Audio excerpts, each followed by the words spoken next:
live. Oh, hold up. I need to link the stream to a dear friend of mine.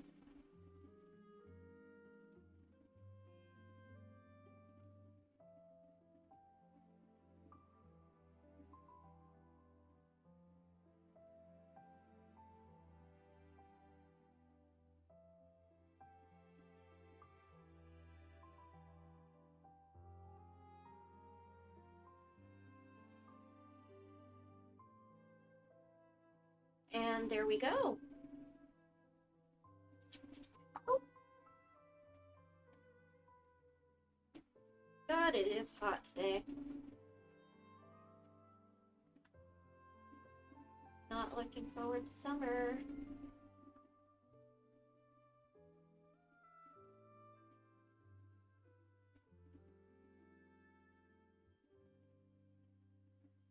Okay.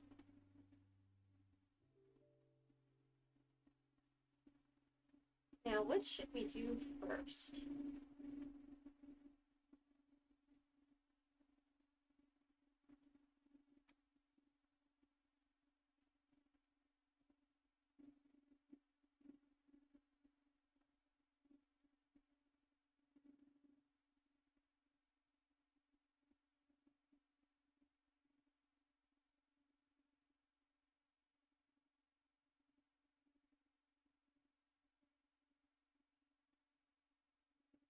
We have those, and we also have...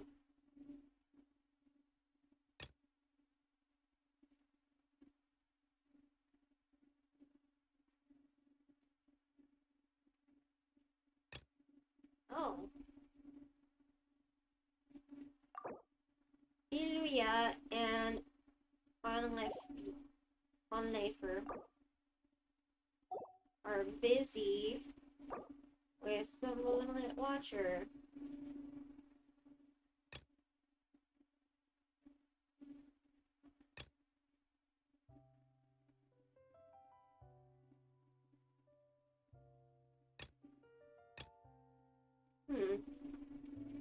But these don't give primos. That gives primos.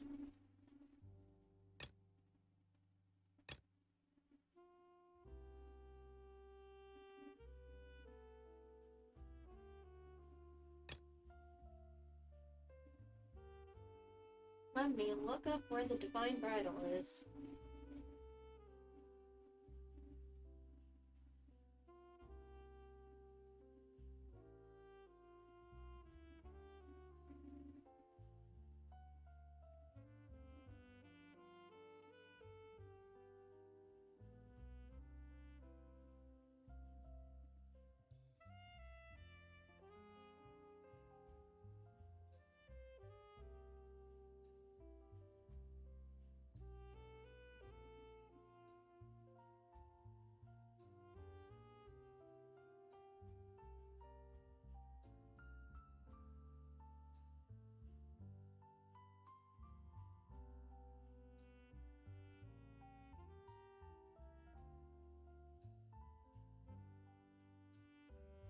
Did I already complete Hyperion Sturge?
I should have.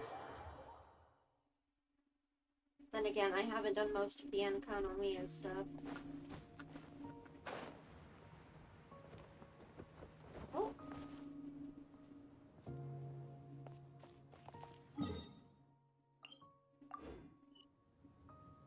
What does it gotta be? Different time? Boy, you made it! Yay! As my lovely guest, I will let you decide which story quest I should start with. Either Yume Mizuki, this girl, or Skirk.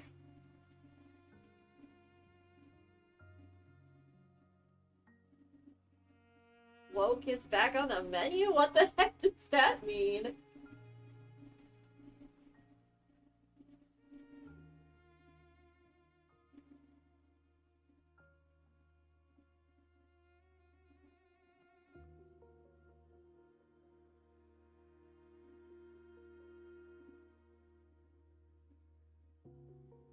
Oh shoot. Hold on.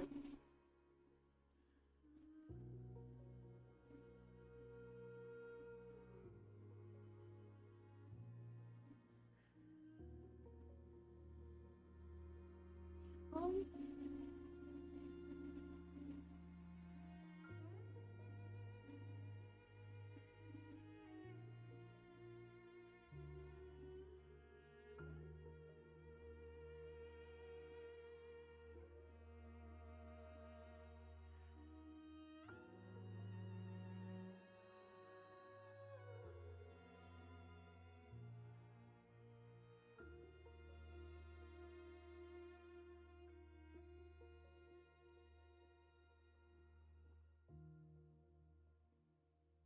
okay.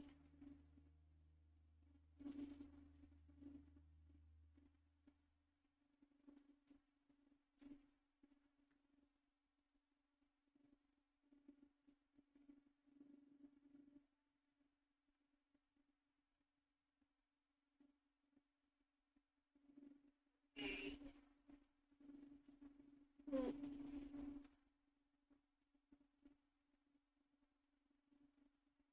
Oh, nice. That is awesome. But no, I just checked, and it might be on your end, because it's not happening on my end.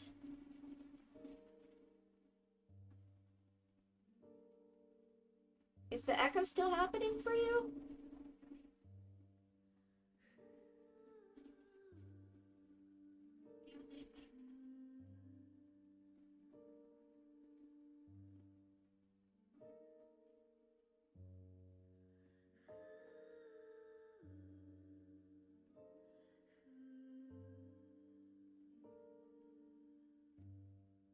Yeah, I checked my stream settings, and I'm looking at my volume and stuff.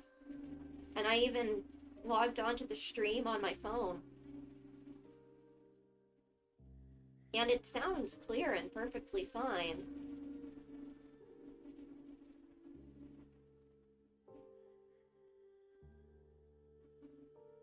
That is really weird. I don't know how to fix that for you. I'm so sorry.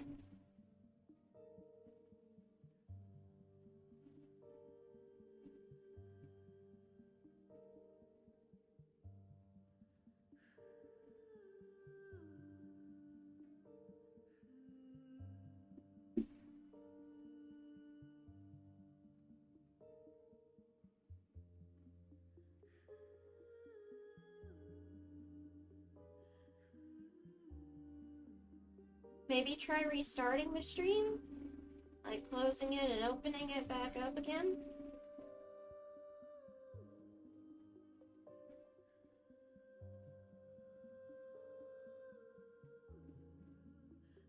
But yes, my dear friend, which shall we choose? Skirk? Yume Mizuki?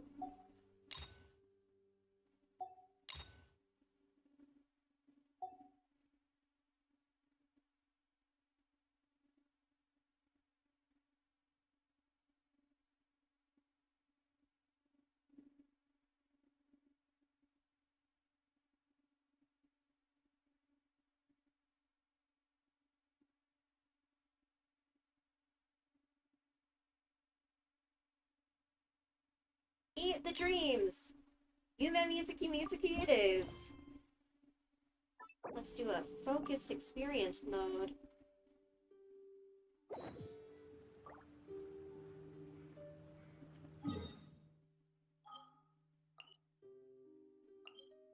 Oh, this is where we're heading.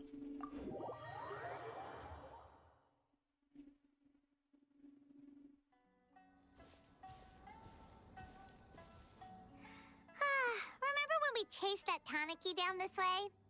Good times. Man, that was a while ago, wasn't it? Huh? What's that? Oh! Oh, hello!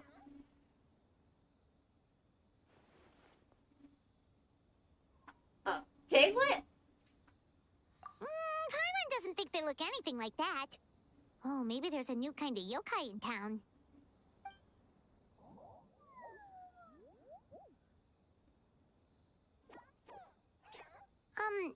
Is it trying to get us to follow it? I guess so. Ah, yes. Just follow any random little yokai you see. That is sure to be a good time and not a recipe for trouble at all. Okay, I really should have used the restroom before streaming. I'm gonna do that really quick. Be right back.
And I am back.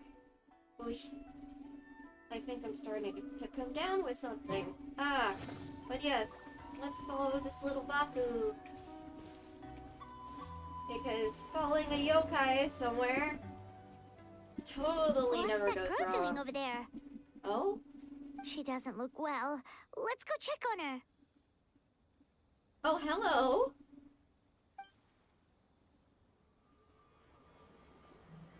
Oh, that's fucking creepy. Hi.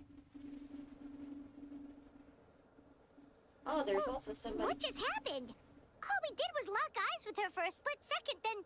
Oh no. Is she imprisoning people within dreams? Is that what's going on here? Because there's also another random guy that came out of nowhere, right next to us. Wait, where did all these people come from? And what are they here for? Looks like they're waiting in line for some reason. True. Oh, and there's that girl. She's still here. Maybe she knows what happened. Oh, don't you know never to cut in line? If I leave now, will I have enough time? Oh? How many times do I have to explain? Oh? Oh, Shigeru, hi. There's no going back if I report him, but still. What is going on? Anxiety over a lack of creative inspiration. Well, inspiration tends to give anxious minds a wide berth, so I hope our treatment will help you relax. Oh, okay. Thank you.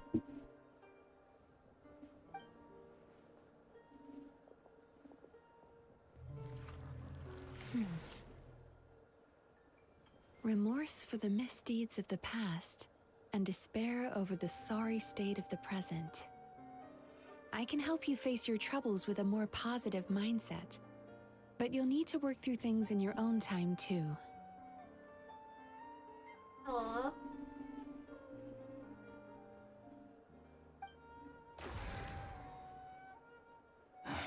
Many thanks. Nishiguchi. Next, please.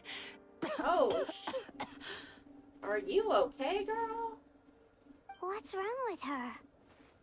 Are you alright? I'm fine. Next, please.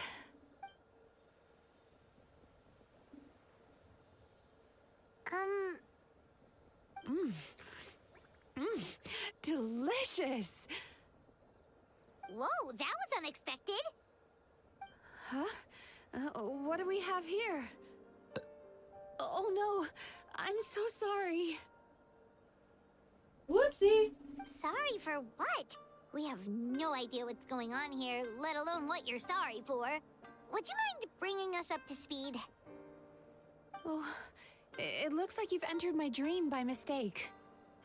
Let me wake you up, then I'll explain everything. Oh, so she did accidentally suck us into a dream. Dream? When did that...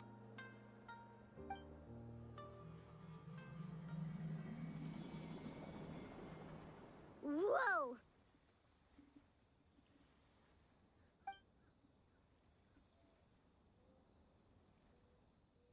Hi. Feeling more awake now? I never expected the Traveler to literally come to me in a dream. How do you know who I am? Oh, someone I know talks about you all the time. Plus, I'm pretty good at profiling people based on their reputation. I mean, we are kind of world famous, buddy. So, who are you? Right, of course. It's our first time meeting each other, so I should introduce myself properly. My name is Yume Mizuki, or just Mizuki for short. I'm a Yumekui Baku, which is a kind of yokai here in Inazuma. Yumekui Baku? Baku! Like this little guy. Hey, it's that little critter from before!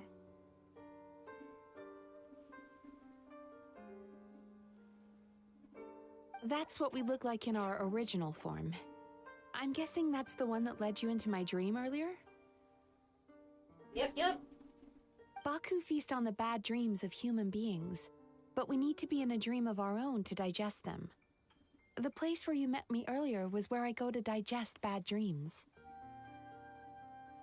I must have swallowed one too many bad dreams, because they were causing me some digestive trouble. It's actually a good thing you showed up when you did. Call it a happy accident, I guess. Thanks to your help, I'm now able to digest all these dreams properly. Yeah, we thought you looked a little uncomfortable. That's why we came over. We didn't know what it was. We just thought maybe you could use some help. And Paimon really hates bad dreams, so Paimon's even more happy to help knowing that you can eat them. Thank you, but I still owe you an apology. For what? While you were inside my dream, I ate one of your dreams. But it wasn't a bad one. It was a nice one. And what does that mean?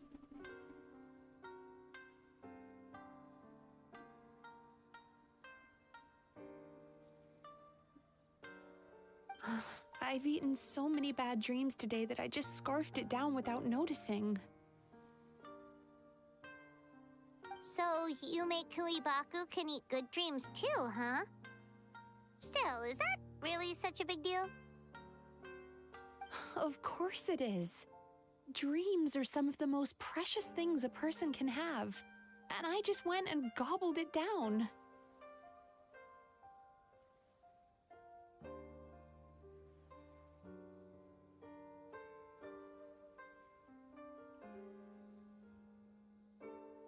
It's the unwritten rule of my kind.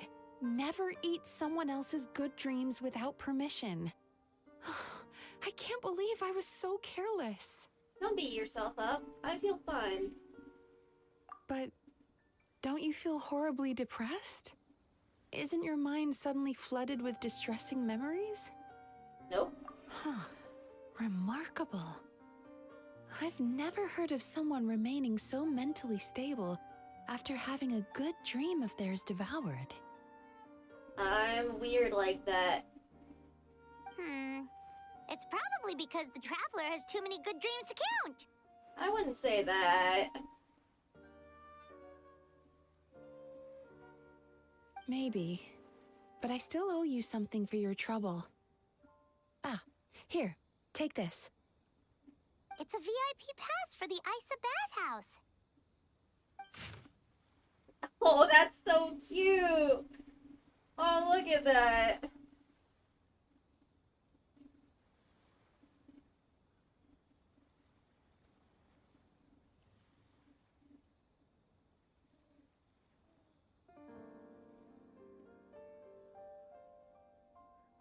Adorable.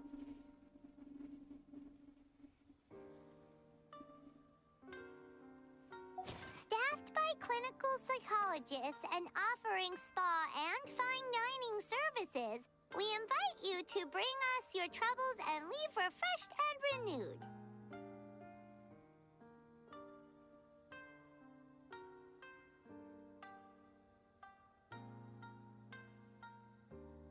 That's where I work.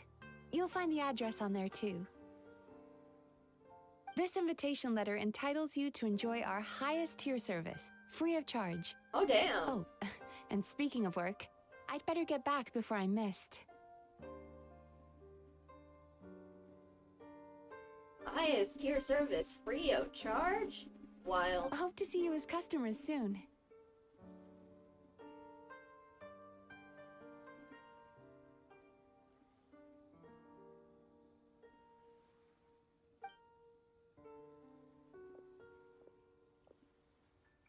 So she's a Yume Kuibaku that eats bad dreams and a clinical psychologist too? It adds up. Paimon's never considered therapy before. Then again, Paimon never really gets that stressed out. Oh, except when she's trying to decide what to eat. Are you sure, Paimon? Or oh, I guess this took place before she experienced the horrors of war in Natlan. But then there was also that time in Sumeru. Speaking of eating, that bathhouse place does fine dining, and we have a VIP pass. That means we can eat as much as we want, right? This is the opportunity of a lifetime. We can't let it go to waste. Of course, Paimon.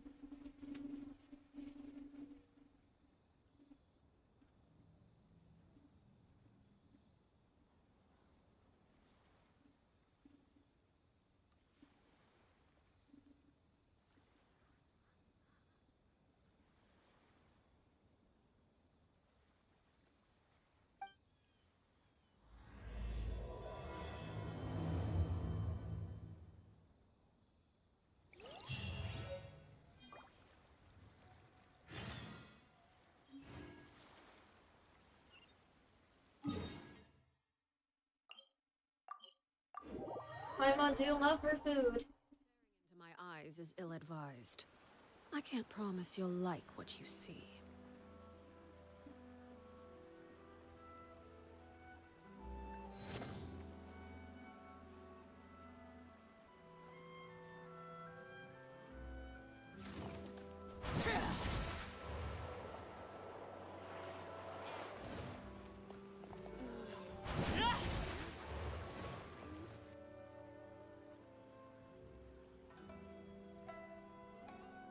Bathhouse. Well, based on the letter, this should be the place. It looks familiar.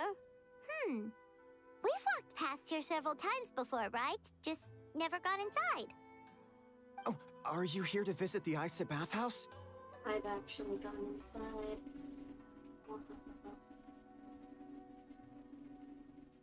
Ooh! Oh, where did you come from? Oh, sorry.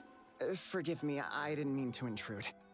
We've been struggling to attract customers recently, so I got a little overexcited when I heard you discussing my bathhouse. Your bathhouse? So you run the place, huh? And business isn't going so great, you say? Oops. Please forget I said that. It just slipped out. Now, do you have an appointment? We have a VIP pass. Can we use it now? What? I've told them before, a promotional gimmick isn't gonna magically fix our business. Who issued this thing? Wait, is that Miss Yume Mizuki's signature?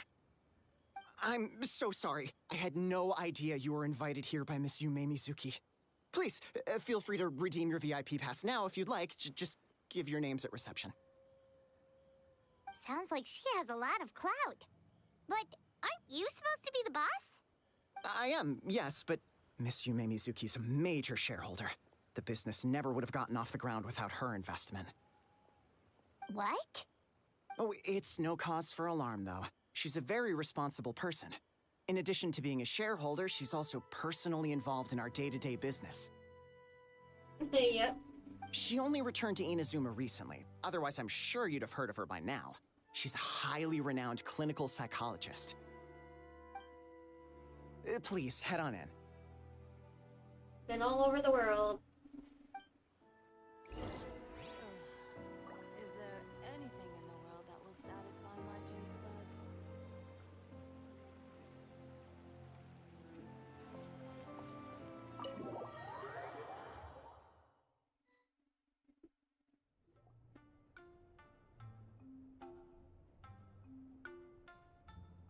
Oh.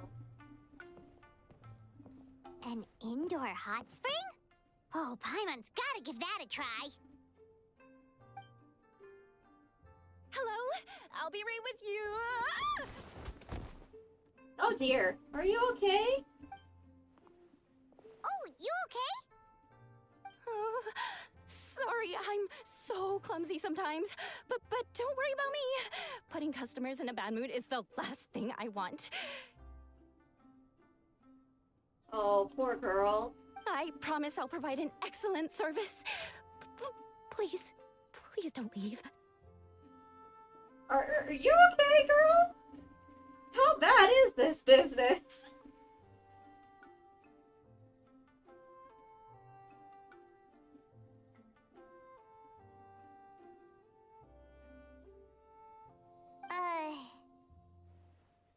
How many times do I have to tell you? You breaking a few plates isn't the reason we've been losing business. Stop apologizing for yourself all the time. All it does is make you look like an easy target.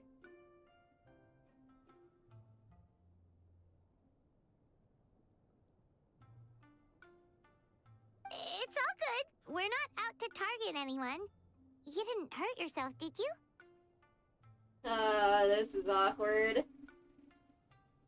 It isn't making you an easy target, but it's making things very awkward, which I imagine is bad for a...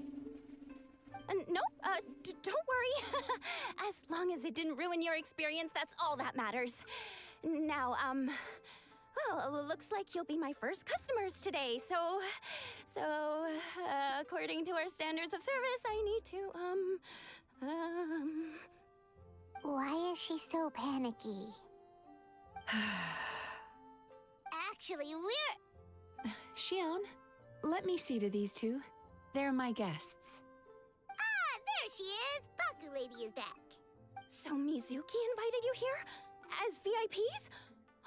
Does this mean you're gonna save the bathhouse?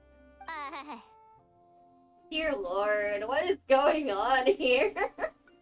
She means you must be very wealthy. Not everyone can afford our VIP service after all. But a couple of customers with cash to splash doesn't solve anything in the long run. You should focus on what to do about our new competitor. Aw, Murasaki. Was that you showing some concern for our business? I'm touched. Ugh, did not. Jesus. Since you're so eager to find solutions, you can work on our most pressing task, bringing our accounts up to date. With your smarts, I'm sure you'll fly through it. Subtext being, you can't give it to Xion because she's a moron and she'd screw it up? You're so rude. What? Xion, I'll take things from here. What I'd like you to do is head to the kitchen and prepare some of your very best snacks for our VIPs. Will do! That's my specialty! Sorry to keep you waiting. I have to keep our staff calm to ensure you have the best experience.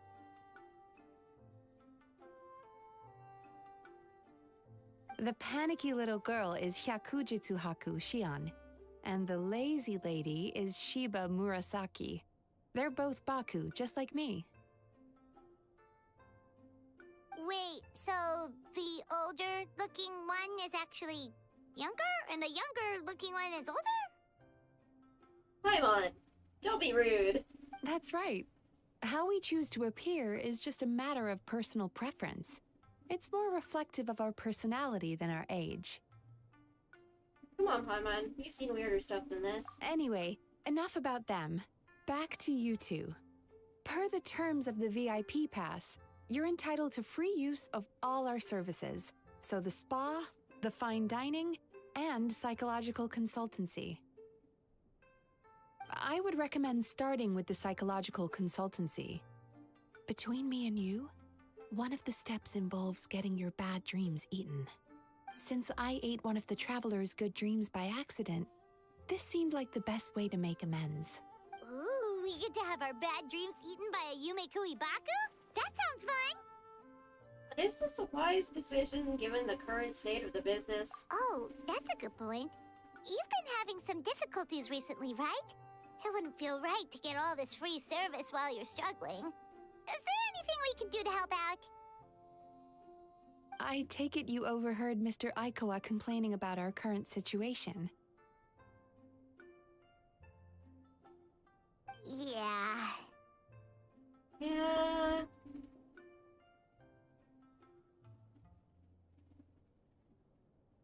I'm sorry to cause you concern. Mr. Aikawa is a smart businessman, but he tends to worry too much about short-term profits and lose sight of the big picture. Our financial situation is nowhere near as dire as you're imagining. And in any case, passing our business woes on to our customers is hardly the solution. Very smart and well said.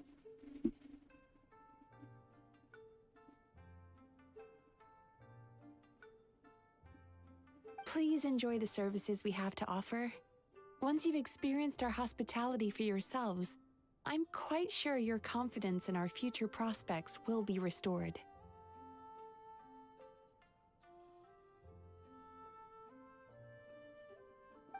Can't argue with that. Let's get started. Of course. The only thing is, psychological consultancy is a one-on-one service that takes quite a long time. But I can't just make one of you wait around while the other one is in therapy. So, perhaps I can treat the traveler while Xion treats Paimon? Would that work? Fine by Paimon. But, is she up for it? She'll be fine. I noticed how gentle and encouraging you were towards her earlier. You're the perfect client for her. Aww. Oh, And you really are good at talking. Secondly, Xion's therapeutic approach is a little different from mine.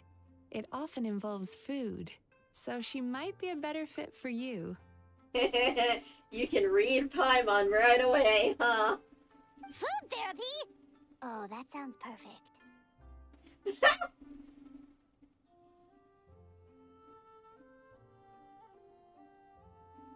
Oh, Paimon. All right then, please follow me. Was all of that just so you could be paired with me? Don't get me wrong, Paimon is genuinely better suited to Xion. But in all honesty, yes, I had my own reasons for wanting to treat you myself. I imagine we are a bit of a tough case to crack. Your psychology is so unique. I just had to investigate further to satisfy my own curiosity. Please, come with me.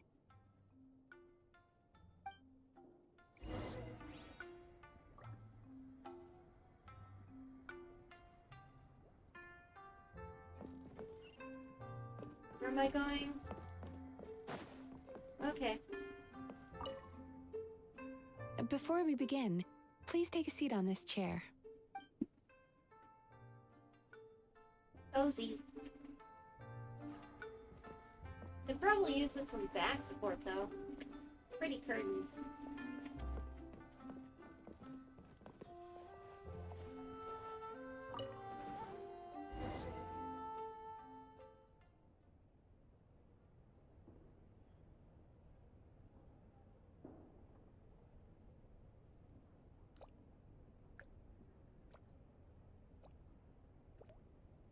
Little drip.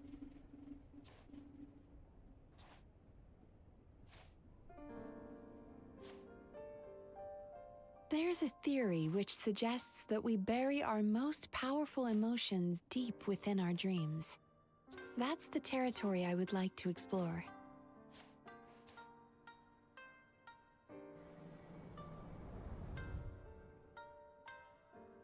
Before I start, I'm going to ask you a few questions. I want you to nod your head for yes and shake your head for no, all right? Alright. Very good. Now, I'm going to plant a few thoughts in your subconscious, but it's nothing to get nervous about. Just a way to improve your sleep quality, so the treatment will be more effective.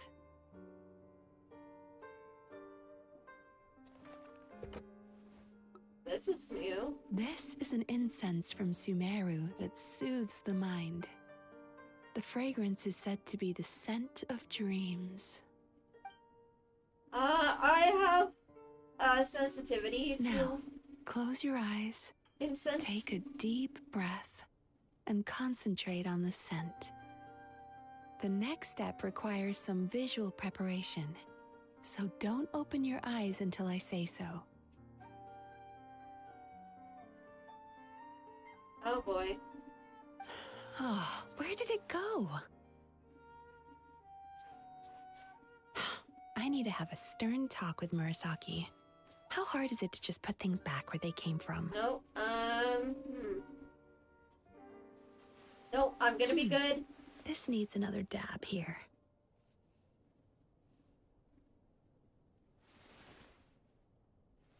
What is... Ah, that's better.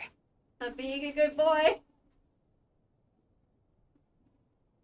I'm not peeking. Or is it ready? There we go.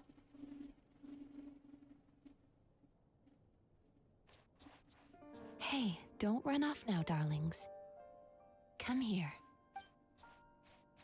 Darlings, now I'm curious. Maybe that's just sneak peek. For goodness sake, your butt's showing. What? All right. Shh. That is Ready. You can open your eyes now. I was You kept good. your eyes closed the entire time. If only every patient was as compliant as you, it'd make our lives much easier. Here, you deserve a treat. Take a good look at this painting. There are some very special little darlings hidden within it, and I'd like you to find them. Do you see her? Isn't she just adorable? Now you just need to find the others. Okay.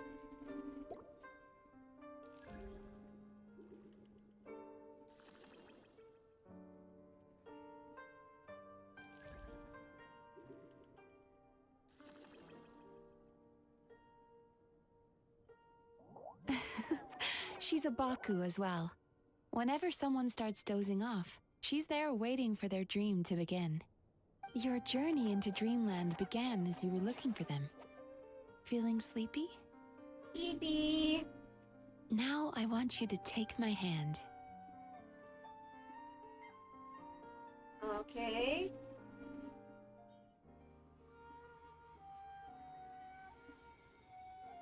Very good. Now close your eyes again for me.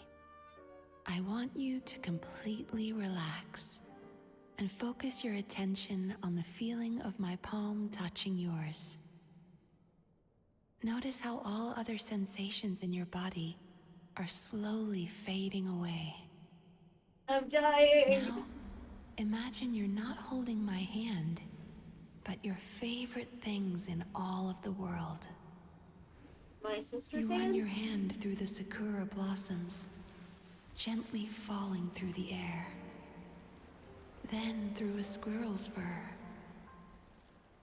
Then you grab a fistful of sand on the beach.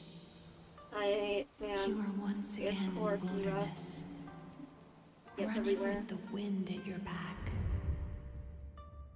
But slowly, your palm loses sensation. Oh? You lose your way and find yourself surrounded by darkness. You can't see anything. But you hear someone calling you. And now, a light is shining from the same direction as their voice. Uh-huh.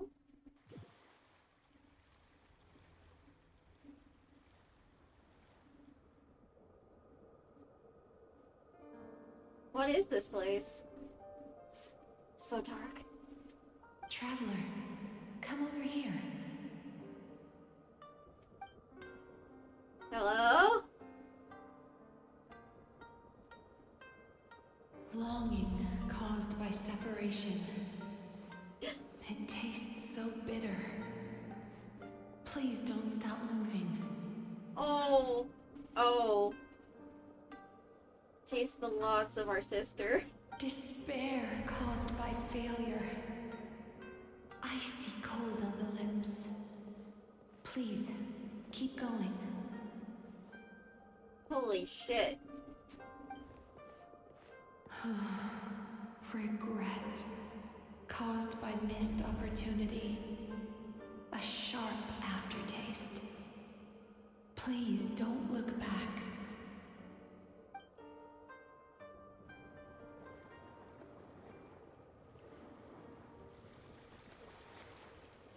Oh.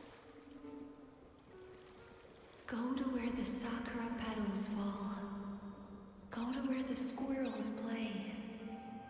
Go to where you can hear the sound of the waves. Oh.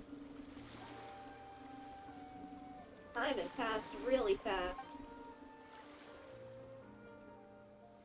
That is where I am.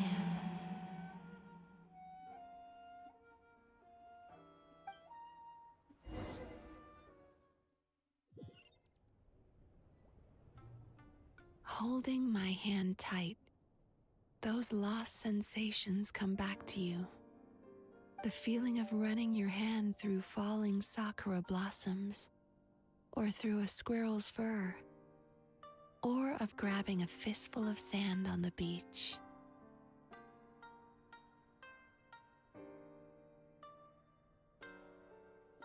And as you return from the wilderness, you gradually recover your other senses as well.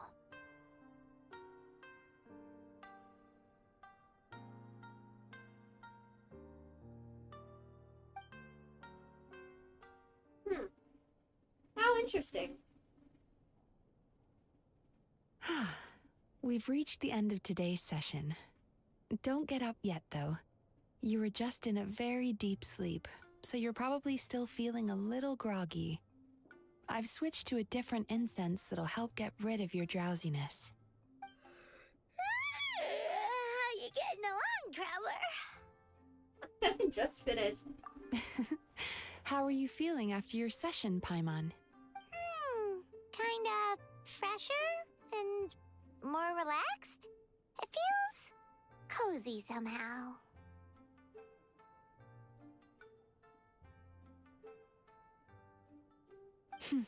Good. That's exactly how you should feel after having a nightmare eaten. It sounds like the session was quite effective. That's wonderful. Oh, for sure. Paimon especially liked how she used the sense of taste to help guide the process. But Paimon was asleep for most of it, so she's not really sure how it all works. Do the Yumikui Baku just, like, sneak into your brain and gulp down your bad dreams in one go? It's quite a bit more complicated than that. It deals with people's most visceral emotions, which have to be handled with the utmost care and attention. That sounds super mysterious. Sorry, that probably made no sense at all. Anyway, don't worry about the details. It made sense to me. For your purposes, Paimon, just think of it as Xion gulped your dreams away. How are you feeling, Traveler? Just like Paimon described. Cozy. Really? I still think there's more work to be done. What do you mean? You have quite a reputation for resilience and positivity, so I expected to find very few negative emotions in you at all. But when I was deep in your subconscious earlier, the sheer weight of the emotions hidden there was overwhelming. I do have quite a lot of baggage from my past. Yes, you certainly do. But that's not what concerns me the most. Despite all your negative emotions, I couldn't find a single bad dream. So I just gave your mood a boost for now. Huh. Well, maybe he's just an eternal optimist at heart. No, that isn't how it works, I don't think.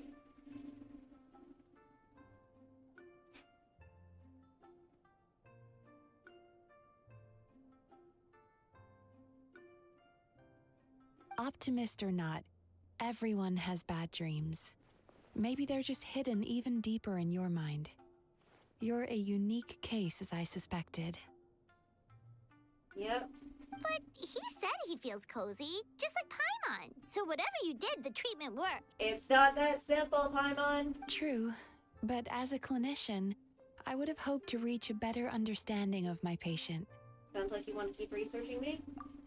Fine by me, as long as you can put up with a daily nap while holding my hand. Not the worst thing. Anyway, all jokes aside, it's time for you to try out the hot springs. Your mind has had the chance to de-stress. Now it's time to do the same for your body. Oh, that sounds good. Paimon's feeling relaxed already. You know, this place provides a really great service. It's such a shame that you can't find more customers. Don't start worrying about our bottom line again, or my work so far will count for nothing. Look, as long as we keep providing a great customer experience, we're sure to attract more business eventually. Yep, yep. If you say so. And hey, if they get the travelers, like, word of recommendation, people are gonna be crawling over this place. I think the travelers recovered from the therapy session now. Let's head to the hot springs.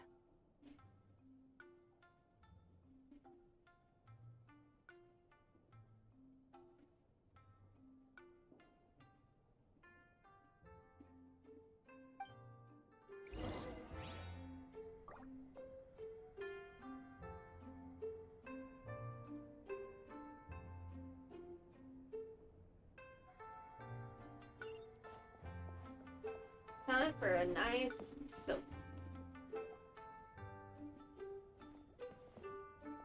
Oh? Most impressive, I must say. Yai Miko, hi! Miko, what brings you here? There you are. I heard a rumor that you were about to be kidnapped. Naturally, I had to come and see it for myself. Kidnapped? She's joking, right? Ugh, Paimon can never quite tell with her. Miko, it's been a while. You know each other? She never mentioned? Interesting. We've known each other since before I became the Guji. I've told her all about you. But it sounds like she's forgotten all about me. You'll have to forgive me. I just didn't want to scare the traveler off. And hi, I'm Miko's friend seemed like a surefire way to do that.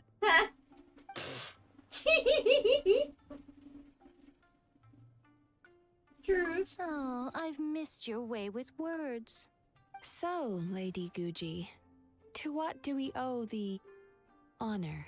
Ooh, attention. Why, I simply came to see the business that my dear friend has invested in.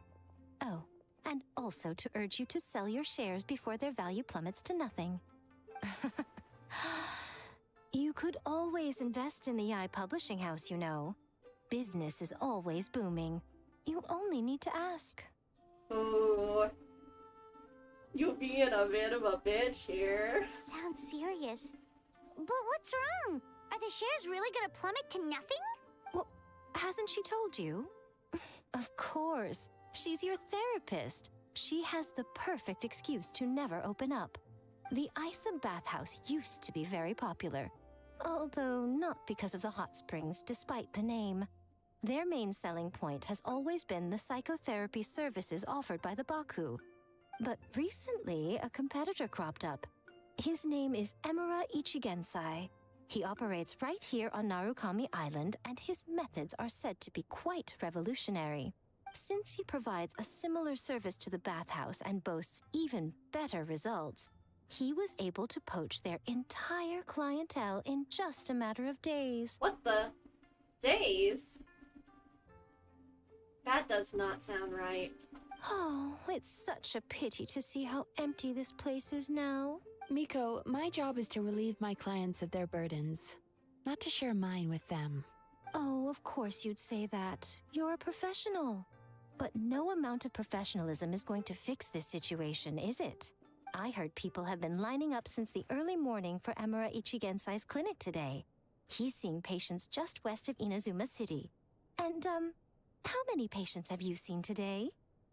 Rude? Surely you know I'm not going to quit. True. Very true. So, that's it? You're just gonna leave? Aren't you two friends? Oh, I'd love to help, little one. But I don't want to upset my old friend. You already have. Miko's acting all mysterious again. I understand why she doesn't want to help. The two of us are technically competitors, after all. I really don't get this angle. Manga and bathhouses are not competitors. If anything, you can really put the two together very well.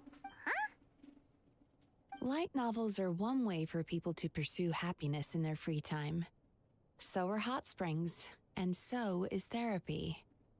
Miko and I disagreed quite significantly over the question of how to make people happy. Paimon is so confused by your friendship. Definitely a complicated relationship. Paimon's curious, though. After today, it's hard to believe that anyone could offer a better therapy service than the Yume Kuibaku. Which begs the question, who is this Eimura Ichigensai guy anyway? Something of a mystery. I tried to look into his background when he first started poaching my customers, but I couldn't find anything. Oh, that is suspicious. I suspect he's avoiding me on purpose, since I'm a competitor. In all this time, I haven't even figured out basic things like where he sees his patients. Well, we at least know where he is today, though, right? Miko happened to mention it in passing. Oh, that's how she's helping. That's true. But I'm sure he'll find a way to avoid me again if I go looking for him. Then why don't we go instead? We can pose as potential customers to get information out of him. As I keep reminding you, this is my problem, not yours. Unless the bathhouse ends up having to close. In which case it becomes our problem too. Exactly. You provide an amazing service here, and we want all our friends to experience it as well. Huh. Well, now it just seems rude if I reject your help. In return, all I can offer is an even better service on your next visit. Sure thing! Just leave this to us! We're used to this kind of stuff.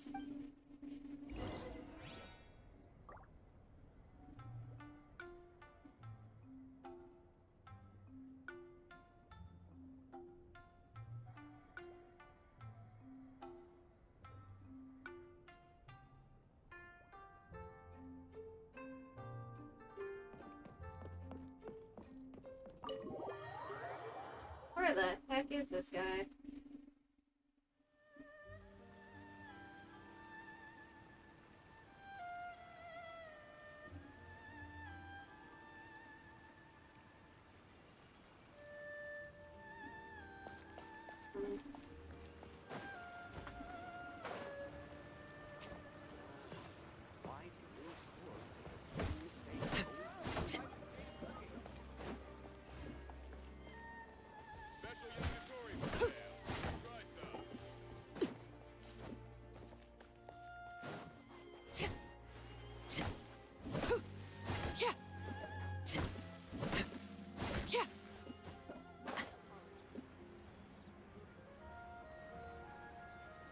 This little place?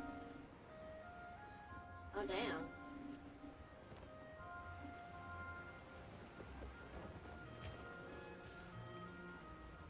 This should be the place. That guy looks official. Let's go ask him. Hi there. We're looking for Eimura Ichigensai. Are we in the right... Pay first, take a ticket, then wait your turn. Okay.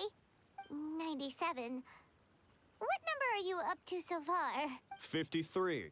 Be patient, I'll call your number when it's your turn. Jeez, what a charmer. Looks like we're in for a long wait, huh? Shall we talk to the other patients while we wait? Hey, good idea! It looks like there's a few of them over there. Let's go see what we can find out.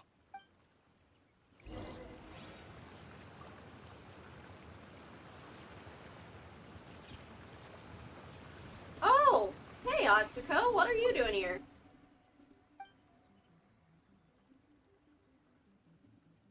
You returned home, I see.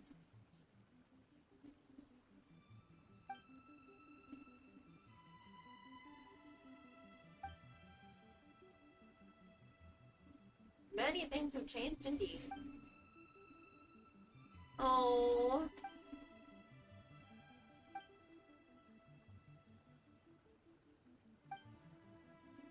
Still want to travel the world?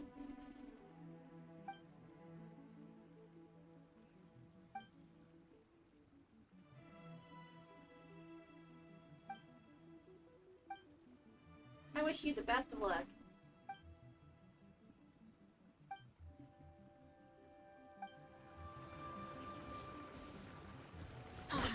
Sakura blossoms, beautiful as ever. Suzukita and Fumihiko. Sorry to interrupt. Do I know you? Ah, so you're here for counseling too. Yep. Fellow clients of Amura Ichigensai here. Although this will be our first time using his service, so... Service? How crass. We're talking about spiritual guidance here, not some business transaction. Oh, it's a cult. In fairness to them, they haven't experienced it yet. Ignorance among the uninitiated is only to be expected. Okay. Well, anyway, Isa Bathhouse Hi, calls it a service. Shut it. Ah, more defectors from the bathhouse, huh? Service might have a veneer of professionalism, but all it really means is inadequate treatment that costs a fortune. Not really. Why do you say that? I'll tell you why. After just a few sessions with Emura Ichigensai, you'll completely forget about all your troubles. From then on, it's happy thoughts only. Today's supposed to be my last counseling session. He says that after we're done, nothing will ever trouble me again. Oh, wow. Meanwhile, Isa Bathhouse boasts about their strange and mysterious methods, but it's a total scam. They only treat the symptoms, not the root cause, meaning you have to go back time after time. Also, they can keep charging you, of course. Exactly. Overpriced and ineffective. But counseling from Emura Ichigensai? I can't get enough. I know I'm done after today, but I'd take any excuse to keep coming back. Me too. Probably see you tomorrow then? Whatever the truth of the matter is, Paimon is starting to seriously dislike these guys. Stay calm, Paimon. Remember, we're here together. Fine. Yeah, so we're mostly here to see what all the fuss is about. You guys seem to be experts by now. Is there anything we need to do to prepare for our session? No, you don't need to do anything. Just show up, take a seat, and he takes care of the rest. I remember he lit some incense. It smelled wonderful and instantly relaxed me. I already know of the troubles that bring you to me. I don't know why I lose my temper so easily. I'm pretty messed up, right? Yes, in the sense that all negative emotions are defects of the mind. But I can remove these defective feelings, leaving your mind healthy, whole and free of distressing thoughts. Oh shit. This is definitely cult and potentially drugs. Now, receive my guidance. I don't actually remember the guidance, but anyway, it clearly worked. I guess whatever he said disappeared from my mind and took my problems along with it. That sounds a little unbelievable. Oh, so rude. Your counseling session will change your mind. In more ways than one. We're only being cautious. What's wrong with that? You said it yourselves. The whole reason everyone's coming to this guy is because they're worried about getting scammed out of their Mora. That's a fair point. You just need some reassurance, right? In that case, I can let you in on a little secret. Oh, do tell. Go on. Well, someone in my family actually knew Imura Ichigensai before he made a name for himself. Apparently, he had a terrible temper. Pretty much everyone in the neighborhood had issues with him. Oh. But he must have had some sort of epiphany, because he did a complete 180. Went from having the most rotten temper you can imagine to one of the most cheerful people around. Definitely suspicious. Even more amazingly, all the people who used to despise him ended up becoming his best friends. His neighborhood's more peaceful and pleasant than it's ever been. So you can rest assured that whatever treatment you get from Imura Ichigensai, he tried and tested it on himself first. That would be reassuring if it was just normal treatment. Huh? What a ridiculous story. Doubt it all you want. I heard it straight from my relative who knows him personally. What should we do now? We may have burned our bridges with these two. At least we got some information. Yeah, there's still a lot of people ahead of us, though. Why don't you take a rest while Paimon keeps watch? Just like how we do it on the road. Ooh. Fall asleep.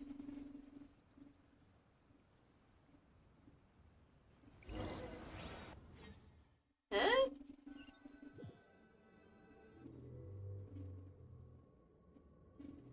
Oh no!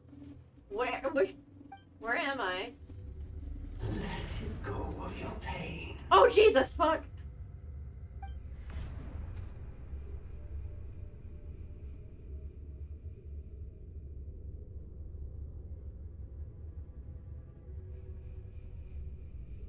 Cult. Definitely cult. Let go of your pain.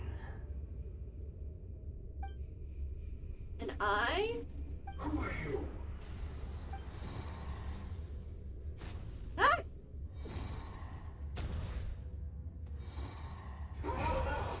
It burns! Leave this place now!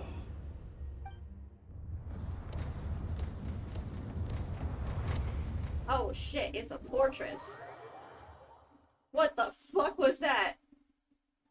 Traveler, it's almost time! Paimon, we need to get out of here. Oh, it was just a dream. No, it wasn't just a dream either! That was a long wait. Paimon's gonna need a nap after this, too. No problem, it's my turn to keep watch anyway. Alright, now time for us to go meet Mr. Amura Ichigenzai.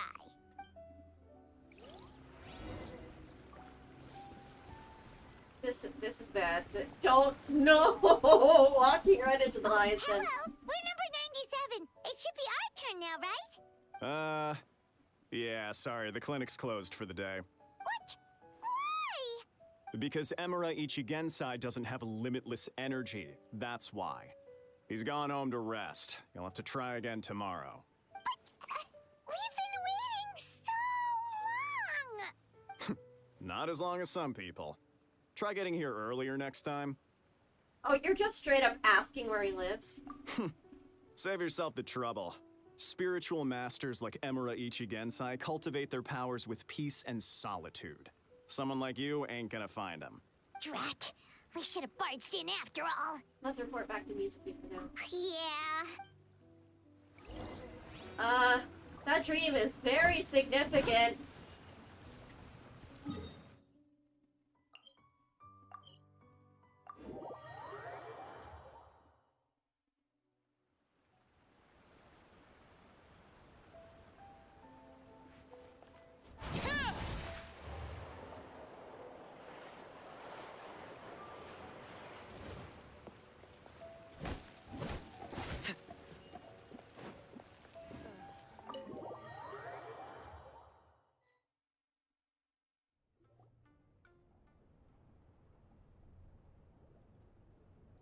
So he gives spiritual guidance, and it takes all your troubles away and leaves only happy thoughts? Tell her about the dream! Yep. At least that's what his clients say. How is that possible? Not even Mizuki could do that, and she's an incredible psychologist. Is that right? Paimon was gonna say, it all sounds too good to be true. It certainly is. Humans are, how to put this, they're a moody race. Always upset about something. Show me a human without a care in the world, and I'll show you what messed up really looks like. You think? Because honestly, this sounded pretty convincing. And they said they only left the Isa bathhouse because they found it didn't deal with the root cause of their issues. But the idea he is spreading is categorically wrong. That settles it then. Emura Ichigensai is a quack, making false claims to steal all our customers. Is that why he's doing this? To steal our customers? Or is there more to it? Tell her about the dream! It's unfortunate that you didn't get to meet him in person. I need some idea of the kind of person he is. Otherwise, I have no hope of figuring out his motivations and goals. I do.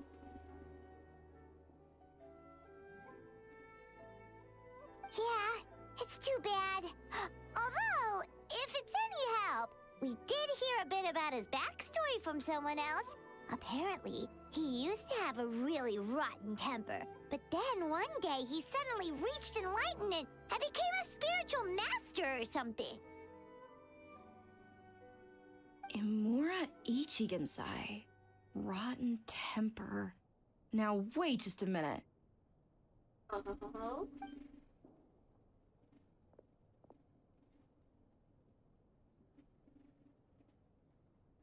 Filing patient records is normally the most tedious job in the world. But once in a while, something mildly amusing grabs my attention. Take a look at this.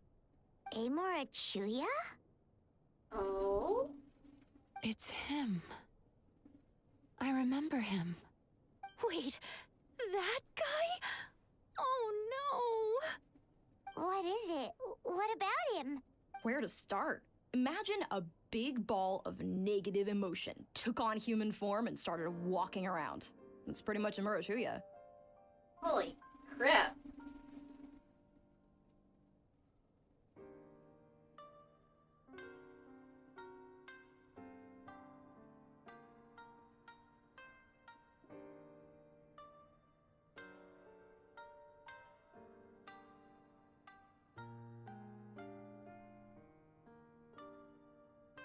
His patient record mentions that he loved nothing more than a heated argument.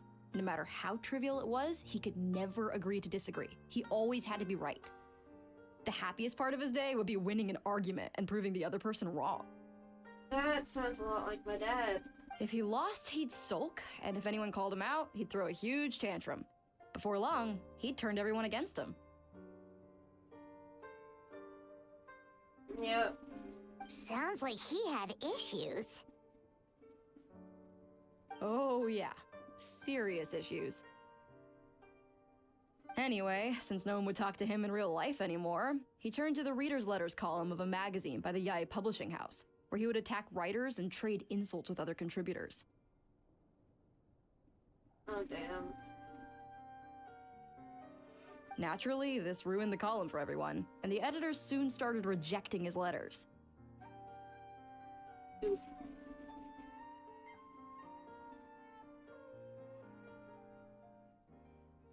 Next thing you know, he's written a complaint letter to the Tenryo Commission, demanding that Inazuma pass a law to make it illegal for the Yae publishing house to reject letters from readers. Oh my god.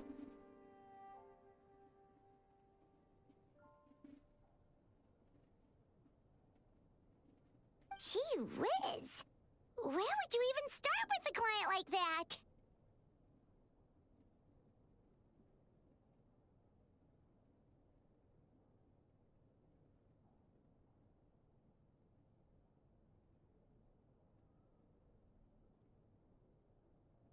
In my case, by giving them a wide berth. Mizuki dealt with this guy.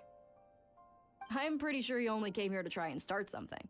But Mizuki managed to get him into a session, and after some treatment, his mood improved by a lot. Oh, great work, Mizuki. Murasaki makes him sound like a rabid animal. He wasn't that out of control. Sure, his personality was very abrasive, but it wasn't hard to see why.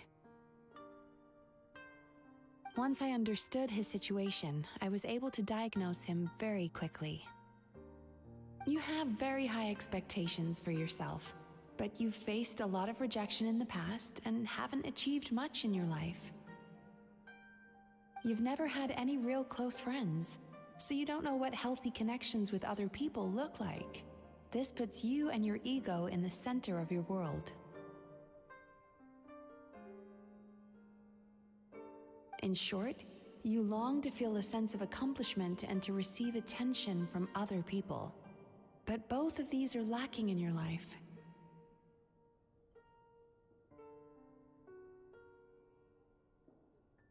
You have no idea how to properly deal with these emotions, so you've been taking it out on other people, partly to seek attention, and partly because you get a shallow sense of accomplishment whenever you win a war of words with another person.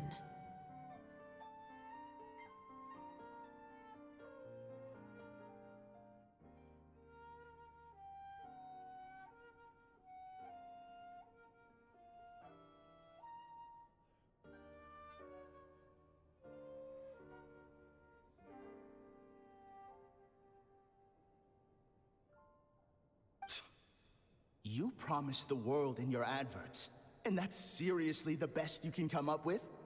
I'm not even going to bother explaining all the reasons you're wrong. I mean, you completely misunderstood why I even sent that complaint letter.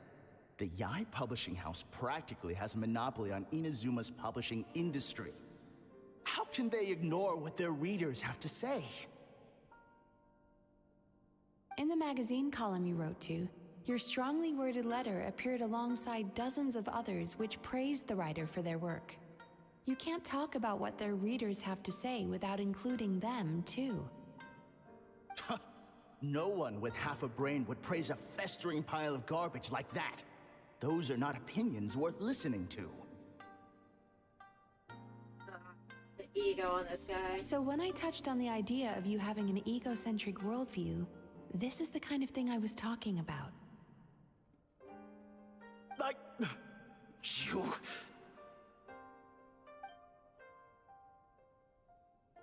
Wow.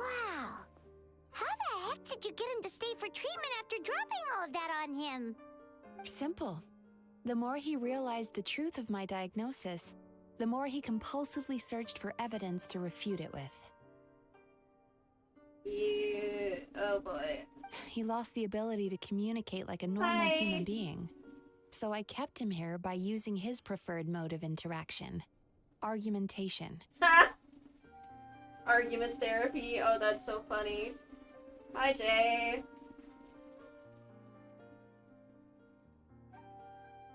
The Tenryo Commission had ignored his complaint letter, so he had no outlets left for his emotional outbursts. And Yume Mizuki was one of the only people who was willing to talk to him. Eventually, with the help of some incendiary words, I got him to agree to try some basic therapy. Finally, I was able to tweak his mood and stabilize his condition. It's a shame, really. If I'd only been able to see him a few more times, I know I could have helped him work through his personality issues. But unfortunately... Oh? It was all my fault. Oh no. Are you just saying that, Shion? Or is it actually because he messed up? For the last time, it was his fault for being a nut job. What? What happened? Well, one day, he comes in as usual for therapy, but Mizuki isn't here, so Shion sees him instead. I don't know what got into him that day, but he suddenly announced that he wished to be free of his troubles for good, and demanded that Shion make that happen. Oh no. Obviously, she didn't manage it, and then he pulled out a complaint letter to try and intimidate her. That was the last straw for me. I kicked him out and blacklisted him. He hasn't shown his face here since. Well... Whoa. Anyway, now everyone's had a look at his record. Do we think there's any chance that this guy and Nomura Ichigensai are the same person?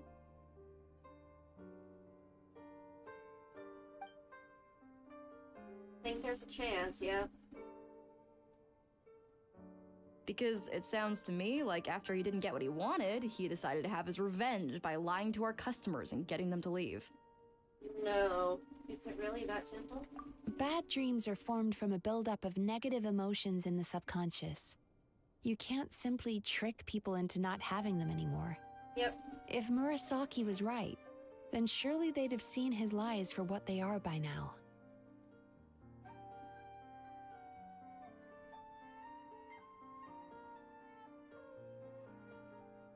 Ain't that simple.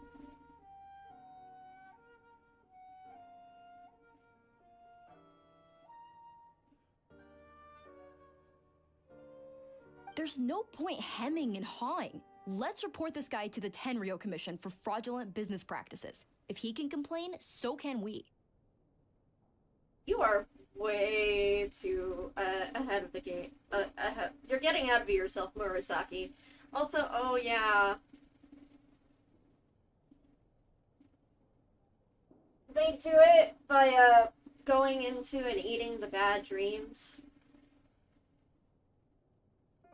Like how Baku in lore work, I think. But we're gonna see that later in this, I think. Is anyone there? Oh, Suzukita. We'd like to Hello. book a therapy session. Can we start now? Hello! Please come with me. I'll get you registered. Yeah. This is my first time playing it, obviously. Wait. Those are the two guys Paimon mentioned earlier. Just this morning, they were calling the bathhouse a scam and a ripoff. How are they back here already? Yeah, that's suspicious. Suspicious.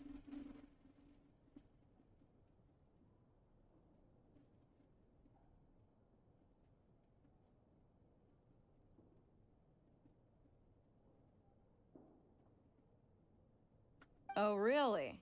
Well, that proves it, doesn't it? I was right. Now that they've realized they were lied to, they've come back. Ain't that simple.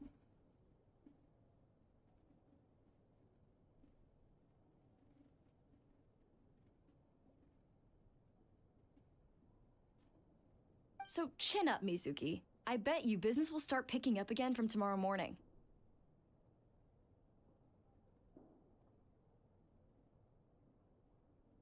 Yeah, you Yume Kuibaku provide an unbeatable service. No scammer's gonna run you girls out of business.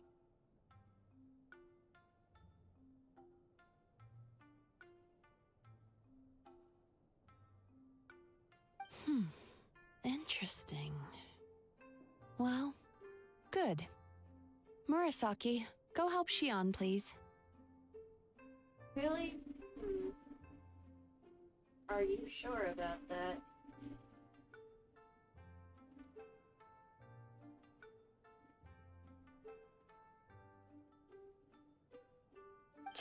Should have kept my mouth shut. I jinxed it, and now I have to work again.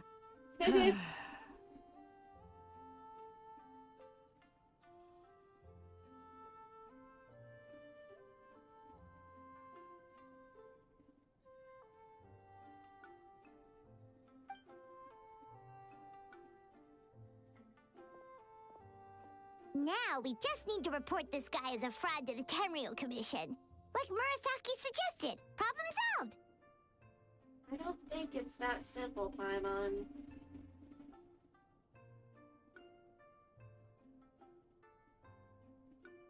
It looks like the Isa bathhouse will be back in business in no time.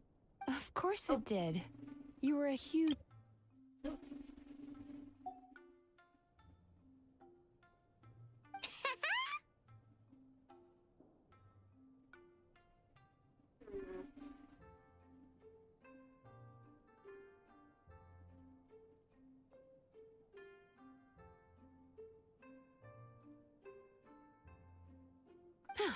Now then, you only got partway through the VIP experience last time, didn't you?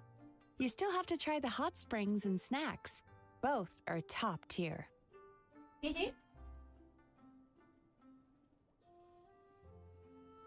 doubt about that.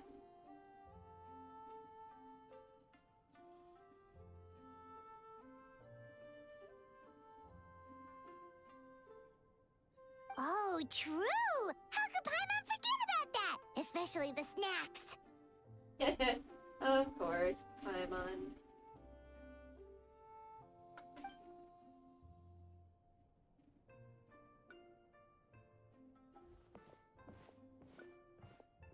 Wow, Paimon feels incredible now. Nothing beats the complete service package. We should go talk to Suki about booking our next appointment. Agreed! Although Paimon didn't notice her inside just now. What could she be doing out at this hour? Let's ask around.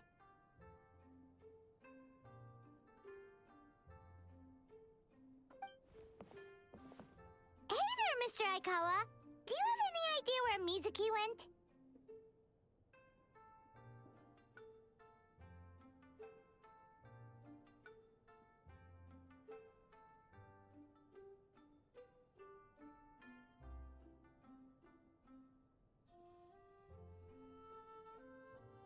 Oh, you're looking for Mizuki?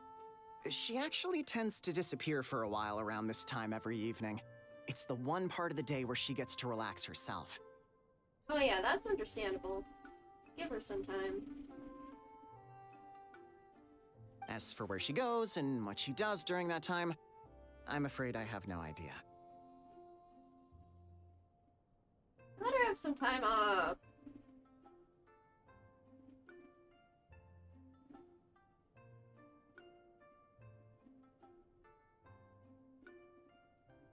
She takes the evenings to relax, huh?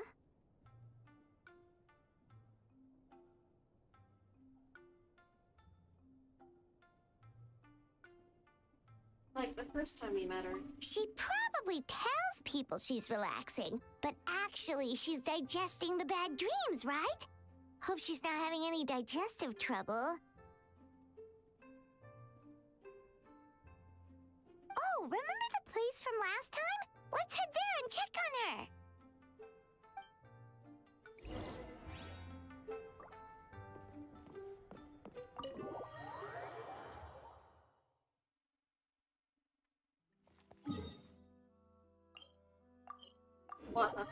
We know where she is.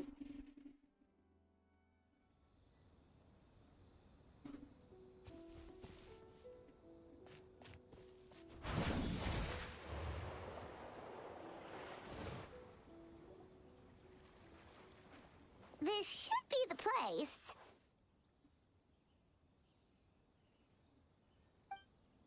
Yep, there she is. Oh no.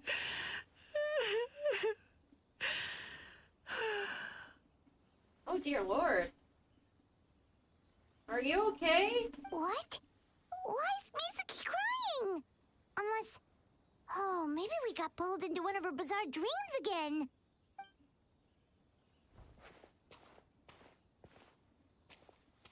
You okay, girl? Traveler? Paimon? What are you doing here?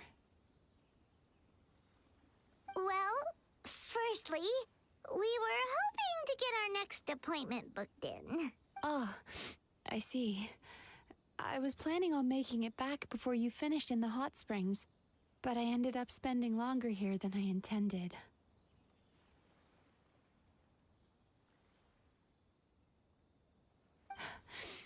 Don't worry, this isn't a dream. I was just feeling a little sad. Oh. What happened, girl? You okay? Oh, what's up? Indigestion getting you down again? No, my digestion was fine this time. What you saw just now was the aftermath of the digestion process.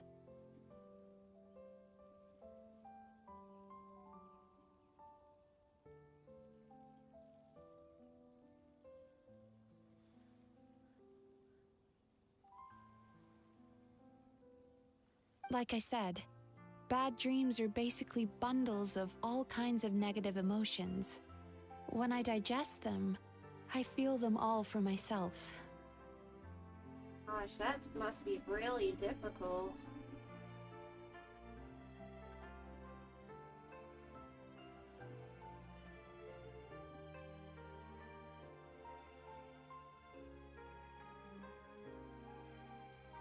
So when I'm processing these emotions, I tend to get quite, well, emotional. Understandable, girl. Does that happen to all Yumikui Baku?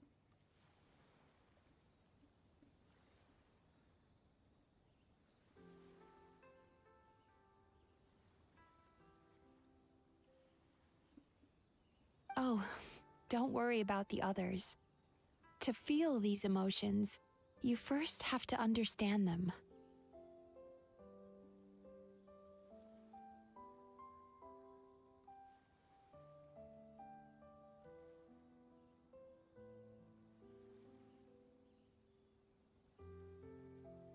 Most Baku have a very poor understanding of humanity. So to them, a human bad dream just tastes like a slice of bland white bread. They can basically wolf it down and barely notice the flavor.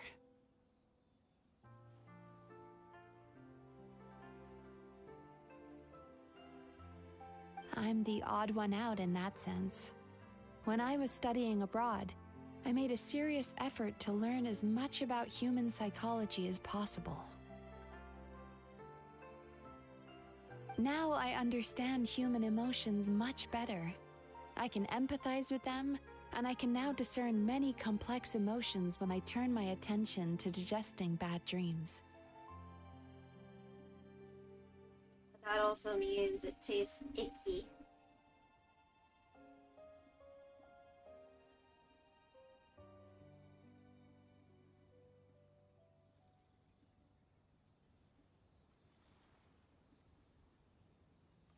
But still, that's no reason for you to be concerned about me. I wouldn't be much of a psychologist if I didn't have the mental fortitude to handle this stuff. Yeah. Letting your emotions out is one of the most effective ways to process them. Now that I've done that, my mental state is back to normal. That's good.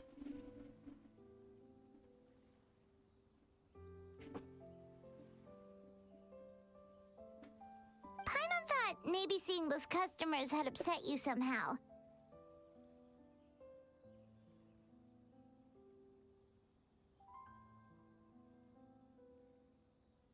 It even makes Paimon mad. You work so hard for them, and then they turn around and accuse the bathhouse of being a money-making scam? Yeah, like, what the heck?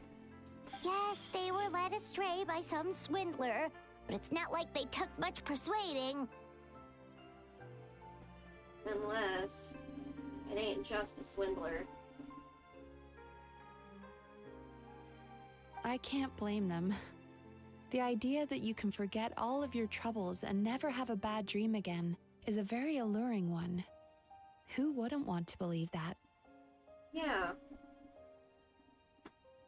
Very tempting thought.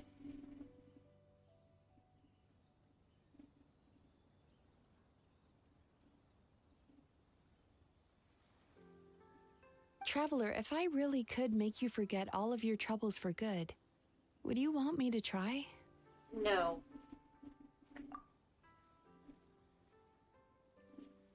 As you imagine forgetting your pain and longing, the joy of your reunion that you are looking forward to one day disappears along with it. As you imagine letting go of your hopelessness, you also feel your fighting spirit slip through your fingers. As you imagine being free from your painful regrets, the formative experiences of your journey lose their roots.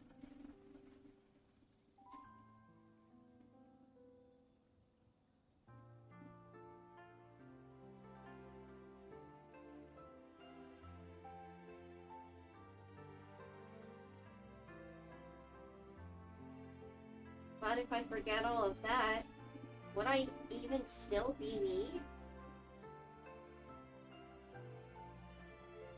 You really are different from other people.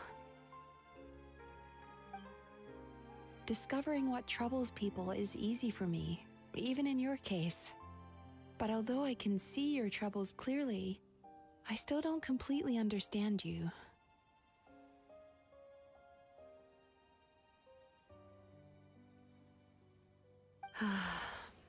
Thanks for checking in on me.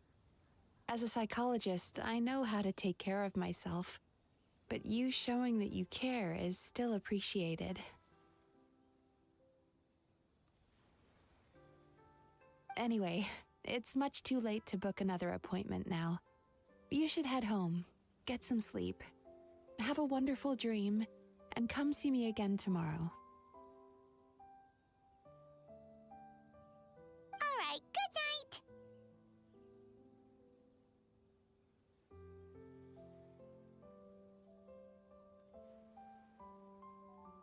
Bye for now. Nighty-night. If you still want to book another appointment tomorrow, make sure to come see me early.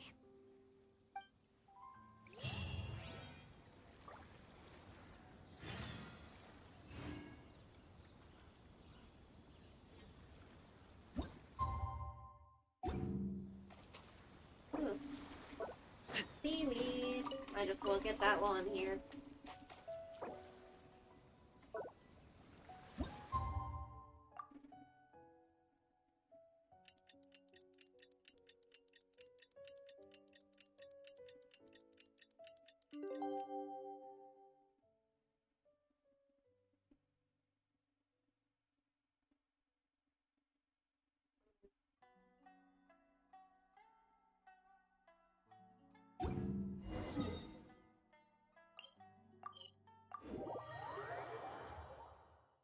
You wish to report?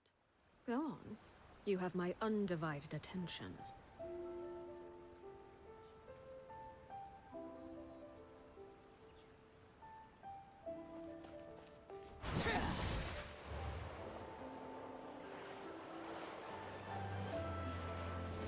Oh shit, wait. Shongley is hurt.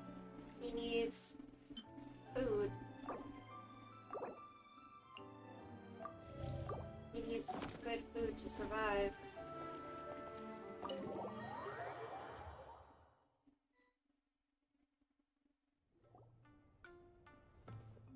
Mizuki! We're here to book our next therapy appointment.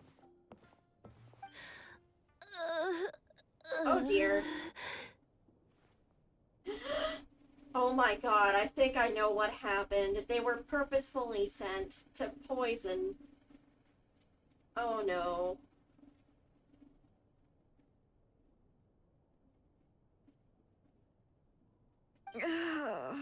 It hurts. Those other two guys.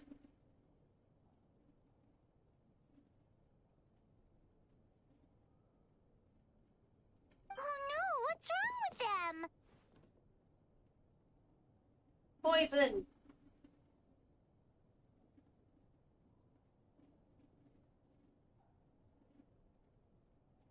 They've been like this ever since they woke up.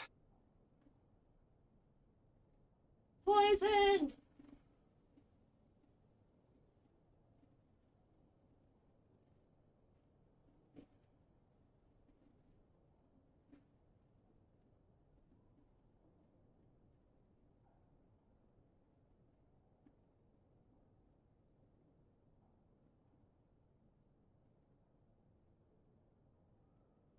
Ooh, it's an extreme case of indigestion.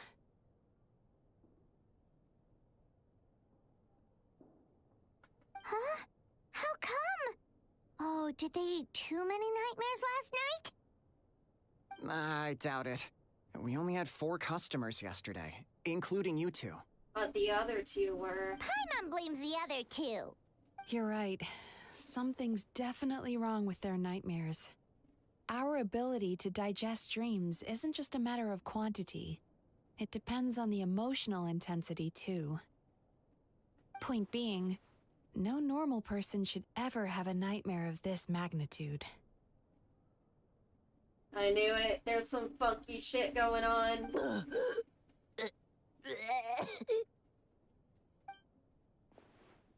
Oh, this situation is dire. If I can't find a way to help them digest their dreams soon...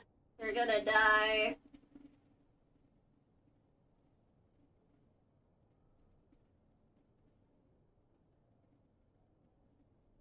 What can we do? Let us help.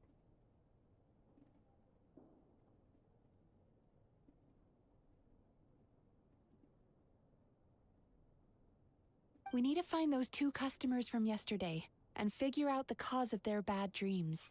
Without knowing that, I have no way of treating them. Traveler, Paimon, I know you spoke to them both. Think you can track them down?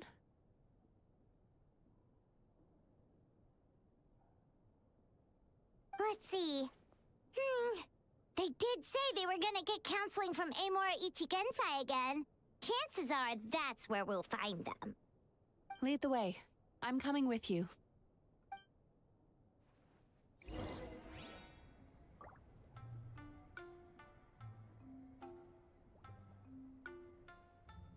Ugh. This is just my luck. Oof. Lord, do I know the feel, girls.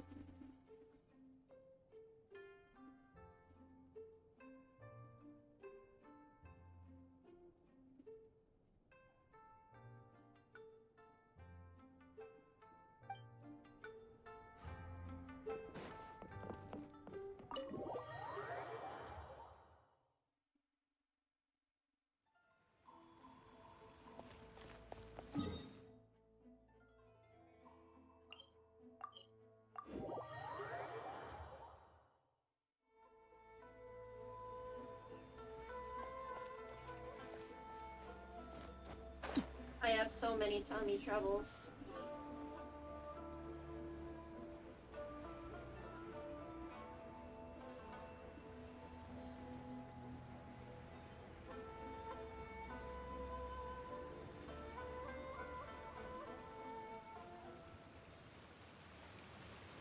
You know, I went out to sea earlier today, but was so distracted that I lost my net. Oh well, it's not a big deal though.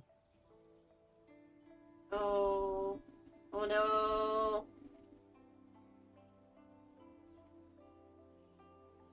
Yeah, I messed up today too. But hey, what's the big deal? A few bandits got away, it's not the end of the world. Oh no. They're completely insulated from consequences.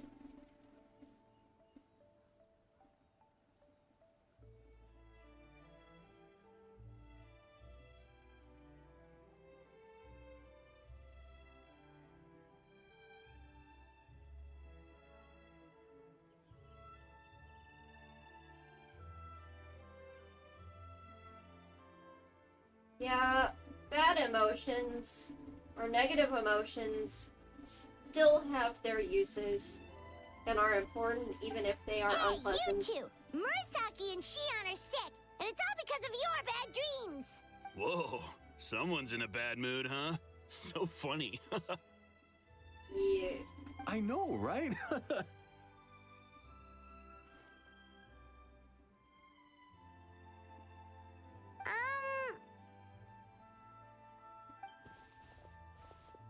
What's wrong? They're acting so weird. Paimon was pretty aggressive just now, but they don't seem offended at all.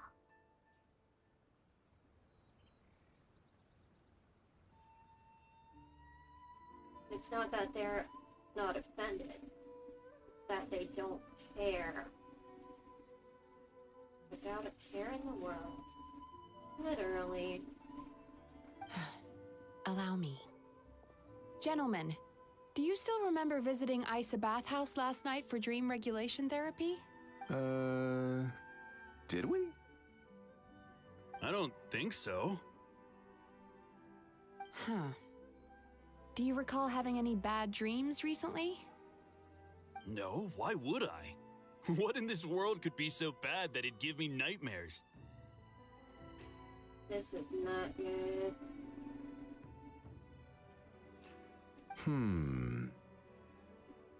Nope, nothing comes to mind. Bad dreams must be highly irregular, surely. You don't have to look far to see that life is beautiful. This is weird.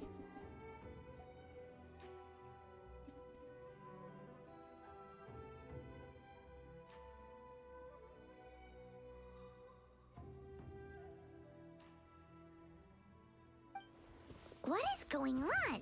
It's like they've completely forgotten what they did last night. Although Paimon can believe what they're saying, they don't exactly seem troubled by nightmares. Does that mean Amura Ichigensai's counseling actually works? No. No, they're clearly not in their right minds. Traveler, Paimon, focus hard for a second. I'm gonna try something a little unorthodox.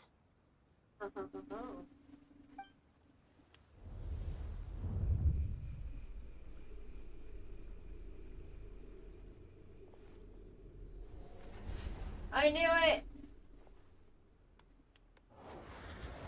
Whoa! What did you do? Entered their subconscious minds. I noticed they've both become disassociated from their subconscious, meaning I can access it, similarly to how I enter people's dreams. Yep. No. No! Those thugs! I won't let them get away with this! I won't! They're just...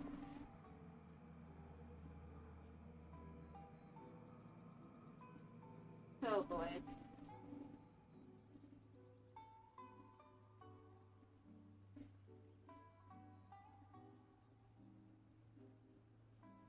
The sea is too rough today.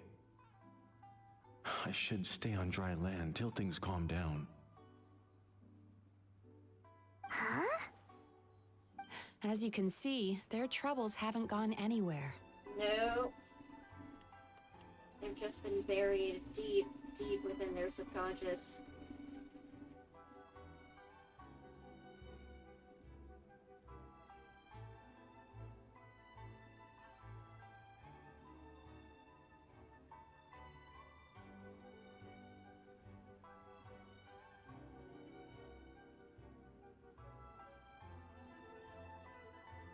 Susukida seems to have a short fuse, which causes him to act out of line.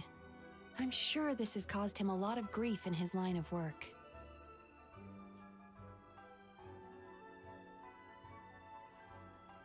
As for Umiko, I believe he developed a fear of stormy waves after a near-death experience. Now he's reluctant to sail out to sea at all, which is having a devastating impact on his livelihood. Yep.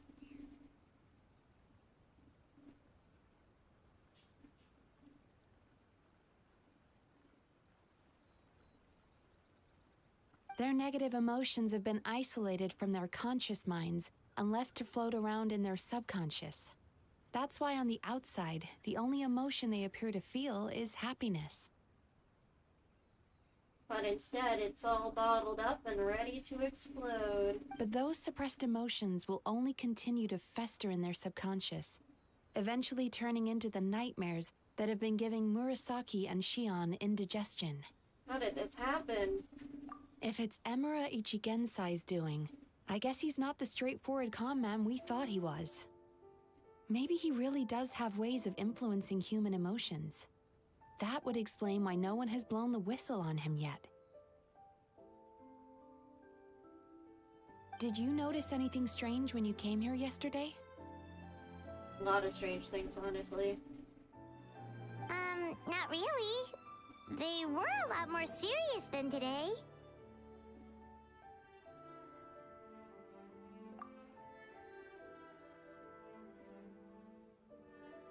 You sure kept that one quiet.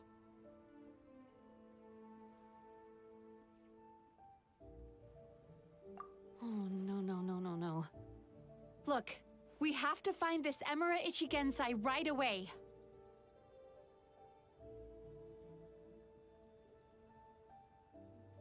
Shit, bruh, it's that bad, huh? Mizuki, what is it?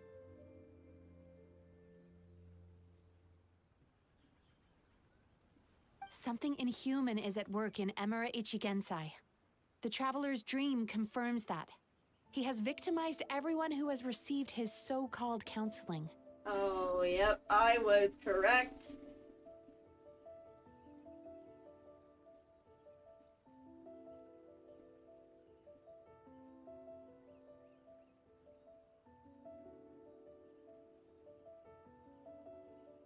If we don't find and stop him as soon as possible, his victims may well suffer irreversible damage to their psyches.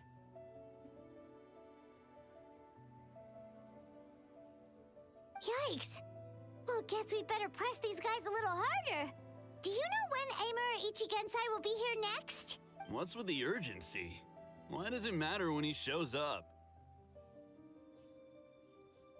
Yeah, he'll turn up when he's ready. No point in trying to rush him.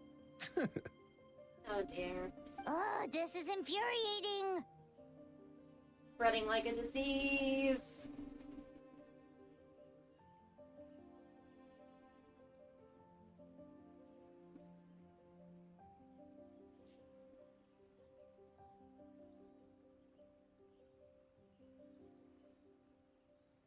You do remember what happened last night, both of you.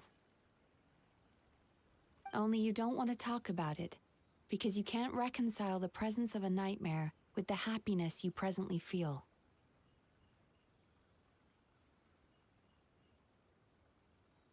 Just thinking about it brings up an overwhelming sense of being torn apart. You can't quite put it into words, but you fear you're a hair's breadth away from a total breakdown. Is that about right? It is. Please, stop. Everything will be fine as long as we don't think about it. Emura Ichigensai's treatment has clearly left you wounded and vulnerable. But don't worry, I'm not here to snap you out of your denial. At least, as long as you answer our question. All right. But seriously, we really have no idea. We've asked already, and all we know is that he's not coming today. Yeah, apparently, yesterday's session kind of tired him out.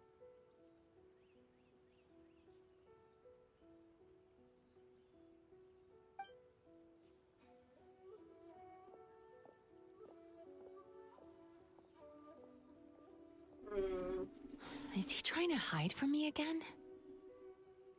They really don't know anything? Darn! Looks like we've hit a dead end. I don't suppose you know where he lives, do you? No. We did ask yesterday, but even his guard didn't know. In that case...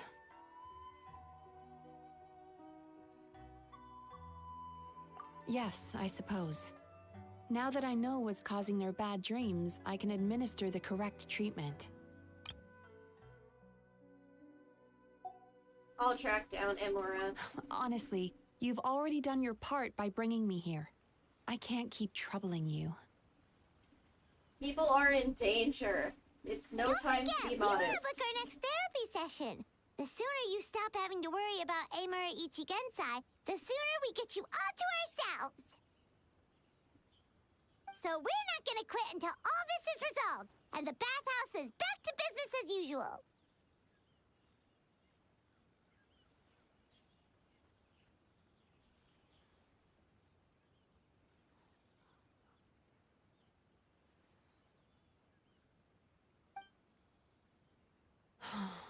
Looks like I have no choice but to accept your help again. I have to make sure Murasaki and Shion get the treatment they need. Understandable. Still, I'm gonna need your full cooperation.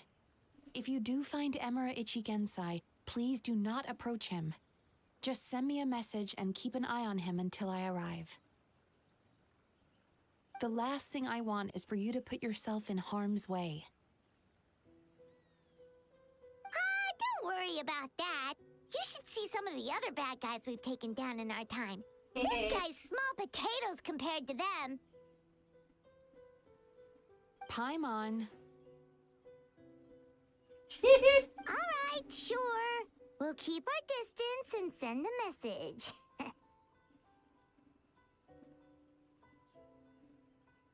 Very good. Let's get going then.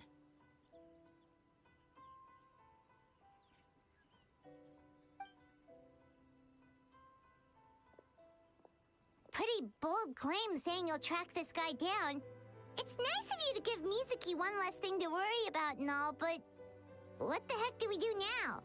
What if we can't find him? Oh, we'll find him.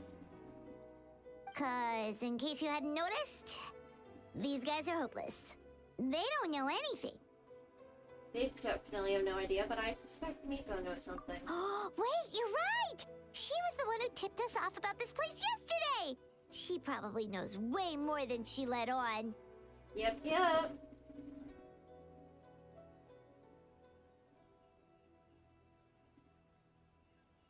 no time to lose! To the Grand Narukami Shrine!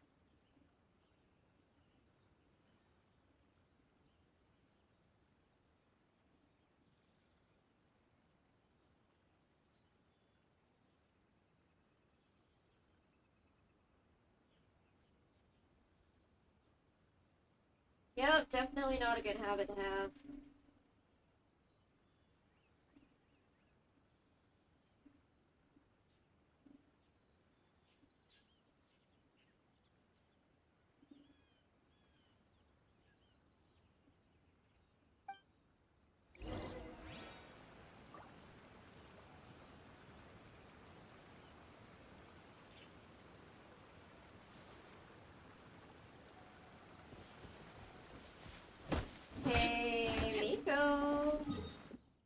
ready to give us some answers.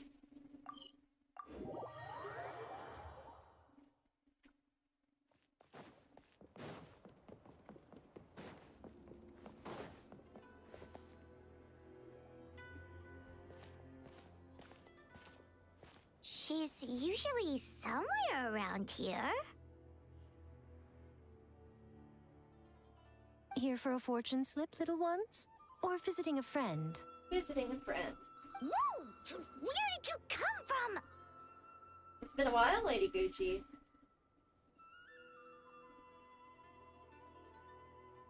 Yeah, no. I had the suspicion for the whole facing against something supernatural since we started. That was a little lukewarm. You're starting to sound a lot like her. But pleasantries aside, what's the matter? You look rather out of sorts. You know where we can find Emperor Ichigensai. You may remember I dropped a not-so-subtle hint as to his whereabouts yesterday. You mean to tell me you still haven't found him? Here's the thing. Aha! So you did bring him up on purpose! Let's not lose focus here. You're here to ask for my help. So would you mind explaining the situation to me? Sure thing. Yeah, fair enough.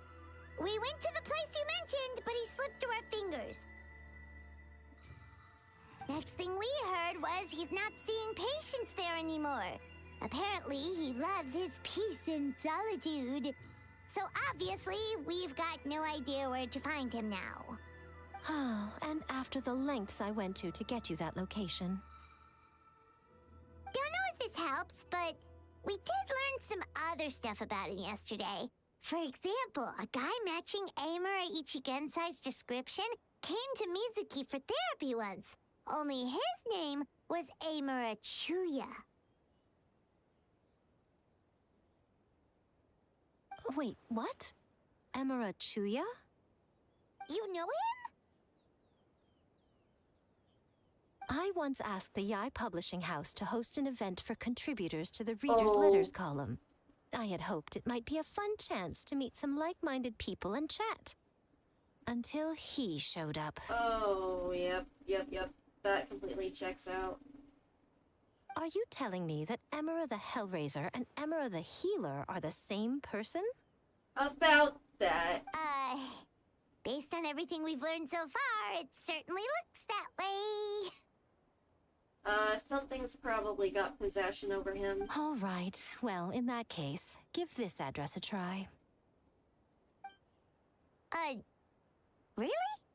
Who chooses to live in a place like that?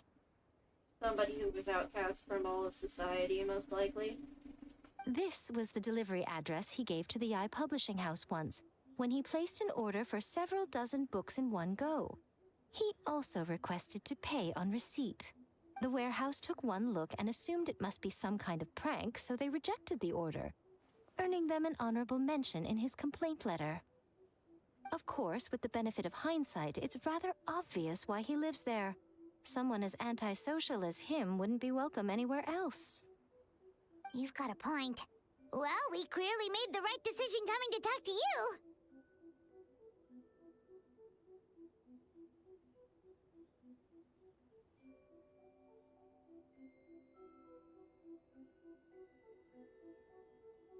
I'm just glad I could help my old friend. You mean Mizuki? So you really do want to help her?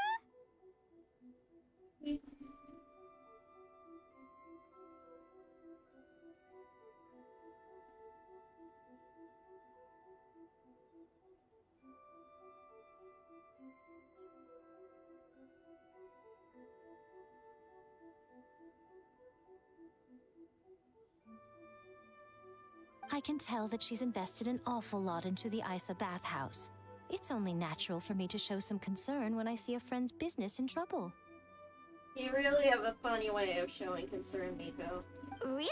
'Cause yesterday it looked more like you were looking for a fight. I assume Mizuki has told you that we're competitors? She has always believed that, ever since we were classmates. And now that I'm the Guji of the Grand Narukami Shrine, I'm sure she must feel the need to prove herself through her endeavors at the Isa bathhouse.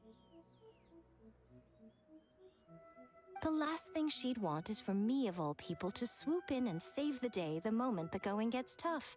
So if I want to help, I have to be mindful of her feelings and tread delicately. Rare to see you being so considerate. I'll take that as a compliment. Mizuki's always so considerate towards others. It would be nice for someone to reciprocate once in a while. Well, since you're in a difficult position, maybe I can do the honors instead. Well done, you took the hint. Now, while I'm sure you'd love to chat longer, you seemed to be in a great hurry when you arrived. Shouldn't you be on your way?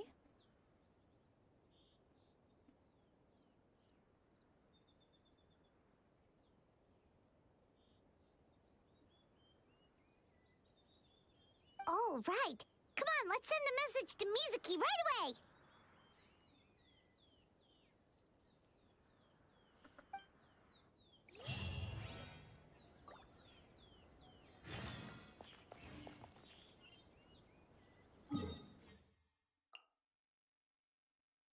Oh damn, there's a...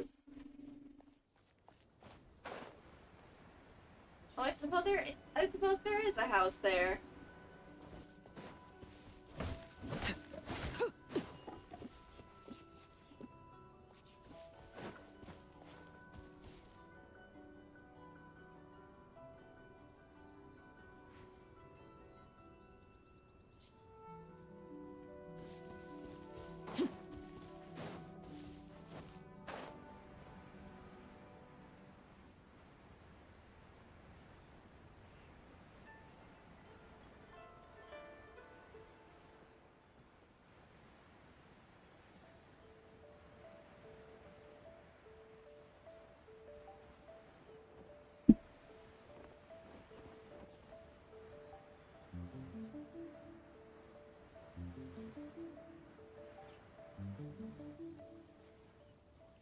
This should be the place Miko mentioned, right? A little ramshackle place like this. Traveler, Paimon. Mizuki! That was quick. All thanks to you two. With what I learned from those two guys, I managed to give Murasaki and Shion effective treatment as soon as I got back. That meant I was free to head out again as soon as I received your message. So, this is where Emura Ichigensai lives. Sure hope so, 'cause this is our only lead. Wait, do you guys smell that too? Some kind of fragrance. Seems like it's coming from inside. I smelled the same scent yesterday too. Then that confirms it. We've come to the right place. Now we may face great danger once we're inside. So from here on out, stay close to me and stay focused. I don't want either of you getting hurt. Don't worry about us. We'll be fine. You just focus on what you need to do.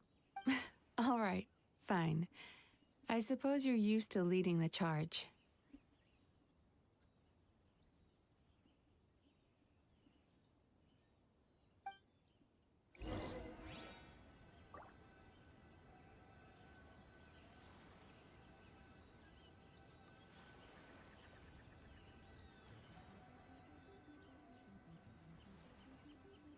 Oh boy.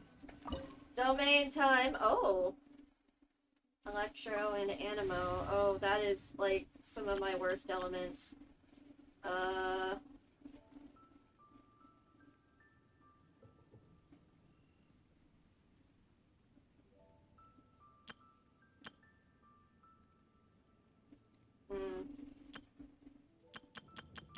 If I...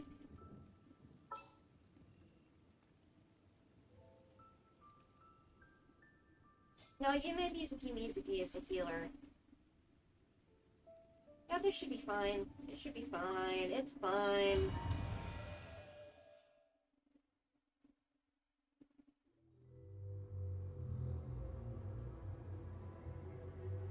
Oh. Holy fuck, that's...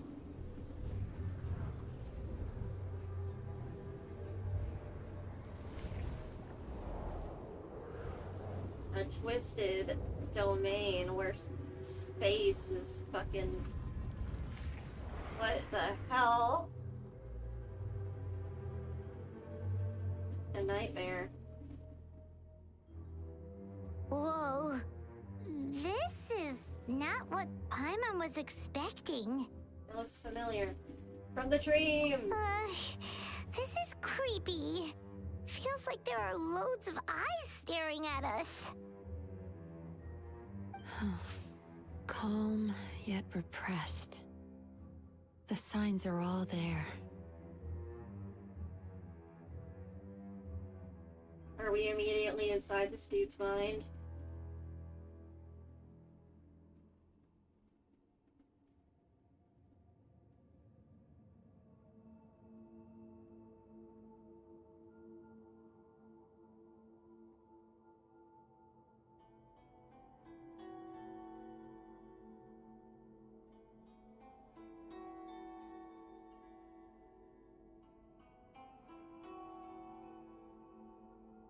What is it, Mizuki? Figured something out? Seems like it. Nothing new. Just further confirmation of my suspicions. Emura Ichigensai should be hiding deep inside this place. Stay close to me.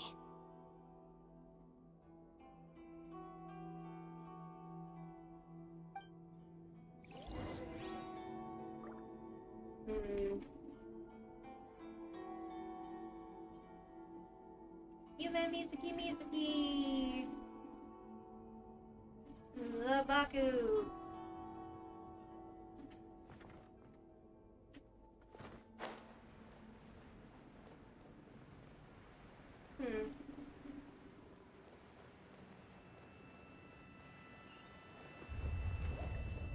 Oh! We are walking on air! I'm walking on sunshine. Except it's not sunshine, it's like darkness.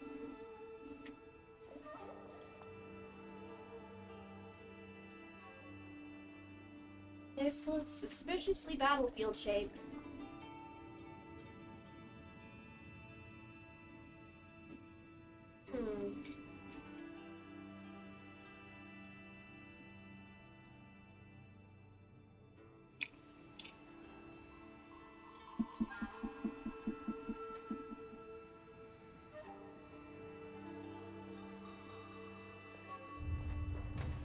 He set up an ambush? Seems like we're not welcome here.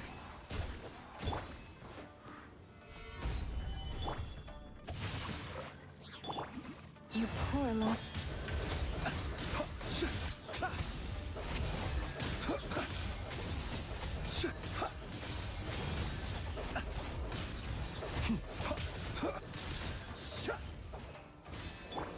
Order guide you.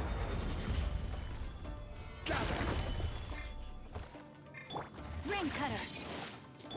Lush as the moonlight. Observe.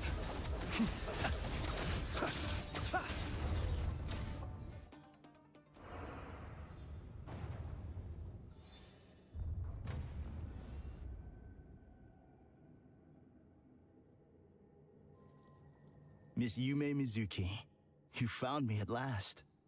Ah, and I see you brought some friends with you. Please, forgive my lack of hospitality. Brother. What the fuck? Huh. Emura Chuya. So it is you. Mizuki was right after all. Paimon wasn't expecting him to be so polite, though. Please, do not call me by that name anymore. The old me was plagued by negative emotions. But I have parted ways with them now. That period of my life is consigned to the past, and the name along with it. You have to listen to me.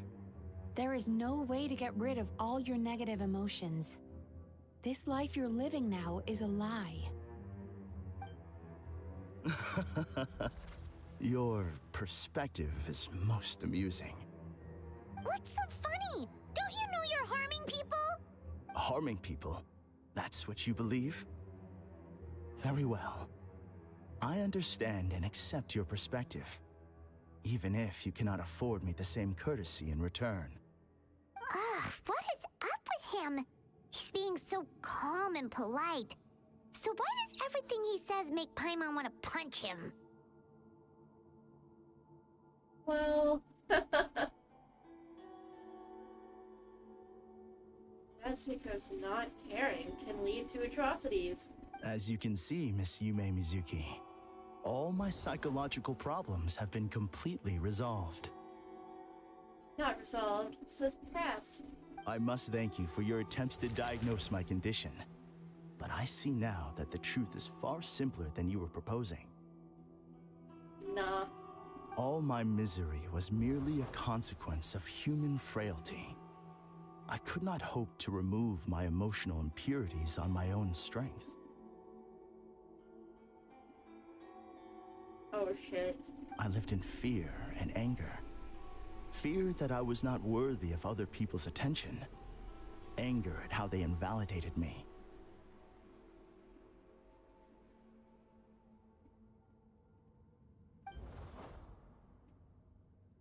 I became a slave to my emotions.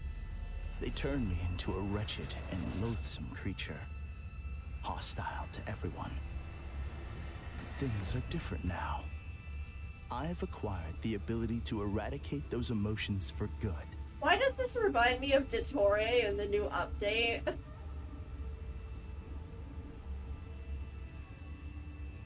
No longer will I be afraid. Never again will I be stirred to anger. No, I am filled now with only one emotion, and that is happiness. I have become humanity perfected. No, you've become severely psychologically messed up. What I'm hearing is that you've developed your own unique understanding of psychological issues. So how about you play therapist this time? I have a couple of cases I'd love to hear your thoughts on. I would be delighted. Oh, even down to the teleportation.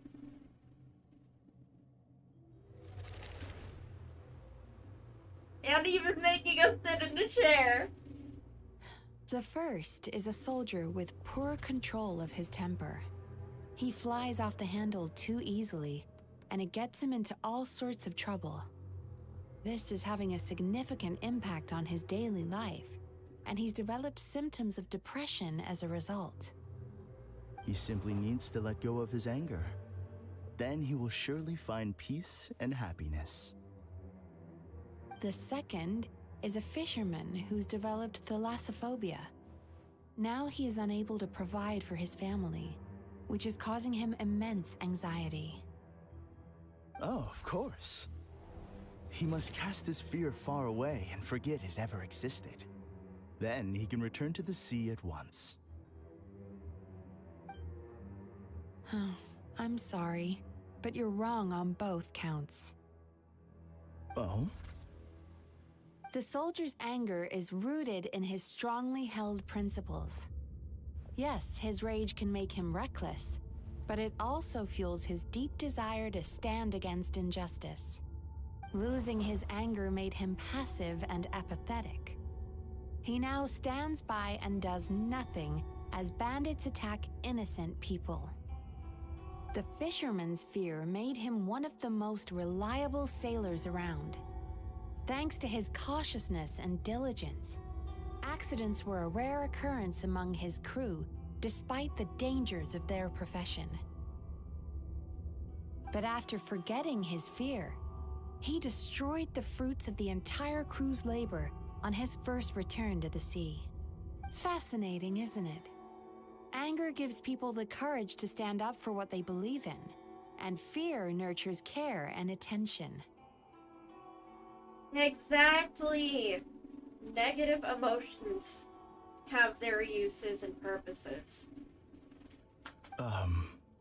Emotions are integral to human dreams. And after many years of dealing with their dreams, the Yumekoi Baku have learned an important secret about human emotions. Negative emotions do not just go away. They will always be there. This is true for everyone. Not only that, but their presence is essential. You can't have a healthy human psyche without negative emotion. 100% correct. So do you have any idea what you've done to those poor men?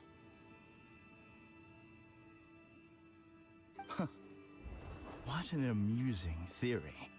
In fact, I do remember those two. But I'm afraid that the only emotion I sense in them now is happiness. Hey! I am doing pretty good. I am feeling better. I had surgery a little while back, and I've mostly recovered. Whee! And oh my god, I love the new Genshin Impact update, but I'm catching up on some old stuff right now.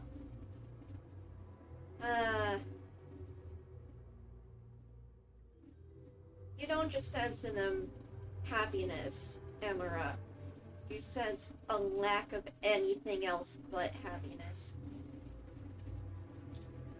A lack of substance. How can you believe that negative emotions are required for a healthy psyche? It's a laughable theory. Don't you remember how I was when we first met? You call that healthy? 2.5 hours now. Acknowledging that negative emotions exist doesn't mean giving them free rein over our minds and lives. Humans have a whole gamut of emotions. They're supposed to keep each other in balance. Completely correct. But if that balance gets disrupted, emotions start working against each other. Untethered rage cripples the capacity to be careful and considerate. Uncontained fear drives people to abandon beliefs they once held dear. The person you were when you first came to my practice only proves this further. Very true.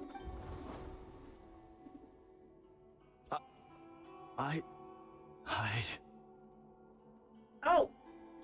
In general? God, years ago.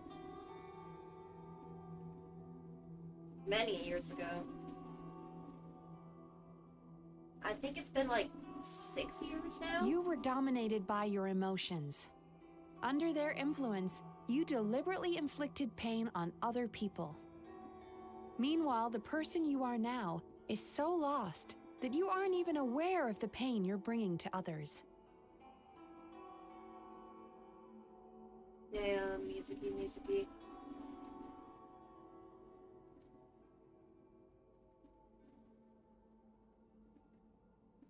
That is. Ooh. This diagnosis is going to sound harsh, but I'm afraid it's accurate. You've simply gone from one extreme to another. Yep. You say you've reached perfection, but you're just as dysfunctional now as where you started. Yep. One from one extreme to another.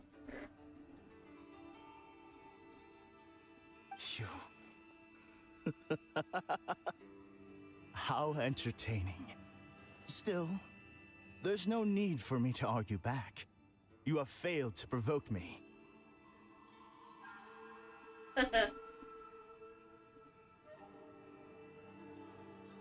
I mostly stream Genshin Impact.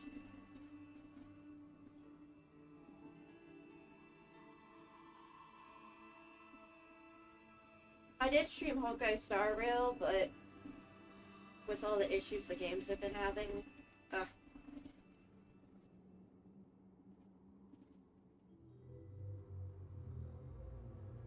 I will forgive you for this offense, because I know my present perfection to be a fact.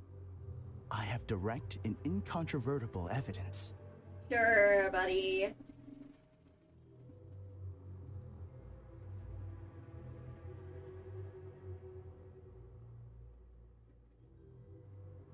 Yeah, I do like story-based games too, but those kinds are typically not my cup of tea.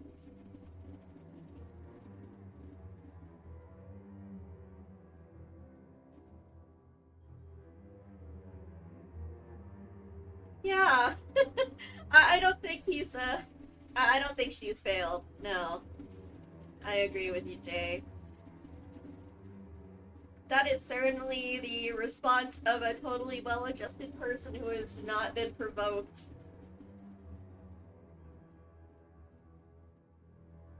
Not to mention this guy's previous favorite activity was winning arguments.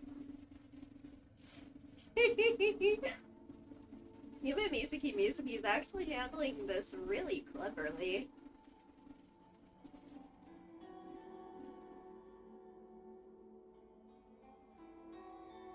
You once told me that nightmares are the result of a buildup of negative emotions. But ever since I acquired my present abilities, I never had another nightmare again. You never consciously experienced another nightmare again. It's just all being repressed. Clearly, that proves that all of my negative emotions have been definitively eradicated.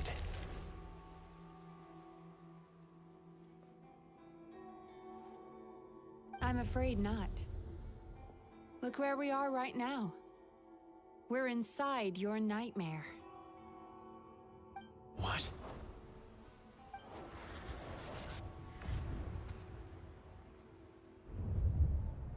Oh shit. No wonder! Paimon knew something was up the moment we arrived! Yeah. I knew it. The enemies that we encountered were manifestations of his negative emotions. That can only happen in a nightmare.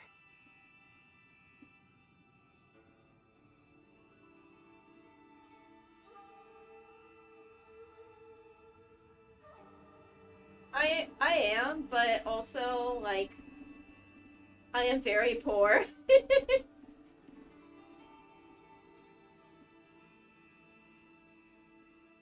I mainly just do this for fun.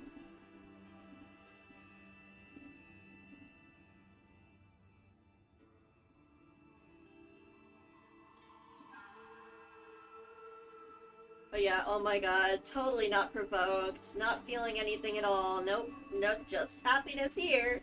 Happy times, good vibes only. No, that can't be.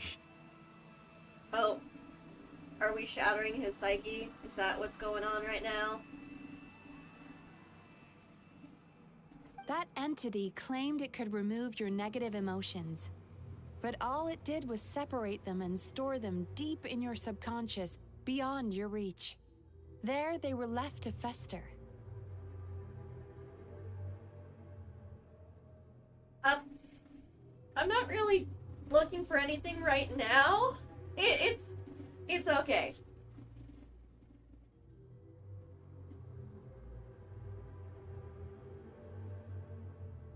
Oh man. Yeah, bottling up your emotions is not good. Your situation is far worse than that of the other victims. It has deceived you at a much deeper level. You can't even perceive that at this very moment, you're in the middle of a nightmare. Is provoking him when we're also inside the nightmare a good idea? I don't think it is. But yeah, I'll message you later, probably.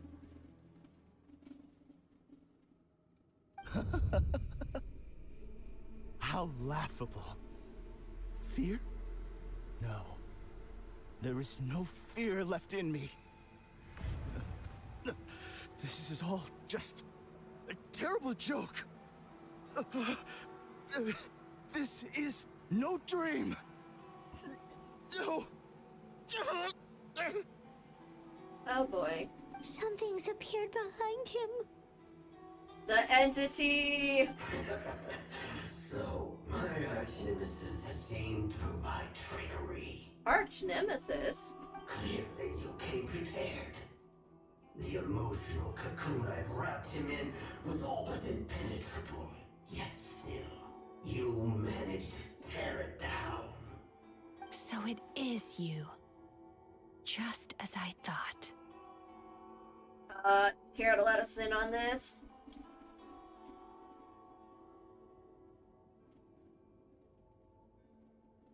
What is that? A nightmare monster. A fearsome yokai that was once the bane of Inazuma.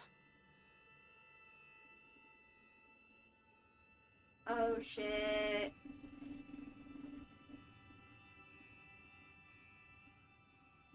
We Yumekui Baku eat the nightmares of humans, while they called those nightmares their home. So we were natural enemies. Yeah, that'd do it.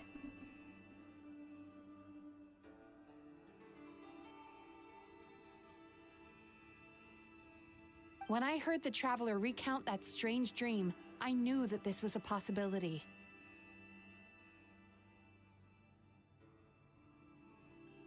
But it's still a shock to see one of our long-lost arch-enemies in the flesh. They were supposed to have gone extinct long ago. Oh. Now we're gonna kill one. Whee!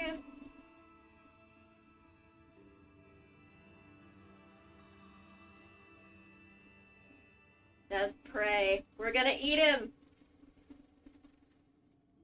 Hey, Wake Warrior, I really appreciate the offer, but please don't spam my comments with solicitations. I'm gonna be streaming for a while yet.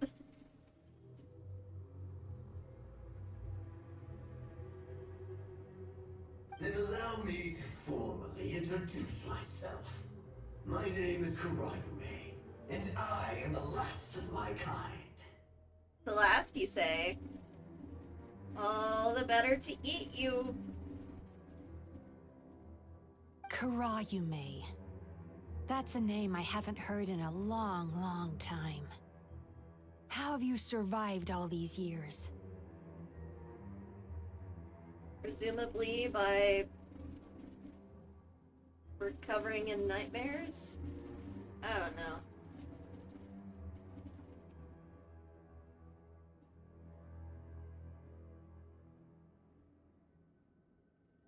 Buddy, this isn't about if you're a scam or not. It's okay. I'm just streaming right now and having some fun.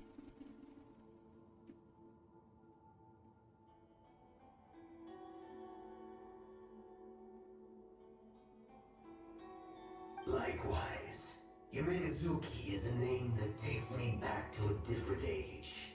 Although I must say, we may be born enemies, but I have never felt any great animosity toward you personally. Sure, buddy. Tell yourself that. Ultimately, the fall of the nightmare monsters was the fault of our hosts. Humans are such fragile creatures. Are they now?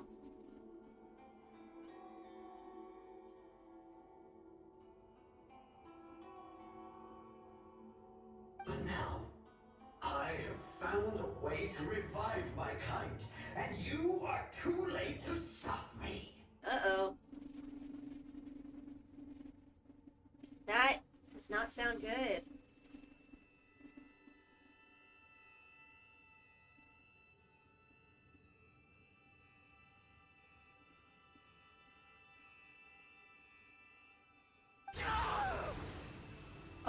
Oh, that sounded painful. That voice actor did good. Oh no! We've got to catch up to him! What-oh?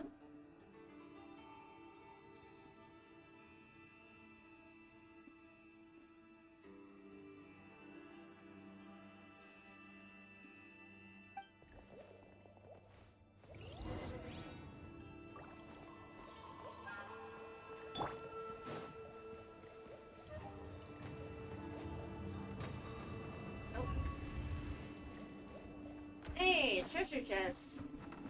I will gladly take that. What's happening? Haimon's feeling dizzy all of a sudden. That's the feeling of rejection. It's so strong. Quick!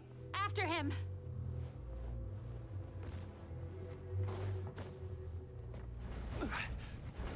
Ooh. Very edible. There he is! What do you think he tastes like? Grape flavor? What happened to all the paths? He's repressing his emotions even harder.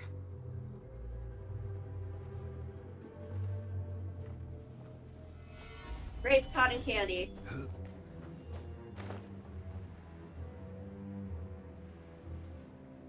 Ooh. No, I failed. What am I supposed to do here?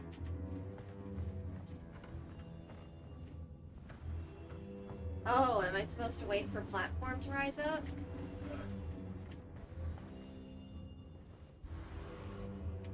What am I...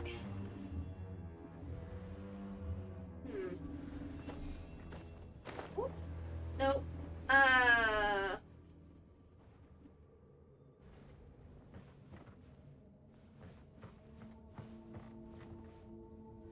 Or wait, am I supposed to use Yume Mizuki? Time to relax. There we go.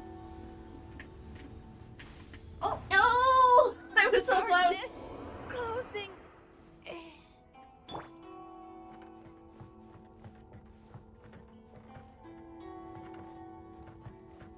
Turn that frown upside down. Okay.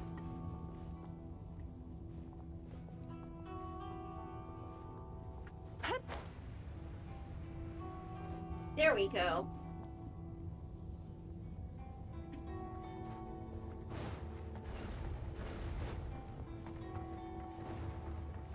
Oh Lord. There! He's got nowhere left to run! Hey, oh! What's happening to the ground? Watch out!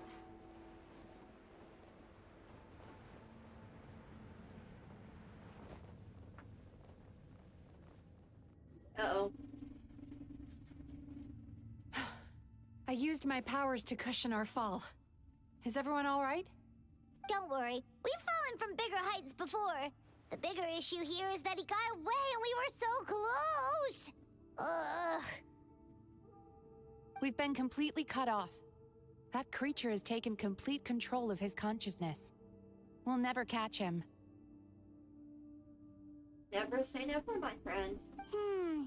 Would it be easier if we wake up now and go catch him in the real world?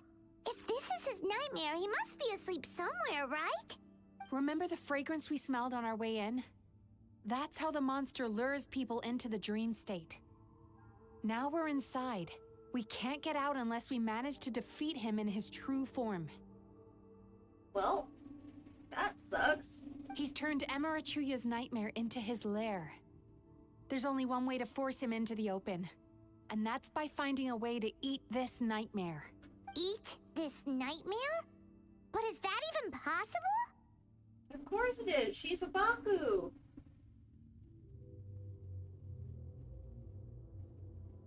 Not only is it possible, Paimon, it's quite literally my job.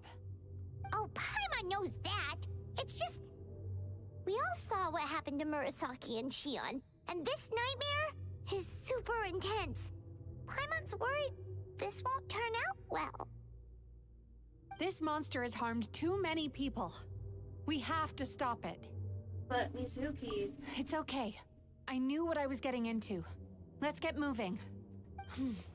We may not have caught him, but our chase wasn't in vain. He led us deep inside his dream. We should now be at the subconscious layer that makes up its core. It's so dark. That's what happens if you leave your negative emotions to fester. There must be a lot of emotional fragments in this place. We need to follow them one by one until we reach our destination. Wait, but what is our destination? Where the light is.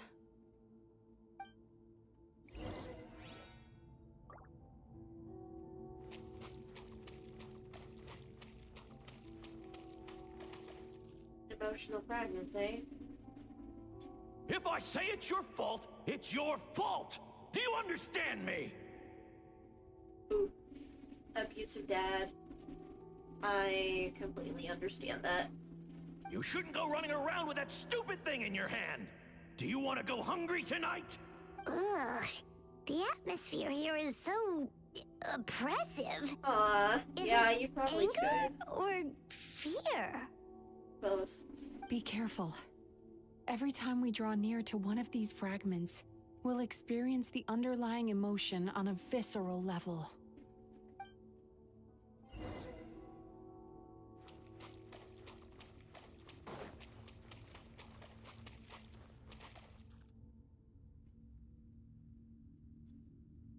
You, a writer? Didn't they reject you already? Get rid of this trash! Go find a real job! Aw, poor guy. Paimon feels so bad for him. We shouldn't stay here. Let's keep moving.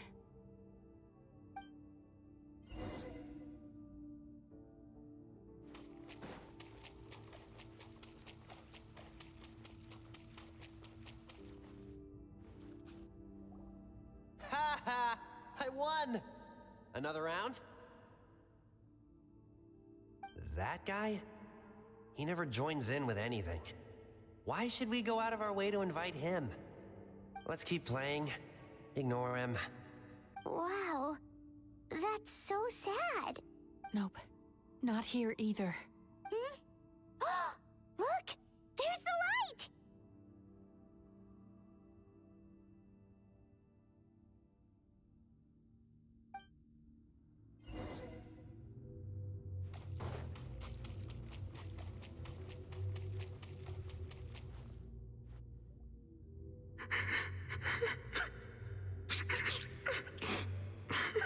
Oh.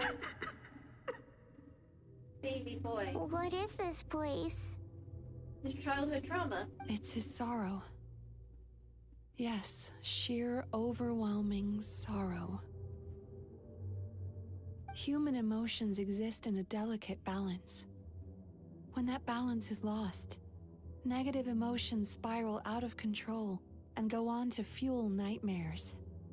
By isolating these negative emotions and allowing them to fester, that monster has completely destroyed his emotional balance. That's why he was able to create such a powerful nightmare. If we want to restore balance, we have to dispose of the excess negative emotion. Oh, so that's what you mean when you talk about eating nightmares. Well done, Paimon. Very clever. Aw. Alright, what's the next step? I need to find a way to separate the negative emotions out. For that, I need a special medium. Sorrow might just do the job. As long as it's kept in check, it can calm the waves of emotions and help him regain some measure of control. Good luck, soldier. Let it out, Chuya. Let the tears flow. You'll feel better after a good cry.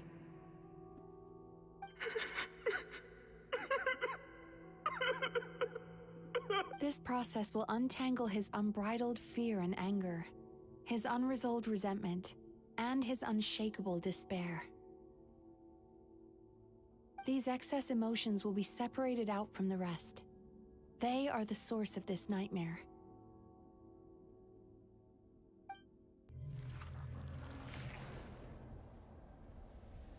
That looks like it's gonna give really bad indigestion.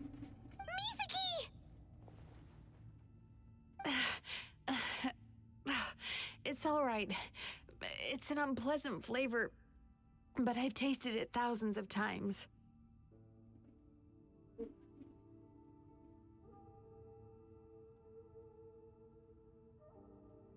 Gross. Icky, icky.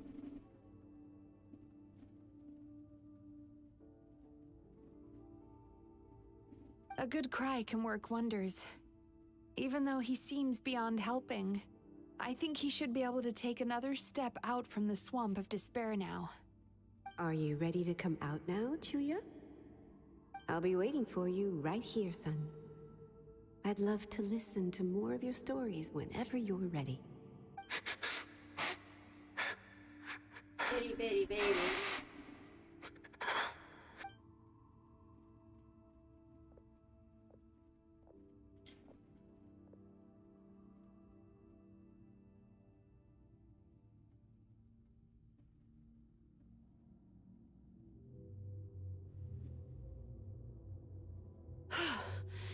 All right. There goes that nightmare.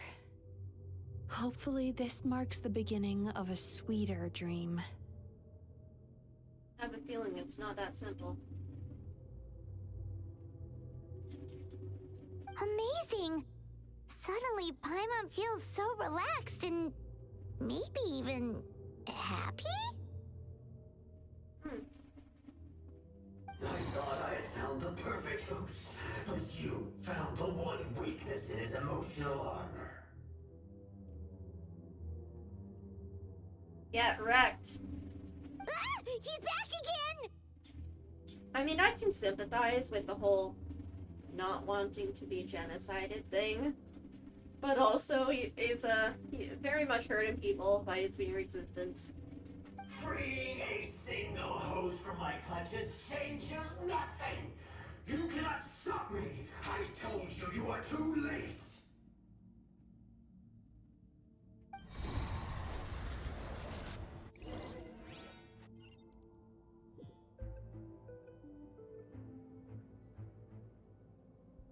Oh, it's pretty on his soccer pedals now. And fish. Fish kites.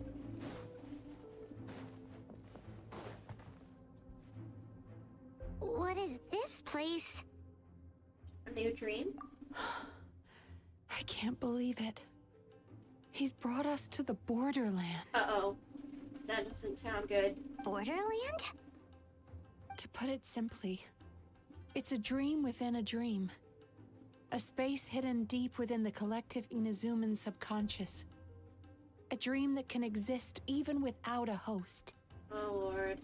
This must be how that monster managed to survive the extinction of his kind.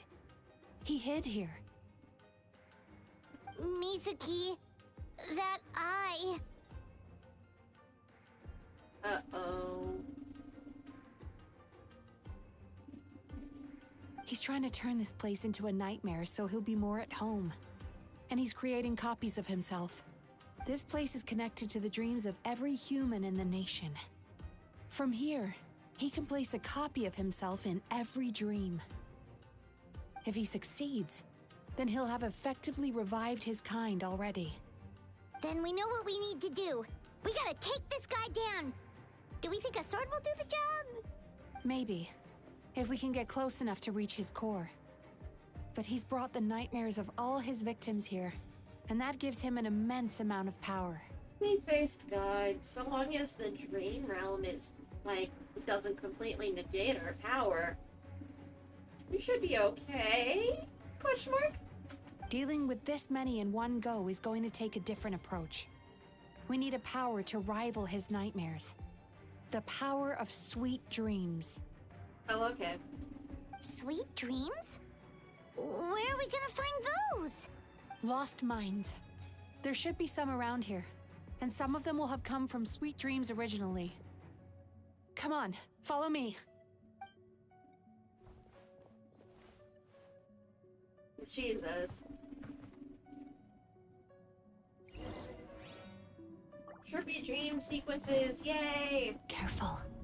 We've got to move quietly. Uh-oh. The nightmare monster has usurped control here. We need to stay out of his sight.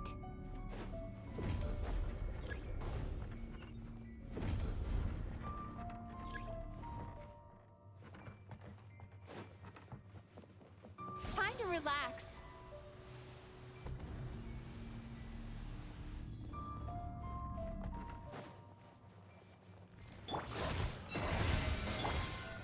Solidified.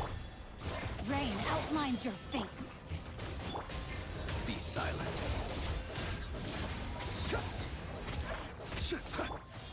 Turn that frown upside down.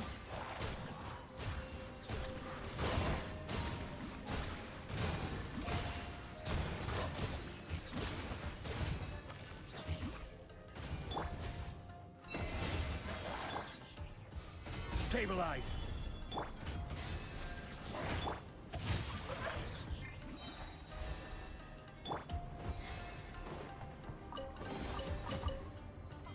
Bushi?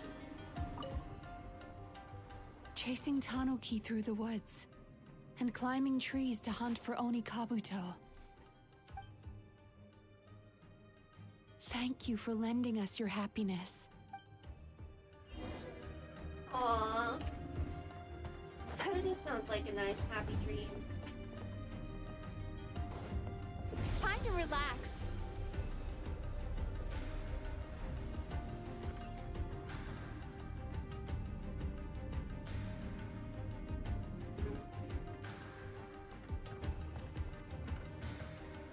Turn that frown upside down.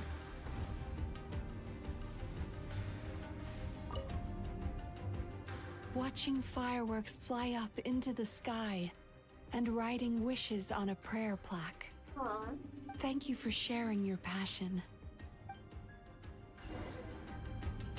All right, we've gathered enough power to proceed. Time to face... No. The core should be just up ahead. This will be a tough fight. Why? Are these sweet dreams not sweet enough? I just wish we could have gathered some more. But these are all we could find in the immediate vicinity. Which means we're running out of time. Our chances of success are shrinking by the minute. We have to act now. No problem. We're ready to go. Let's fuck this guy up.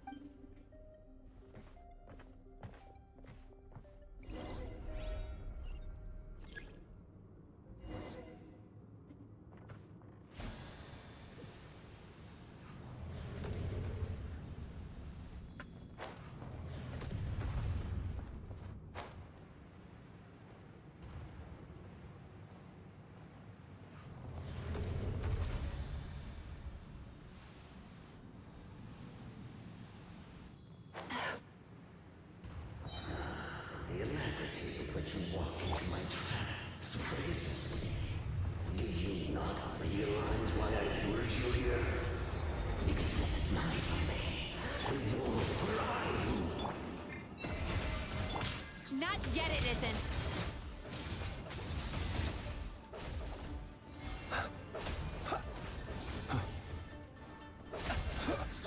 Now, use the power of the good dreams. I think you will find it to be quite ineffective against the power of my nightmares.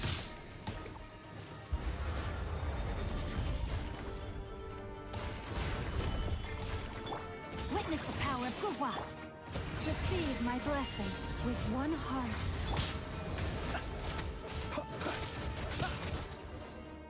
Yay! I must confess, I am somewhat confused. Both of us bring happiness to humans now. Why must you still treat me as your enemy? Because the happiness you provide is a lie. All you do is make them forget their negative emotions exist. And now they're living under the illusion that they're gone for good. All the while, these repressed feelings continue to fester in their subconscious, eventually becoming nightmares intense enough to become your home. You're fucking people up, dude. Just in a different way. Your kind has always thrived by magnifying your host's negative emotions for your own gain. What you're doing now is no different from what you've always done. I am correct. This time, I shall change the fate of my entire kind. When a human becomes dominated by their negative emotions, when they lose their ability to survive, that is how my kin died out. But I can give them a fantasy instead, turning them into the perfect hosts, capable of surviving no matter how dire the situation in their subconscious gets. That's so fucked up, man. This is the path to a revival. My kin shall rise again! You do realize what that means, don't you? You've gone from one extreme to the other. Oh, I'm perfectly aware. There is nothing you can say that I do not already know. For over all the years that your kind has been learning about the human mind, I have been hiding here, watching and learning from the fruits of your labor. But I'm afraid I could not care less for the moral burdens that you impose upon yourselves. The health of the human psyche is of precisely zero interest to me. Literally, like, giving them mania. And yeah, he doesn't care at all about the health of his host beyond them still continuing to exist for his survival. Now here's a question well worth thinking about. If we allowed the humans themselves to decide, which of us would they really choose? You or me? That is pure sophistry. The only people who would choose you is because you have manipulated them. Sometimes people do choose against their best interests, and sometimes that even leads towards their deaths. People do have the right to choose, but they also have the right to make an educated, informed decision where they can truly consent, not being preyed upon when they're already in a weakened state. Yeah, like, this parasite is literally killing their hosts. Do you see now? Oh no. I won this battle long before you ever set foot inside this tree. Oh no. He's infected Mizuki? What's going on?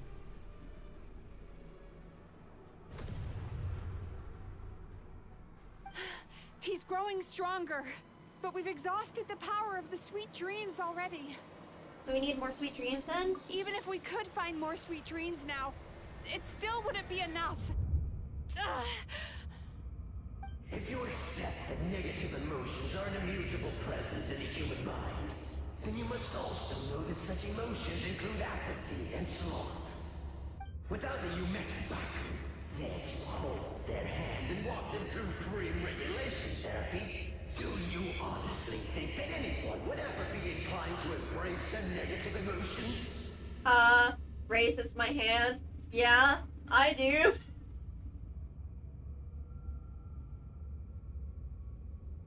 The Yumeku Ibaku don't exist in real life, and I very much accept my negative emotions. No, they would sooner run from reality to forget all about their troubles and live inside an illusion. But the whole reason I wanted to become a psychologist.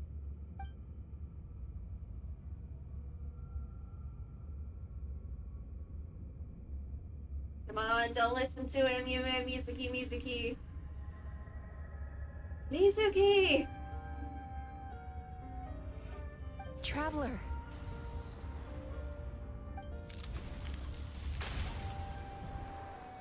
These feelings. So that's how they should taste. I'm giving you my sweet dreams.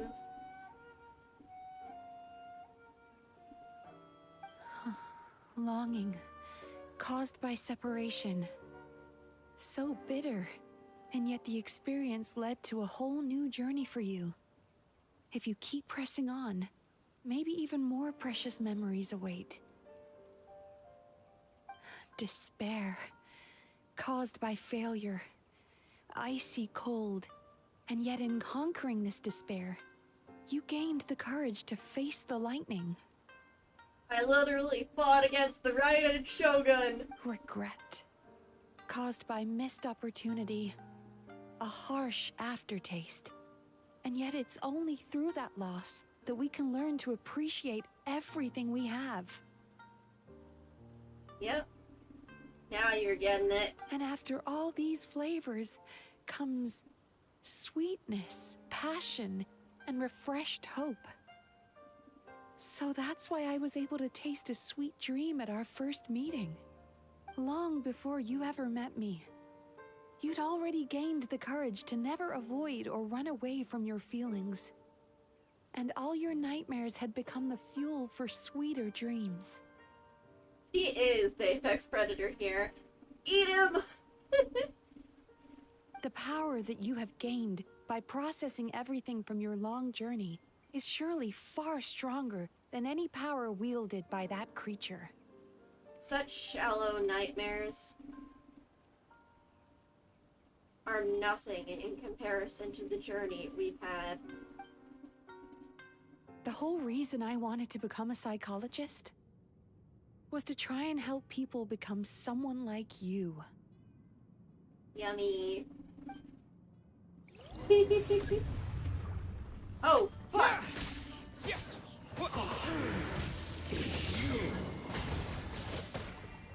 Your dream is so powerful. Traveler, give him all you've got.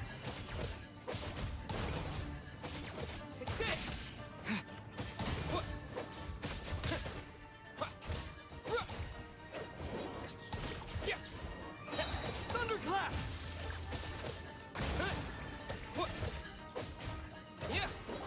Oh, no, no. Oh. Lightning flash! Oh, I totally missed that.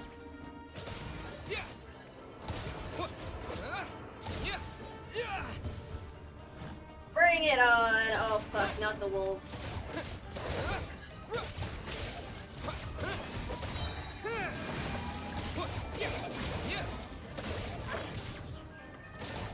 Bad puppies.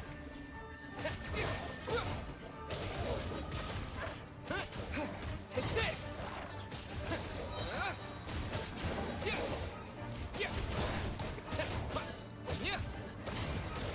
Thunderclap!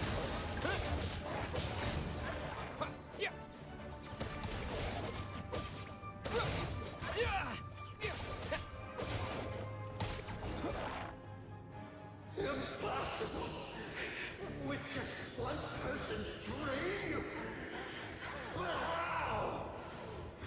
I have been planning this for so long! I'm a bit special, buddy. Once the false dream he created has been destroyed, I can make sure all his victims make a full recovery. I don't think I ever would have been able to do this without your help. Yeah, probably not. Don't mention it. We're a sender. We do this all the time. You shall join my ancestors in death! You and my failure of a host! What? He's still not dead? Wait, does anyone else hear water? Where is that coming from? Uh-oh. Maybe he made his host build some kind of device in the underwater cave. Once he realized we were onto him, he decided to sacrifice his host. So you mean we're in danger in the real world too? Yeah, let's get We've out. got to wake up. But how? Like, pinch ourselves? This should be high enough. Traveler, Paimon, jump. Huh? Dying in a dream makes you wake up in real life, Paimon.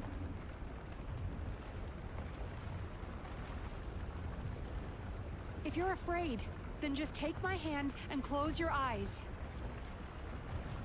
I'm assuming I'm not allowed to open them again until you say so. Yes, just like the last time.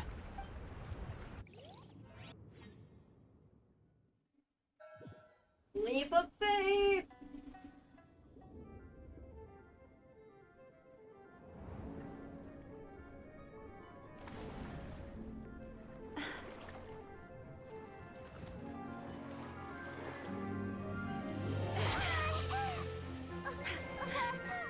Oh, we're flying!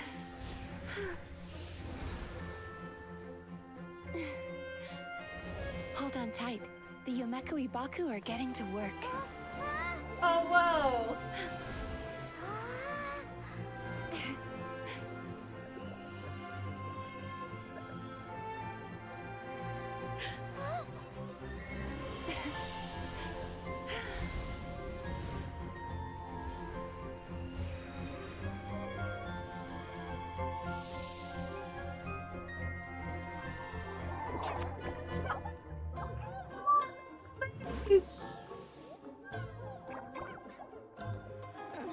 Oh, that's adorable. Nom nom time indeed.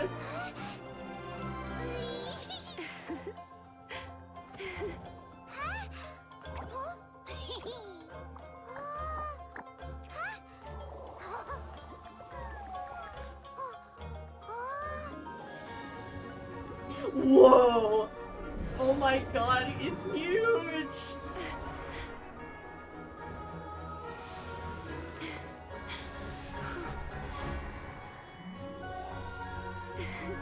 Closest traveler is ever getting to a kiss.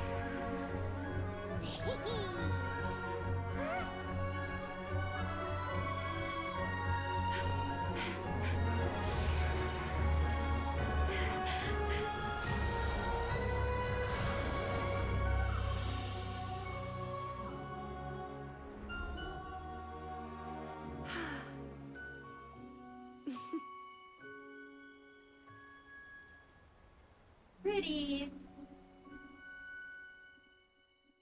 Saved you to zoom out from eternal nightmares. It's finally over. It's a good thing I had the foresight to ask them for help, or I'd be the one dying from indigestion tonight. Looks like purple jam. My good dreams helped, right? Mm-hmm. They were very delicious. Yummy. Traveler, could I pick your brain with another question? What do you think humans tend to have more of? Happy dreams or bad ones?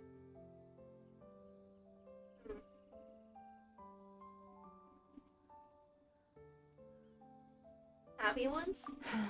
If only that were true. Most people struggle to deal with their negative emotions.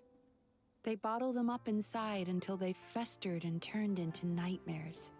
As a result, humans have far more bad dreams than good ones, and most happy dreams are short and fleeting. They are so rare that it's basically impossible for them to be shared with others. Huh. I wouldn't have thought that. Happy dreams do tend to be fleeting and not stick around after waking up. But mostly, normal people have mostly happy dreams, don't they? I thought I was very much an outlier. Because for a good decade or so, I had only nightmares almost every night. But it turns out that was a side effect of one of my medications that I did not know about. So when I went off that medication, it suddenly stopped. I am prone to really rare and odd side effects. Heck, there are even people out there who only have the mind space to have happy dreams after they've given us their bad ones. Which is all to say that the dreams we get to taste are usually bad ones. No matter how hard we try, we can't seem to change this state of affairs. Yeah, that's very fair. I mean, they're also dealing with, like, world-ending disasters every other month.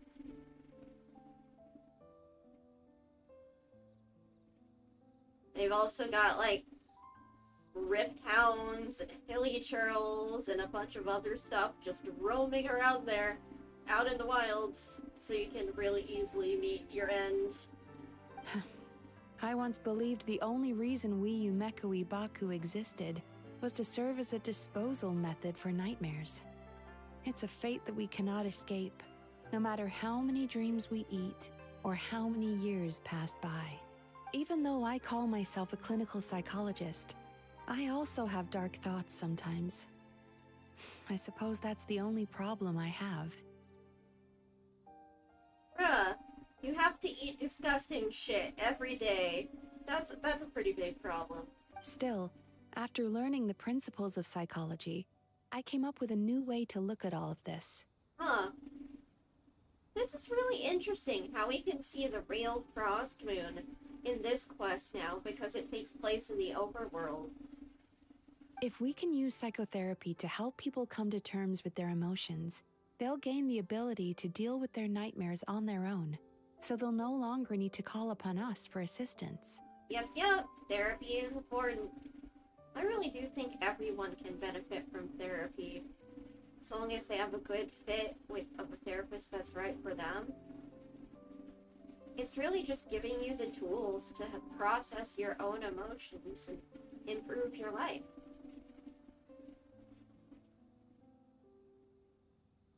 I mean, there's a difference between, like, bad thoughts and bad thoughts.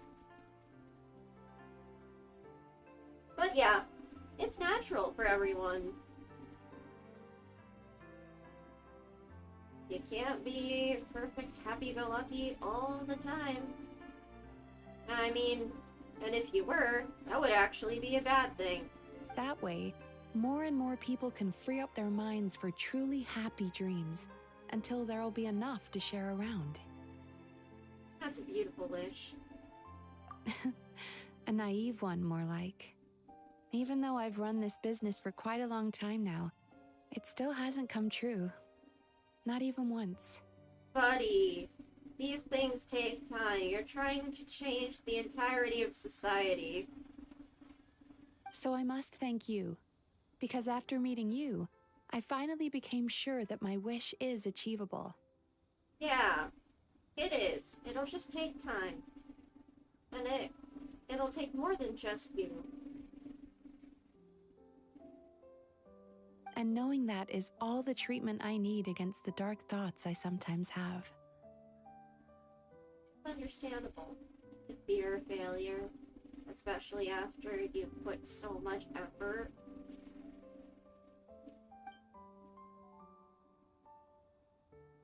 But you're There you are! Paimon's been looking everywhere for you, too! Oh, not the blush. Come on. Paimon. Paimon was just watching the Baku eat the nightmares. They got really full and started rolling around on their tummies. It was so cute. Anyway, that's why Paimon fell behind. Got a little distracted watching them. Oh, and speaking of Baku, we were gonna book another appointment with you, weren't we? Remember? Before we got caught up in all those nightmare shenanigans? Paimon. Now's not the time. It's a little late for that now. Ask me again tomorrow. Oh. Still, the night is young. Want to stay here and watch the moon with me for a little longer? The real moon. Huh? Yay! That only took 3 hours. Oh boy, I need to find a more. Oh, hey, I'm still in the tree. And I'm fucking I'm Flynn's!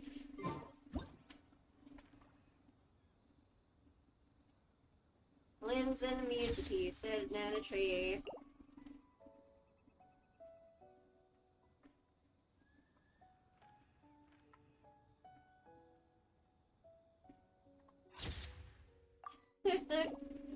Can I even switch characters like this? No.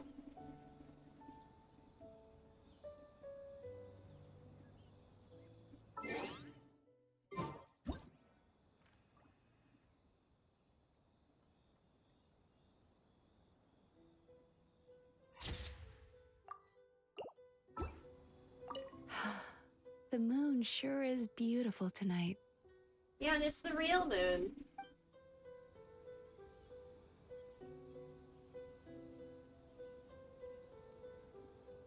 Yeah, nah.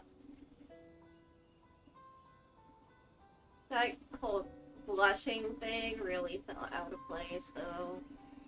Eh.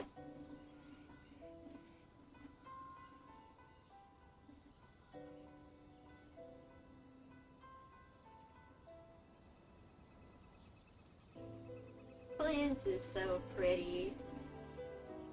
Flynn's is beautiful. Oh! Oops! Whoopsie daisy!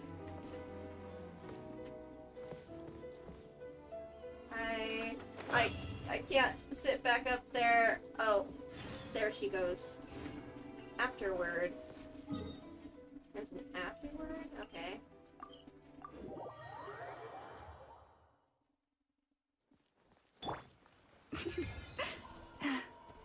Shut. Don't laugh at me.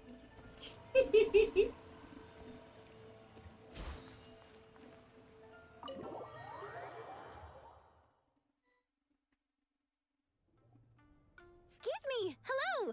Please come register over here! Hi! What's going on? Why are there so many guests?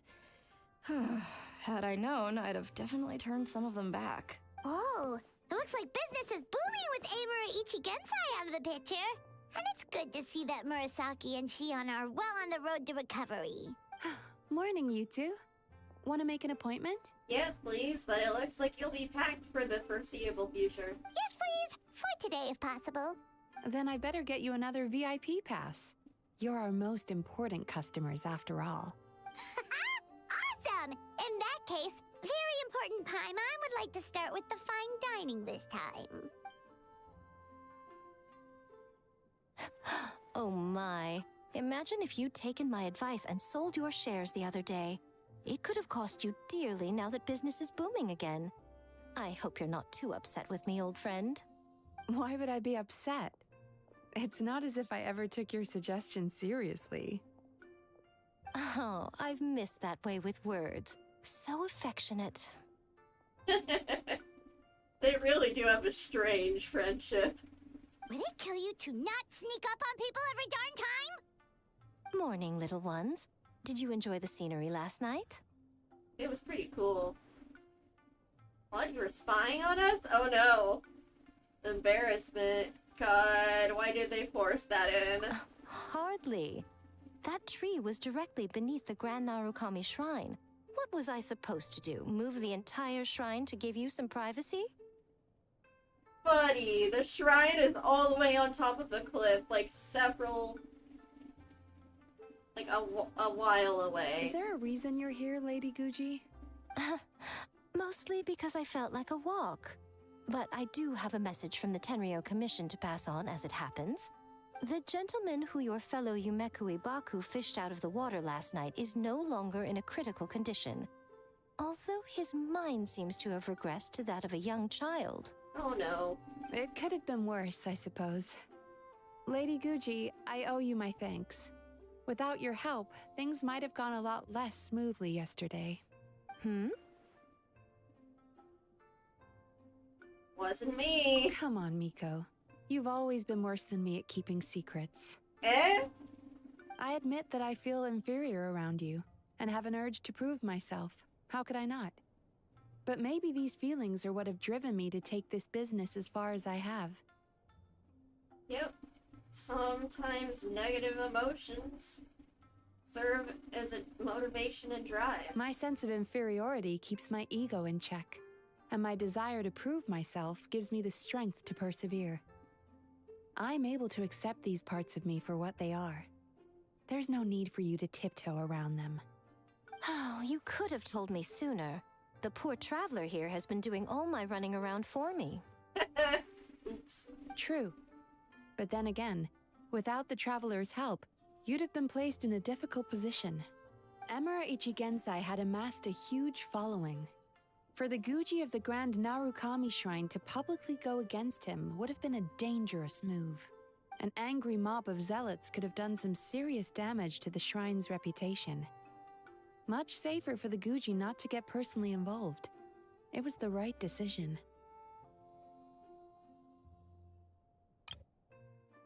I think so.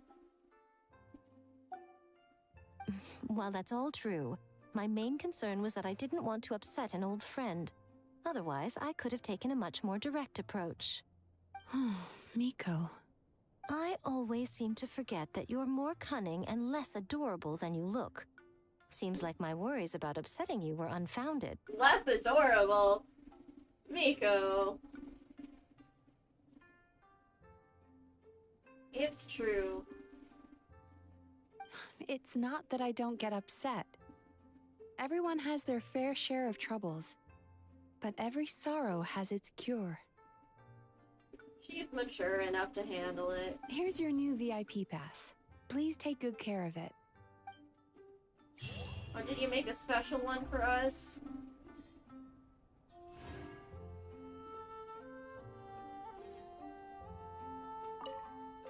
Could we go over your past experiences when you have a moment? There's a lot of gaps in your medical history I need to fill in.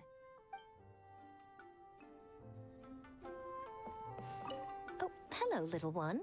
It's been a while since you last came to seek your fortune at the shrine. Sorry.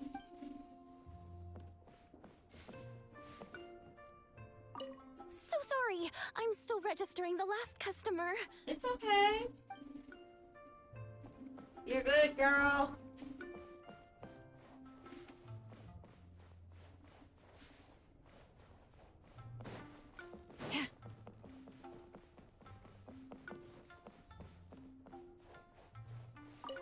Ugh, we've got to turn some of them back.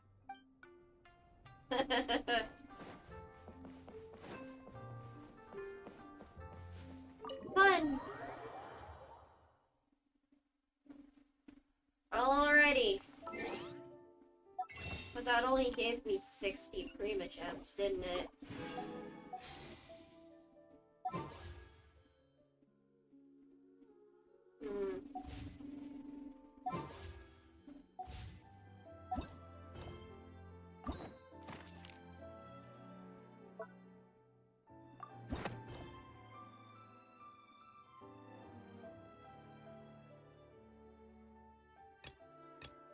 I need to do something.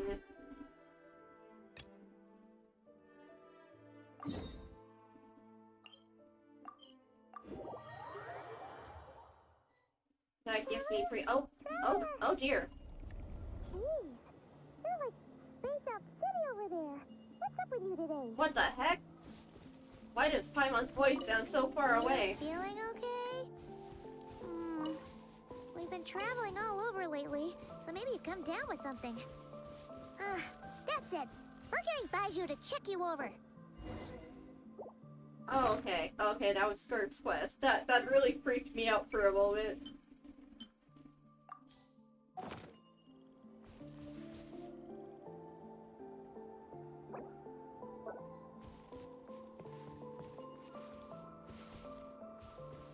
Okay, we've got this last... This...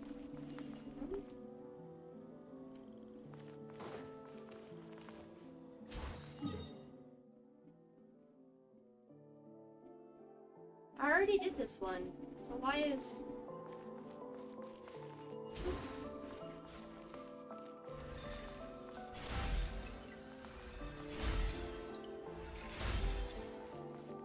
Okay, I'll figure that out later. We shall do Skirk's quest.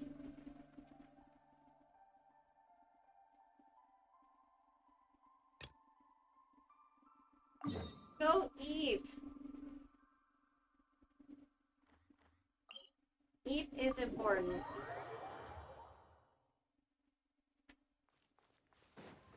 Don't be like me and ruin your sleep schedule to a absolutely horrible place.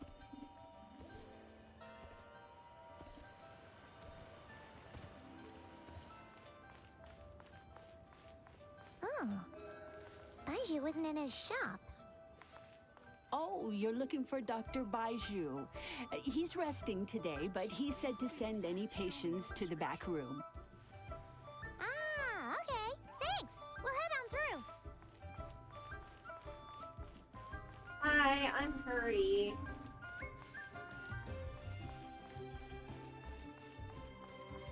Where's the back room? That is completely fair. There.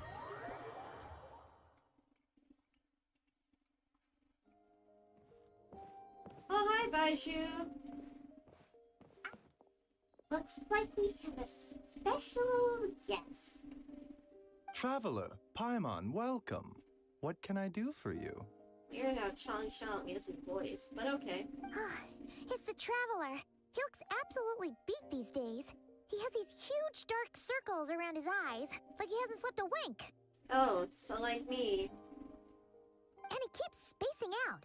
You have to call his name several times before he snaps out of it. What do you think it is? Is he sick? Also like me sometimes. Oh? Is the Traveler prone to sickness? I find this surprising. I'm not sure. Very peculiar. In all the time we've been acquainted, this is the first time you've come to me with a health complaint. Come, let me take a look at you.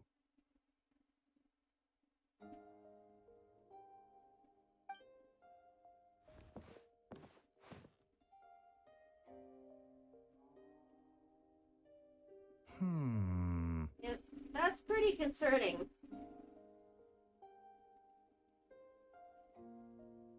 Okay, Paimon does not like that expression, Baiju. It's not serious, is it?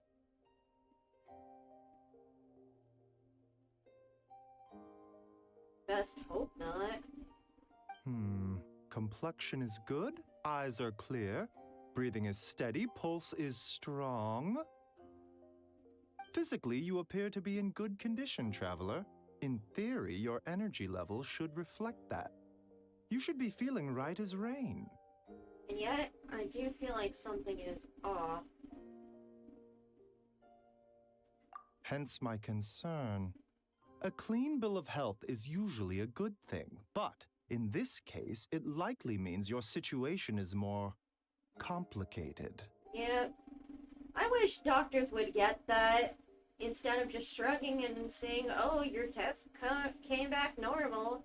No, that means the problem was not identified. Physical illnesses come with detectable symptoms that can be used to diagnose, medicate, and cure the condition. But afflictions of a non-physical nature, they fall outside a doctor's realm of expertise. Huh? What do you mean, non-physical nature? Curses, dark magic, it's hard to say. It could just as easily be a simple case of mental fatigue. Why don't you rest here for a bit? Whatever it is we're dealing with, clues to your condition are sure to reveal themselves in time. Once we know the root cause, we can administer the right treatment. I've seen my fair share of mental afflictions. To start with, some calming incense, and a good night's sleep, and a good meal will do you a world of good. In the meantime, Changsheng and I will review the relevant literature for afflictions that present with mental fatigue. Still, we're not experts on this kind of thing. I say we should strongly consider calling in a specialist as soon as possible. Oh, must be a rare condition if not even Baizhu and Changsheng have seen it before. Well, all we can do is take their advice. You look like you're about to collapse anyway.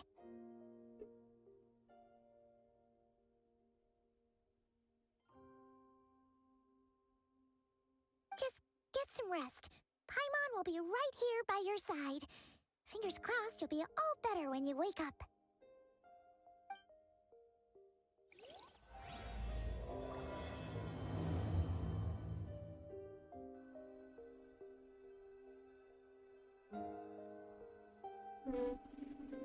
Sleepy time.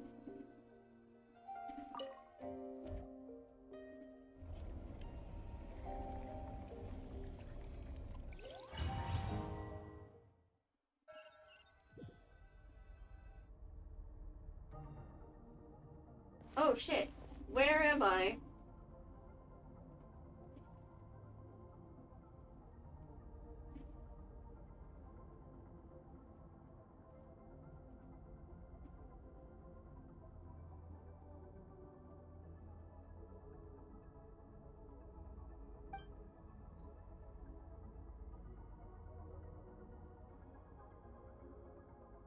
There's a thick fog covering my field of vision. This feels more real than a dream, but too chilling to be real life. My breath freezes in my throat before I can even exhale it. It feels like my soul has been wrenched from my body and thrust into this strange and unfamiliar space. Whichever direction I look in, there's no end in sight. And worse than that, I think there's something in the fog, following me like a shadow. If this is a dream, how long till I wake up? And if it's not, then where in the world am I? Oh dear God. What in the... Something just pierced through the fog and stabbed me in the back. But there's no blood. There's a strange light coming from the wound, and I see this familiar-looking spike retreating back into the darkness. Deep inside, it feels like a part of me is... Oh! A part of me is missing! And now another wave of fatigue is washing over me? Oh my god, it stole a part of my soul? What the hell?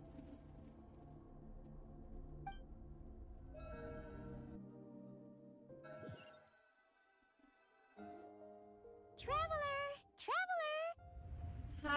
Paimon, I think my soul... Wake up!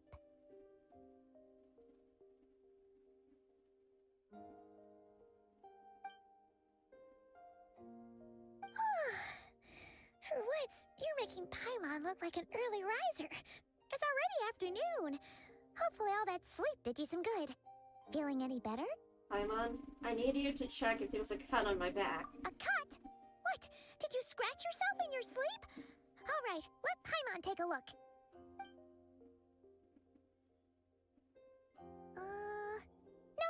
nothing there. Wait, did you have a nightmare? Yep.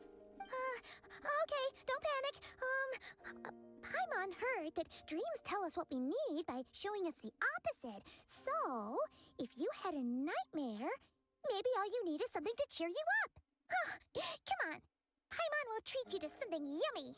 Aw, that's really sweet of you, Paimon, but I don't think that'll help.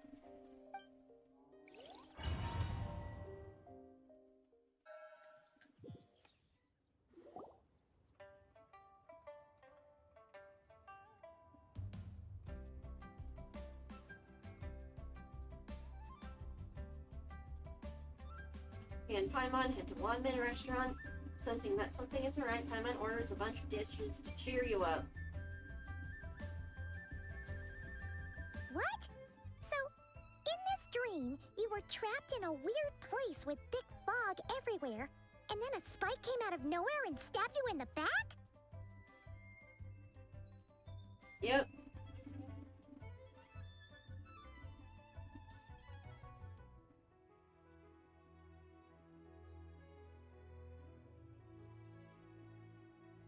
Oh.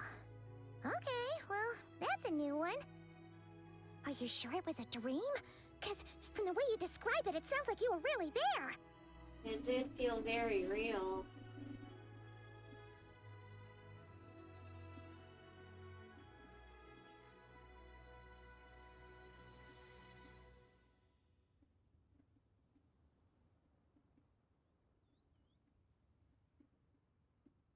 But then again, you woke up right where you went to bed. And you were definitely in a deep sleep this morning. I don't know what to make of it either. Maybe it was just a very lifelike dream. Then it's decided. Paimon will stay up and watch over you tonight. If anyone tries to mess with you, Paimon will beat him up. Sure, Paimon. Sure. Or, wake you up first and then we can beat him up together. Yeah, that's more like it. Paimon's smile is a way of putting me at ease. But what I saw is still bothering me. My dream was so chilling and it almost feels like there's something watching me from some corner of the world even now. Something stabbed me in my dream, but when I woke up, there was no wound. Still, if I focus on that area, I feel vague aching. Almost as if deep underneath the flesh, something is— oh my god, chest burster? What? I'm terrified. Something is missing? Did you just say something? You heard that too? The flesh remains whole, but the soul is incomplete. Left unresolved, the mind will wither away along with it. Oh shit! Ah! What the— Wait! Paimon remembers you! Your child's master! Skirk? Sure. Right! What are you doing here? The last time we saw you was at the Primordial Sea in Fontaine, right? But then we left and never learned where you went after that.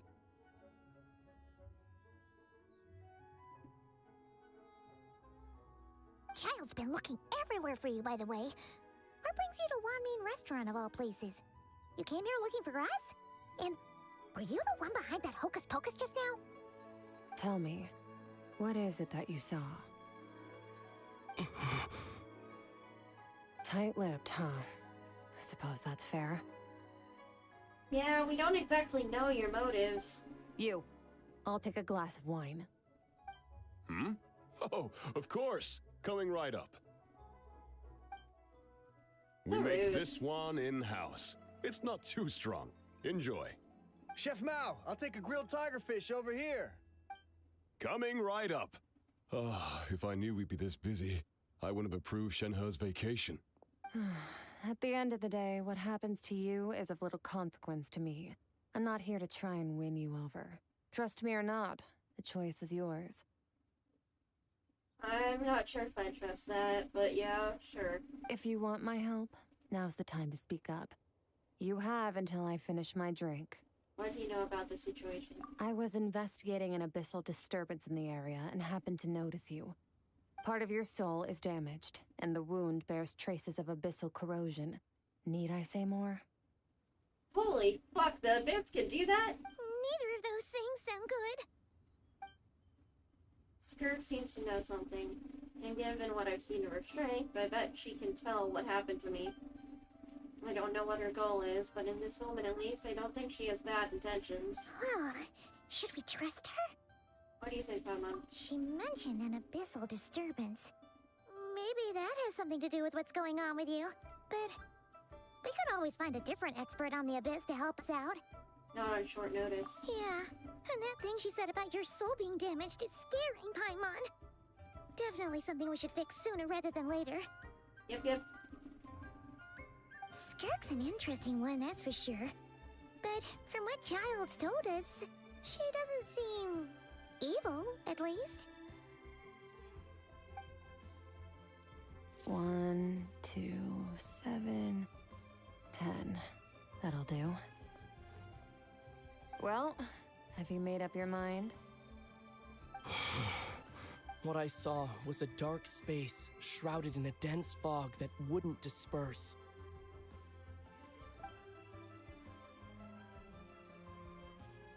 So that's all we know, Miss Skirk.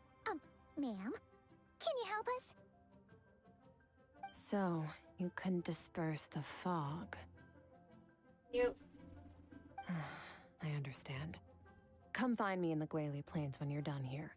Oh, and I left cash for the drink on the table. Settle the bill for me, will you?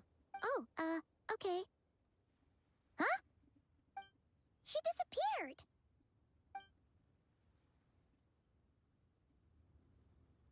Wait, hold on. You overpaid. Here's your change. Oh, no. This includes the drink, so it should be the right amount. I didn't think you two ordered a drink. We didn't. It was that lady who came and sat with us, remember? You brought it out to her yourself. You sure? I could have sworn there were only 2 of you at that table. Oh, what the fuck? What? What'd you put in their dish, Chef Mao? Some kind of hallucinogenic mushroom? You got them seeing things. Seeing things? Wait, so neither of you noticed her? Young lady? About this tall, wearing a purple dress? She ordered a glass of wine! Oh, now you mention it, that vaguely rings a bell.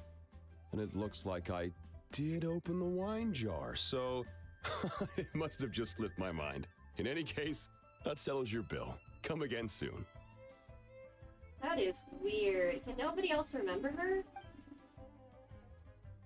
Chef Mao, check please. Coming! Okay, what was going on there? It's like they didn't remember Skirk being there at all.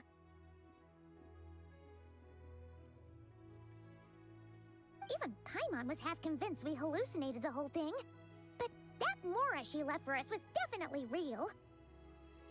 Oh, this whole situation is giving Paimon the creeps. But anyway, she told us to head to the Gwali Plains, right? Let's not keep her waiting.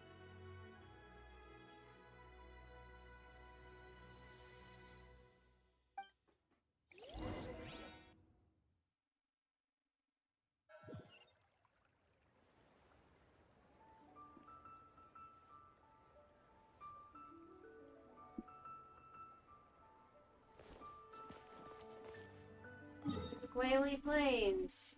Woo!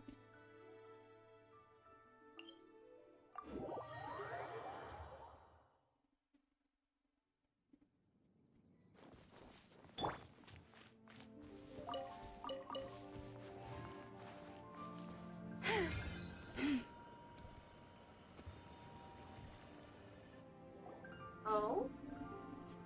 Rift Hounds! Whoa. God damn it! What are all these Rift Hounds doing here? Huh. Looks like they're collecting something. Let's go check it out. Check it out, as in fuck 'em up. Stabilize! Rain outlines your fate. Close your eyes.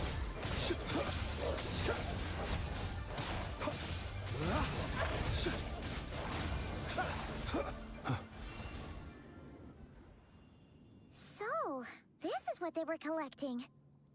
It looks kinda like... God remains? Yeah. What is going on here?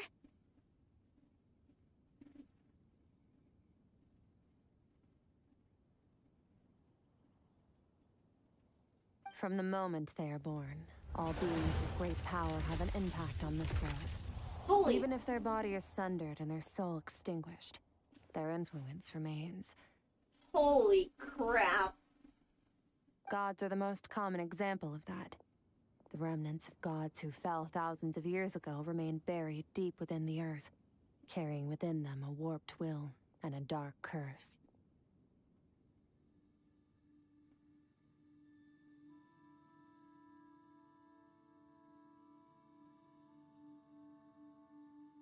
Together, these remnants form what you call God remains, and it appears that some of those sealed here were dug up and removed. There are traces left, but they're fading fast. Paimon, why are you so close to her? What are you doing? Nothing! Just wanted to make sure you were, real? She's definitely not a ghost traveler. Paimon poked her, and she's solid. After you left the restaurant, the other diners acted like you were never there. Your life hangs in the balance, and that's what you're fixated on? Strange set of priorities. It was just a trick to avoid being perceived. If someone notices me, those memories are erased. Simple as that. Unlike you, I have no desire to establish a connection with the world. The weak and the lowly have no right to remember me. They're lucky they only have a few missing memories to show for it. Jesus fuck, Skirk. I knew I probably wouldn't like you, but holy fuck. Now, can we please get back on track? Okay. Where were we? Right. The God remains. So, basically, there's now less of them here than there used to be, right? Isn't that a good thing? Not if the Abyss is taking them for some unknown reason. In our experience, God remains are 100% bad news. A lot of terrible things have happened because of them. Maybe it's a good thing by human standards, but power doesn't come from nothing, and it doesn't just disappear for no reason. Yeah. The remains aren't just gone. They were taken. Like part of my soul was taken. Very clever, traveler. You aren't the only one who had something taken from you. There are victims like you everywhere. The only difference being, you can speak, and the remains cannot. So it went unnoticed. Oh, damn.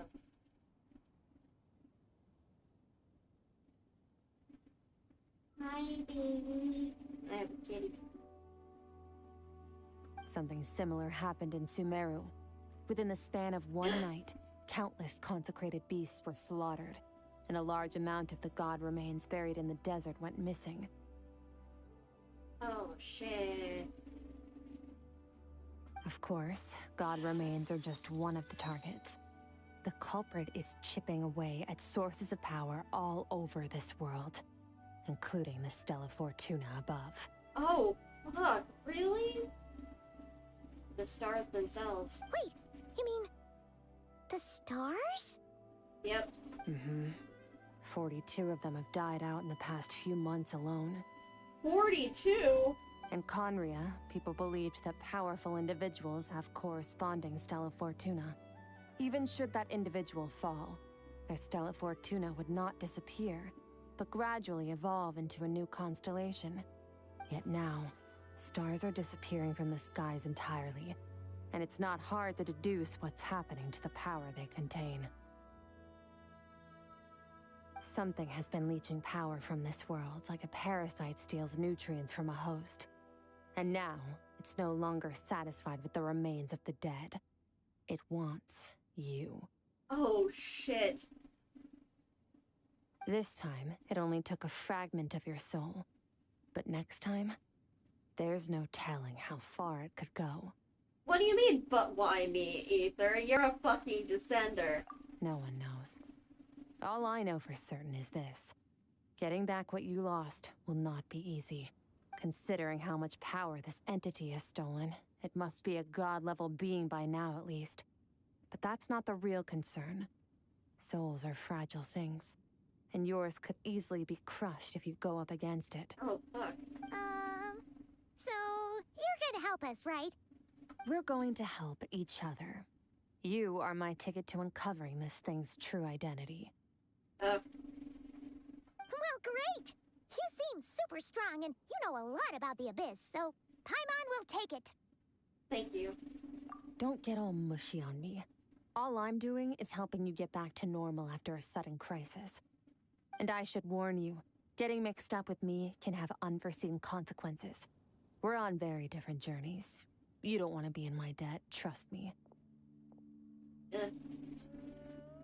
You help me uncover the truth behind this entity, and I'll help you recover what you lost.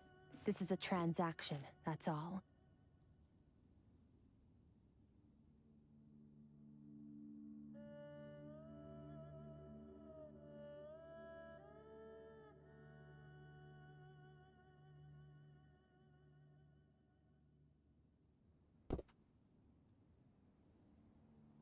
You would do well to remember that.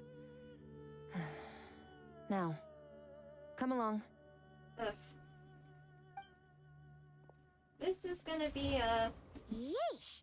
You'd think she'd be a little friendlier since she's agreed to help us. But nope, she's just like when we met her in the Primordial Sea. So cold.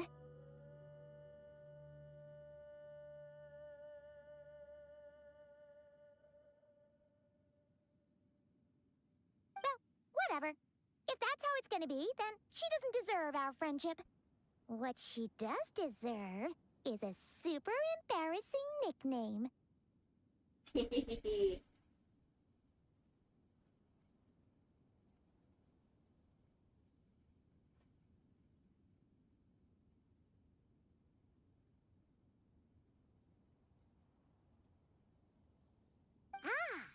Paimon's got it. Frosty the Lavender Melon! Serves that Ice Queen right! Oh my god, that's not a terrible nickname in the sense that it makes fun of the person. That's just a really bad nickname. Like a low quality one. Also, you're already flying lavender melon. So what does that say? You could call her Frosty or Ice Queen. Anyway, the important thing is that we get that piece of your soul back. So, let's follow her and see what sort of plan she's got. Do you think you should, like, leave a note for Baiju about what the hell is happening? No? Yes, no? Okay.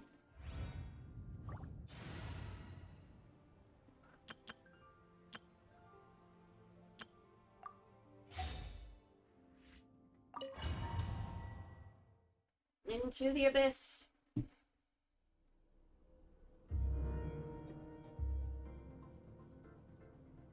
Whoa! This place is way bigger than Paimon expected. Where are we? This is where I live. I suppose it's the closest thing I have to a home here. It seems more like somewhere in the abyss. It is. I brought you here because time flows differently in this place. A month in the abyss is only a day in Tibet, so it should slow the degradation. I don't know how much Ajax has told you, but when he fell into this space, I mentored him for 3 months. In that time, only 3 days passed in the outside world. Ajax? Oh, right! That's Child's real name! Yeah, Paimon remembers him mentioning something like that.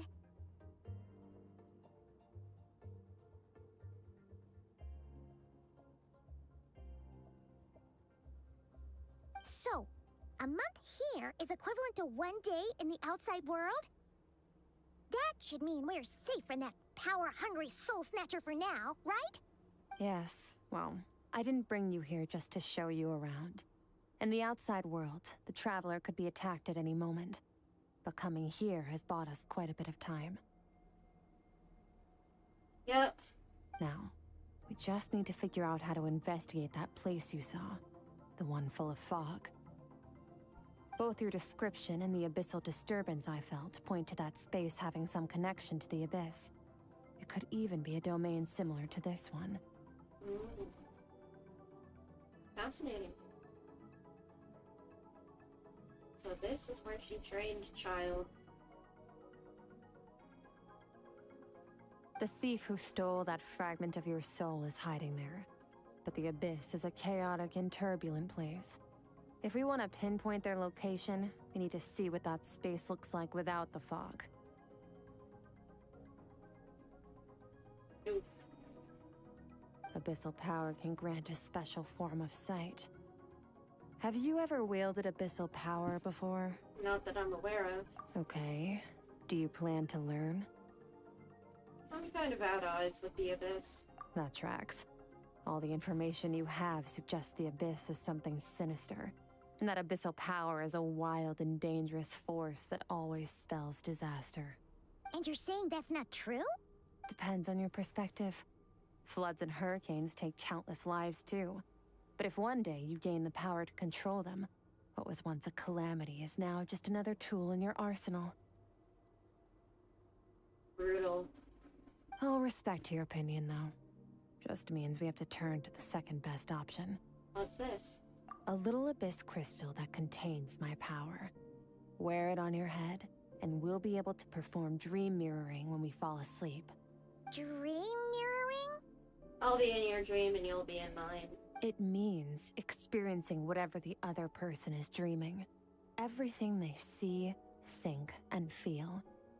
Since you haven't studied the art of using abyssal power, and have no plans to jump in the deep end right now, I'll have to do the investigating for you.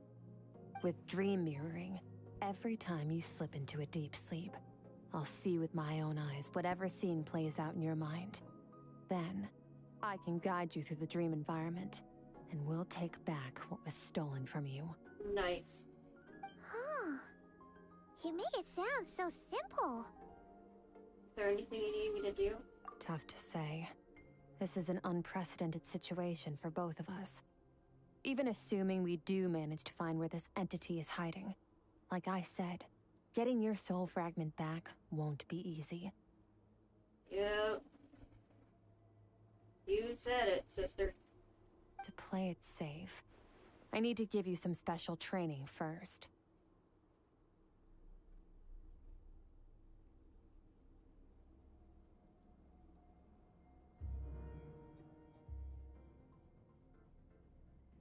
Wait, you're gonna teach him some of your martial arts?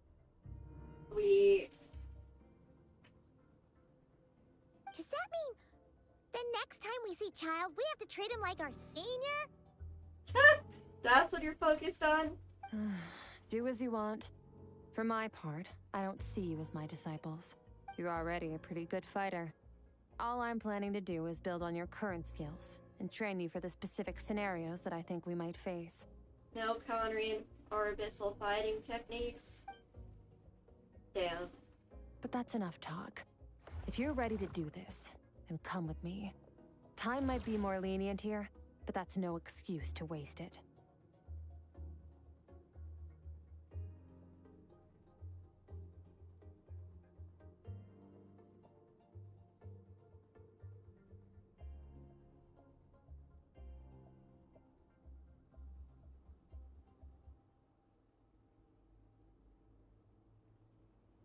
Oh, she moves fast.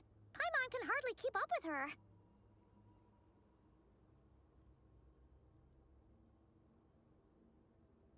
What'd she do? So, special training, huh? Kind of a rare opportunity. With your skills, there's not a lot of people qualified to train you. The last time something like this happened was probably anti-Raiden Shogun training, right? Oh, feels like a lifetime ago. Yeah. Skirk seems pretty strong too, though. Remember how she said that the all-devouring narwhal was just her master's pet? Maybe we really will learn something here.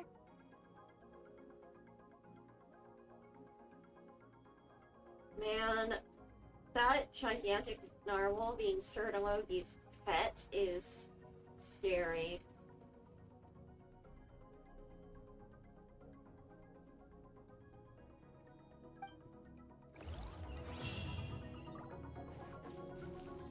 Oh fuck, I have to play as the Traveler. Okay.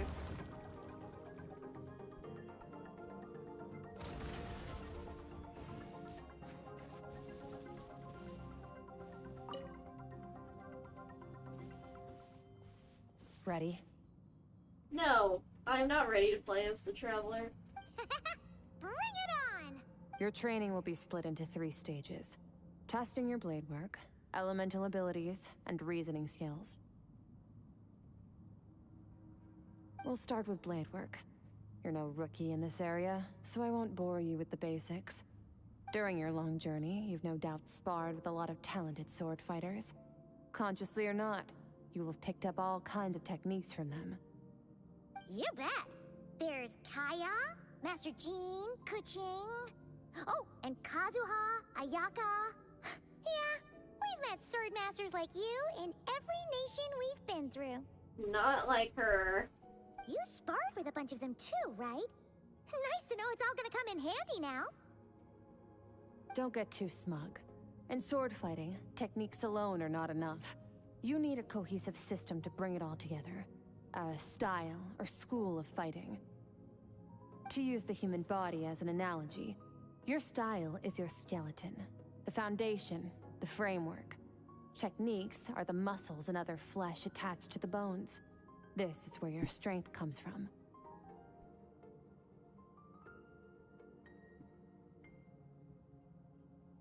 Improving your sword fighting is like growing that body. If your frame got bigger and taller, but you didn't add any muscle mass, you'd be weak and flimsy. Then again, if you packed on pounds of flesh without a big enough frame to support it, you'd end up bloated and unwieldy. What's the next step? You need to do some introspection. Take a good, hard look at your past experiences, and figure out which parts of what you've learned are just techniques, and which parts can be used to form your own system of blade work. Only then will you get the full utility out of all your thoughts and observations along the way. Only then will every strike you deliver make perfect sense. Wait, is that it? It's not that simple, Paimon. Not as simple as you're thinking. Paimon thought you were gonna teach him some cool new moves. Like when you went swoosh and opened a tunnel to another place.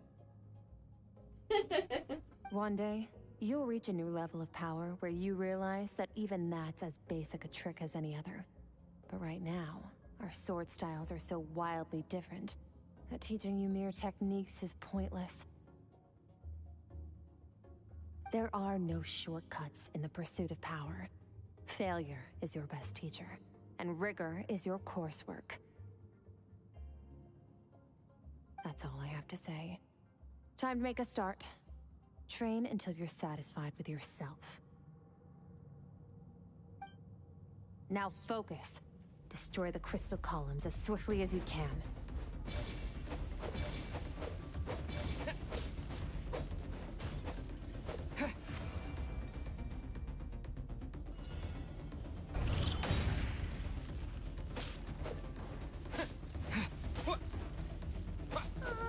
This is making Paimon's head spin. Hang in there, Traveler!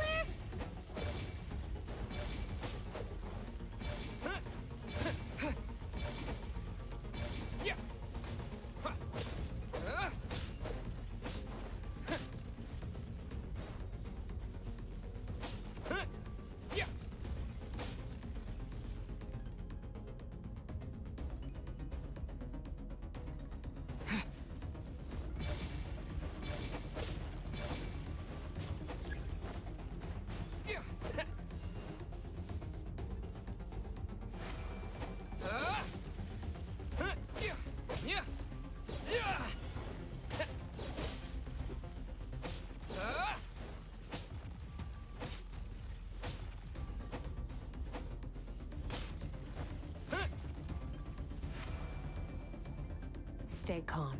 Use your head. You have to keep it together.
transforming my whole view of sword work.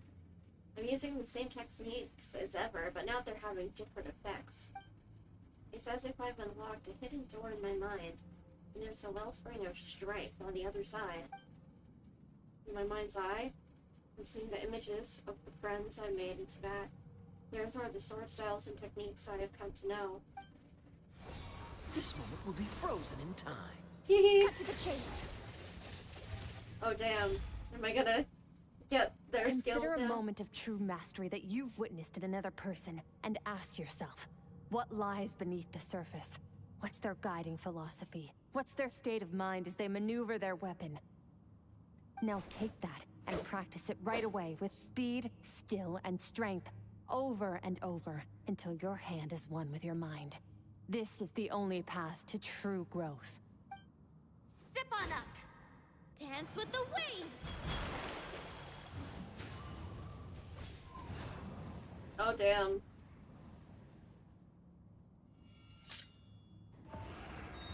I see eternity go by in an instant, the autumn of many years, from a single leaf.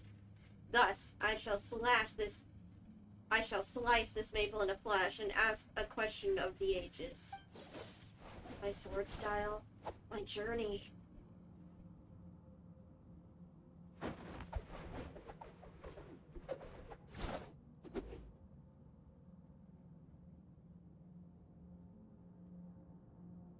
Oh, Paimon fell asleep with the pretty please Kitsune Gucci.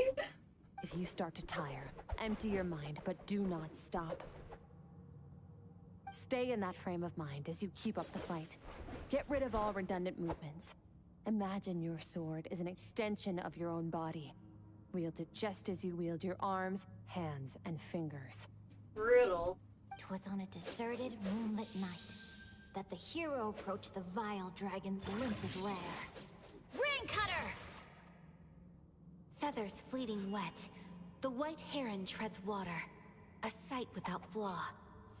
Master of Inazuma Kamisato art Tachijutsu.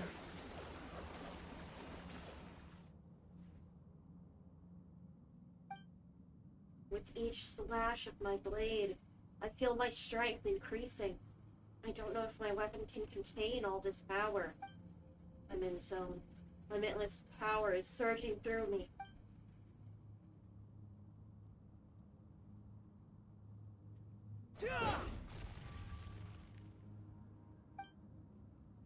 Your slash and swipe till you've exhausted every ounce of your energy.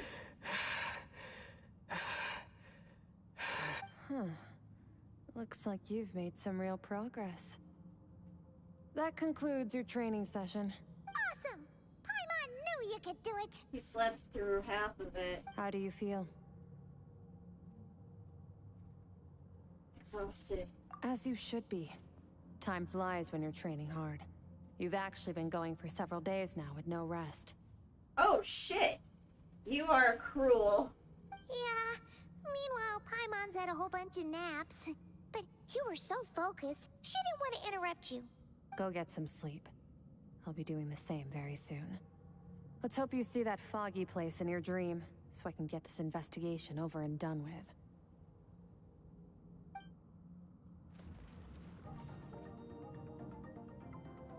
Brutal lady.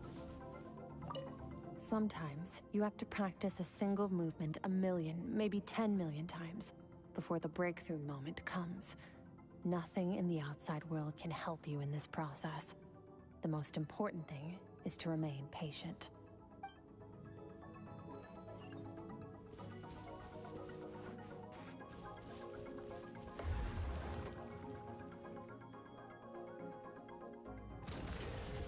Oh. Hello.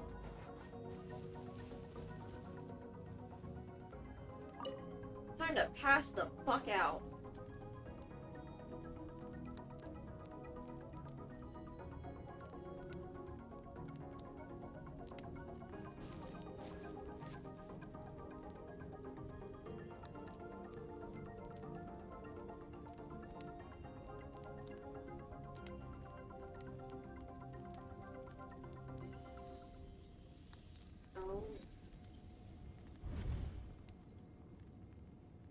She's in our brain. the fun. Some of the opera is there. Inside my mind. What is this place? Have I been pulled back into that place again? But Skirk said the dream earring would kick in, well, when I fall asleep. So why am I back here? No. On closer inspection, this isn't the same dream as last time. It's dark and gloomy, but there isn't that chilling fog that made my hairs stand on end. Hold on. If dream earring is a two-way process, maybe I'm seeing inside her mind while she's exploring mine. If this is her underworld, it's pretty bleak. I can occasionally make out the sound of a flowing stream, but other than that, it's so empty. Oh! Strange creature. What's that? What a strange looking creature. Where did it come from? I think it wants me to follow it. Might as well see where it leads. Yes, because following strange creatures always leads to good results.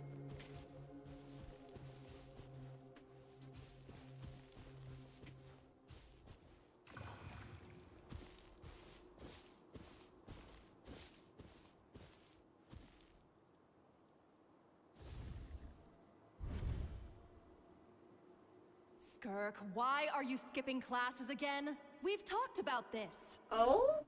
Who? 'Cause he's a crabby old man, and he's a boring old man. I don't like going to his classes. Excuse me.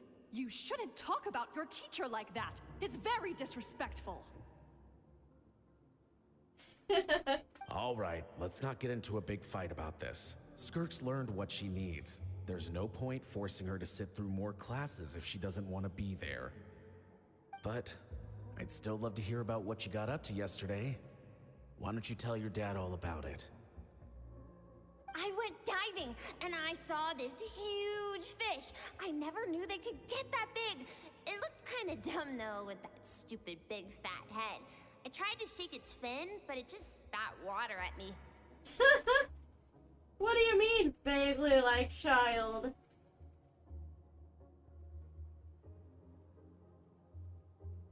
Oh, and today, I'm gonna go to that prairie up north. There's supposed to be this giant bird there that can spit fire. I bet if I climbed on its back, it could fly me all the way to the stars. Damn.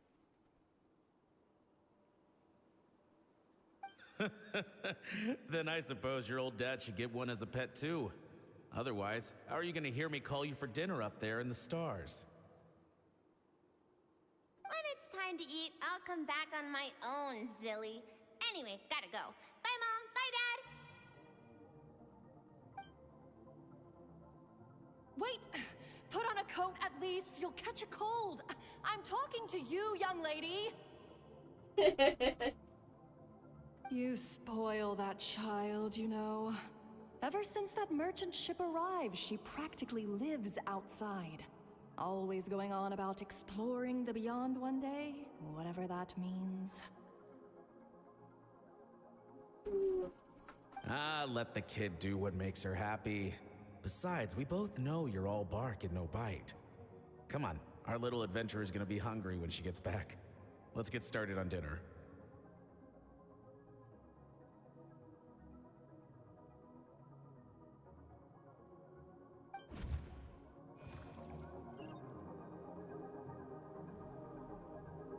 I'm out.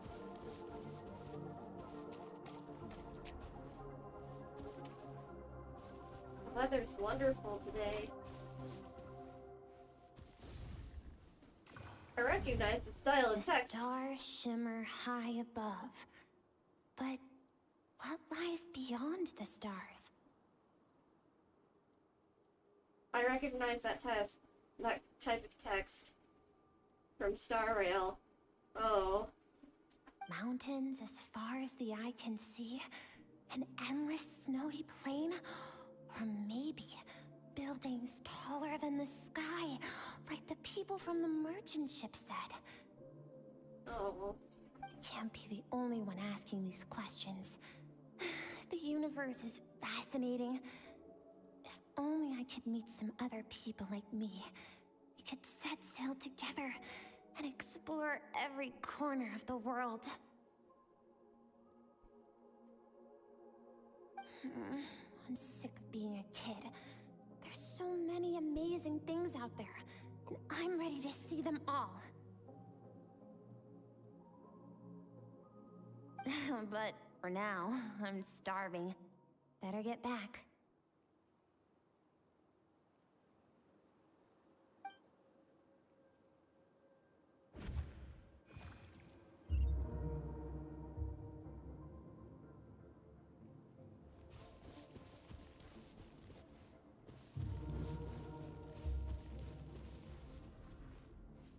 Uh-oh. Something's going on?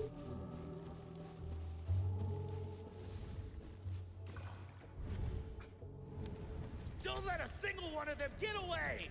Oh my god. No, please, spare the children! Stay back! They're coming! Run! Oh dear god. Eliminate the threat. Take them down. Don't be scared. This way! We'll never make it! Fire. There's fire everywhere. What happened? I told you we shouldn't have trusted these outsiders! Oh my god. What the hell happened?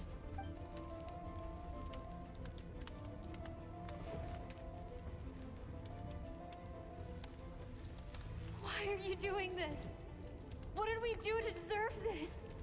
We welcomed you with our finest food and drink, showed you the best our home has to offer, gifted you cloth dyed by our own hands. And this is how you treat us?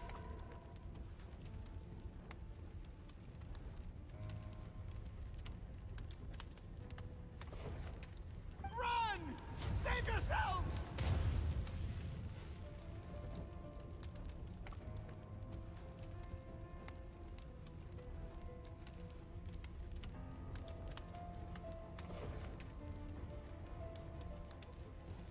Captain, Zone 3 is clear and we have Zone 2 surrounded. Who are these people and why did they do this? Begin extermination.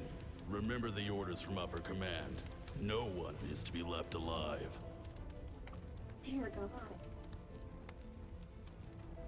Who were these people? Where did Skirk grow up? Rest assured, sir. We have enough munitions to annihilate these savages and burn their entire civilization to the ground.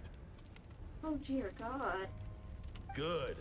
The only ones who put up a real fight are that man and his wife, correct? What's their status? We shot the man in the ankles and the wife broke her wrist attempting to fight back. They won't be doing much more fighting. They're holed up in their home for now, but they won't last long.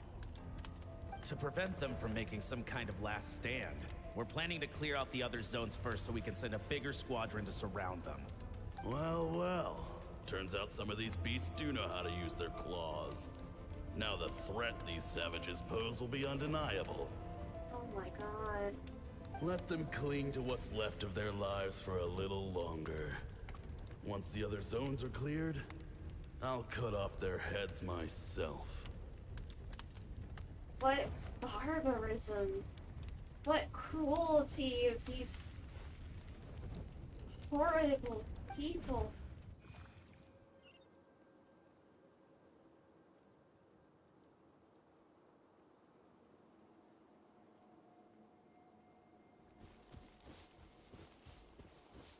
Oh. So Skirk is the survivor of a genocide? Dad? Mom? Skirk, you're all right? Thank heavens. I'm so happy to see you, sweet girl. But you need to go. It isn't safe here. They'll be back any second. What happened? You're bleeding a lot. Dad? This is the place. Alert all units. Prepare to surround. Run, Skirk! Run as far away as you can. Don't trust anyone. Your dad and I, we're not afraid to stare death in the face, but we need you to survive. My God. Yeah, that definitely explains her callousness. My clever girl, so curious. You're already so brave. I know you're going to grow up to be such a positive light in this world. Positive and light are, those are words. Whenever you miss us, just play this song. Remember, life is a gift. Don't let darkness claim it. Break down the door! Look what we have here. A savage that can pluck a tune. Well, the show's over. You're the real savages.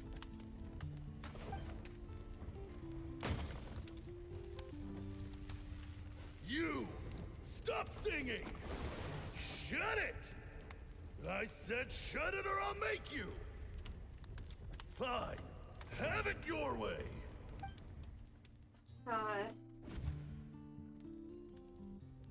What was that? It was Skirk's past, is what?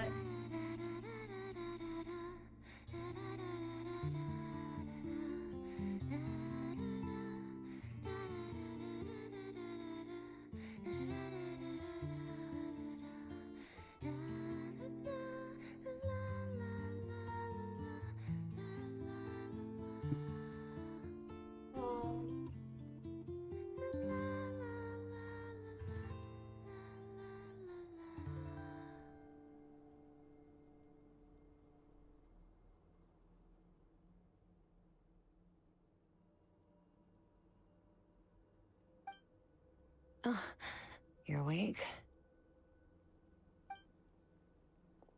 I found a few clues while you were asleep, but it's only a start. Now, time for the second stage of your training.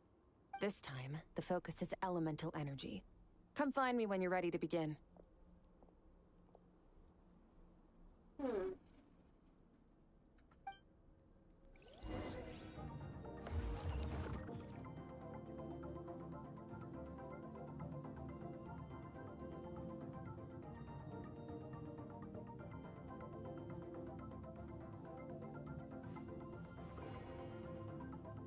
Dear Lord.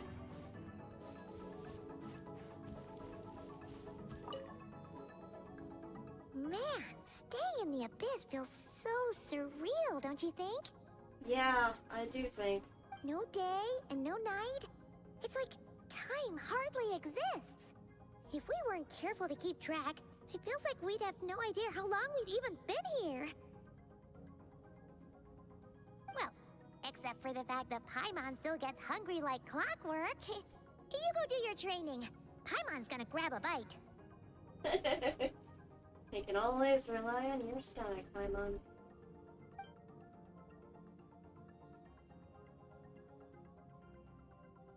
I'm ready to start. The way I see it, the pursuit of power is divided into 3 stages. Oh, do tell. The first is mastering the use of standard weapons. Next is learning how to harness natural energy. And after that, you're free to challenge even higher dimensions. The natural energy of Teyvat is, of course, elemental energy. But that's not my area of expertise. I draw from a different source of power. That must mean... Abyssal power, yes. Also known as the power of the Void Realm. Oh, so we got introduced to the Void Realm back here. Yeah, that would have been good to know. My master, Sertologi, is a true expert in that area.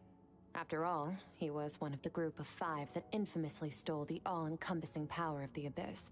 An act for which the people of Conria gave them the epithet, the 5 Sinners. Oh my god, we get 5 Sinners lore in here. The elemental energy of Teyvat, on the other hand, is derived from the power of the Light Realm. These 2 forms of energy exist in direct opposition to each other. Suffice to say, there's not much I can teach you this time. But there's something familiar about the power you use. It almost seems related to Cryo in some way. A keen observation, traveler. Call it respecting local norms. The Abyss stands in direct conflict with the will of this world. So, to make my life easier, I disguise my power to make it appear cryo-like in nature. It's a technique I learned from some Conrian ruins, known as the 7 Shifting Serpent. If you ever change your mind about delving into abyssal power, I can teach it to you. I have the ability to purify abyssal power. So I've heard. You seem to have a knack for removing abyssal power. But is purification really what's going on there? Like I said, power does not simply disappear. What are you trying to say? Just thinking out loud. Let's focus on your elemental training. That's what's gonna help us if the situation gets tricky. I wanna know if that abyssal power is not going away. True growth comes from adversity, but only if you make the choice to pick yourself up again every time you fall. Oh boy. So, it's time to push yourself to the limit, and then keep pushing. This is the only way to advance at pace. No, I don't like your training methods. They're very toxic. Use the power of Animo to clear the field as fast as you can.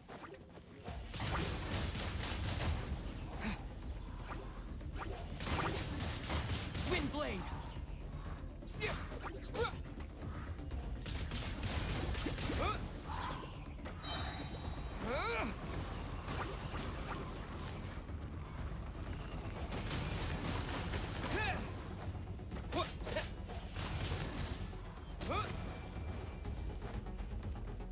Observe your surroundings.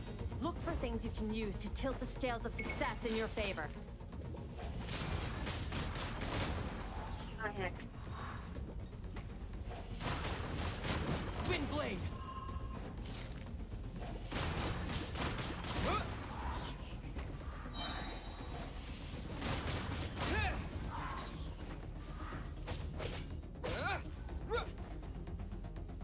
Disappear!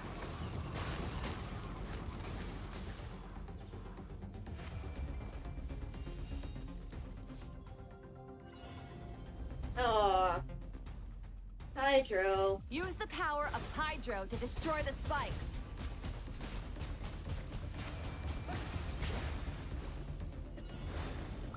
Faster. Don't give them a chance to strike you. You need to be quicker than you were in your dream. You can't afford another injury like that.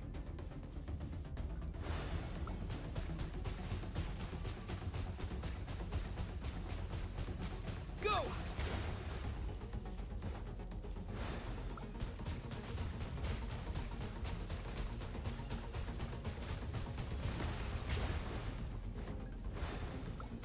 Go!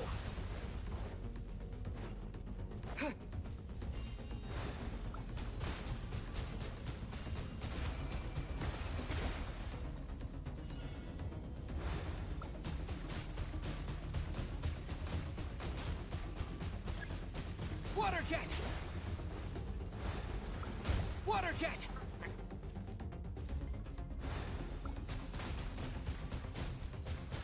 Ha!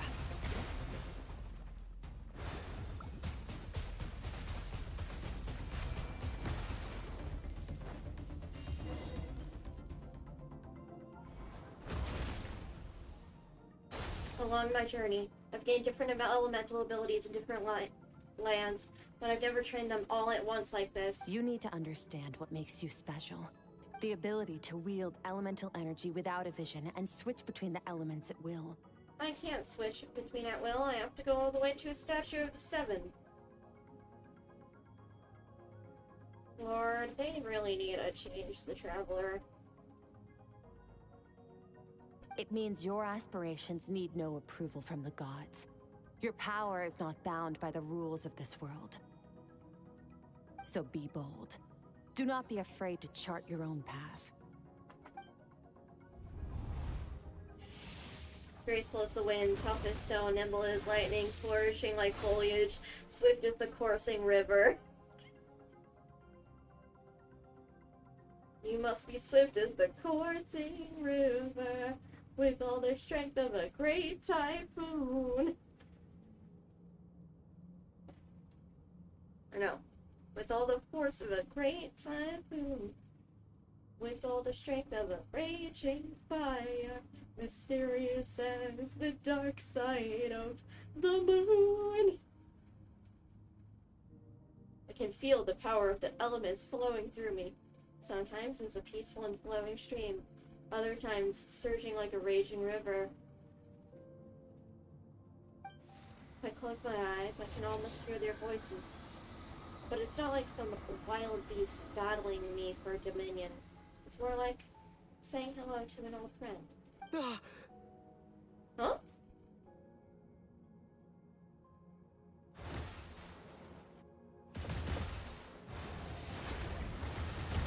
Holy! Very good. It seems you've reached a deeper level of connection with the elements. How long has it been this time? Long enough for you to lose yourself in your training, which is a good sign. Relentless practice with the elements has drained all your strength, but it's also what allowed you to make progress. Get some rest. When you wake up, we'll proceed to the final stage of your training.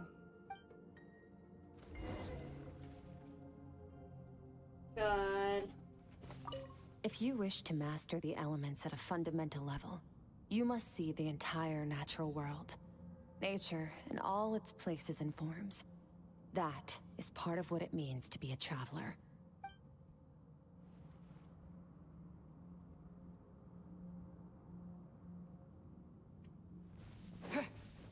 God.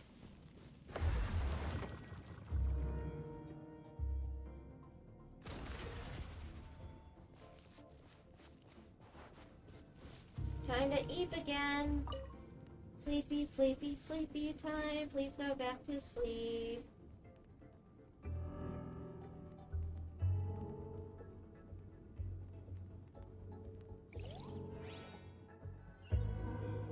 Time for another weird-ass Skirk dream. This place again. Continuing where we left off, are we, little strange creature? Who are you?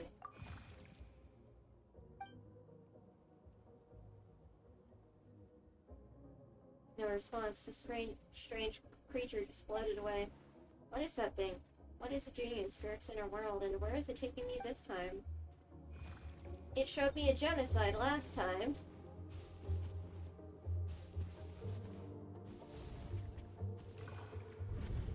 What is the secret to power? Serdology, the foul. Longing. Hatred. Self-preservation. No. It is fear. The fear of losing those you love. The fear of watching your home burn.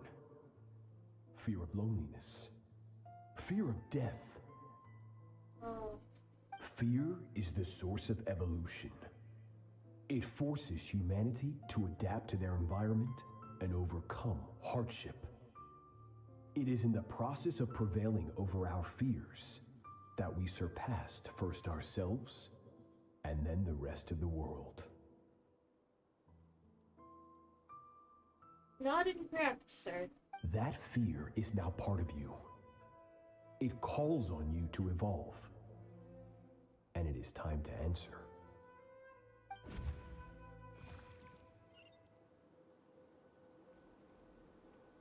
How did she meet Serdology? Oh, it hurts. Daddy, Mommy. Oh, she was just a baby.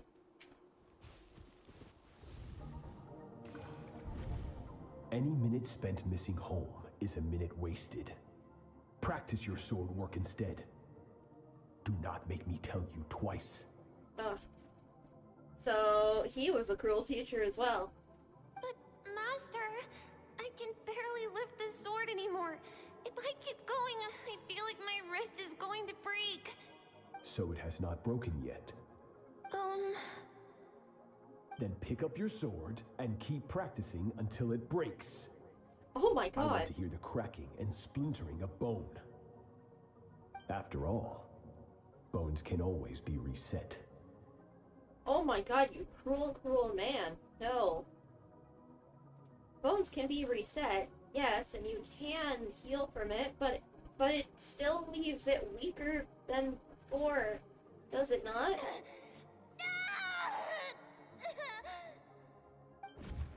Jesus, fuck.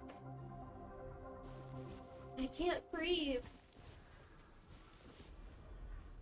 Everything's gone black.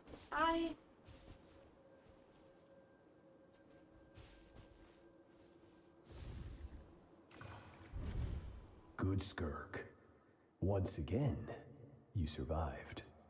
How do you feel? Oh yes, I get the way she is and why she's that way, but also, like, it's the whole thing with cycles of abuse. Cold and pain.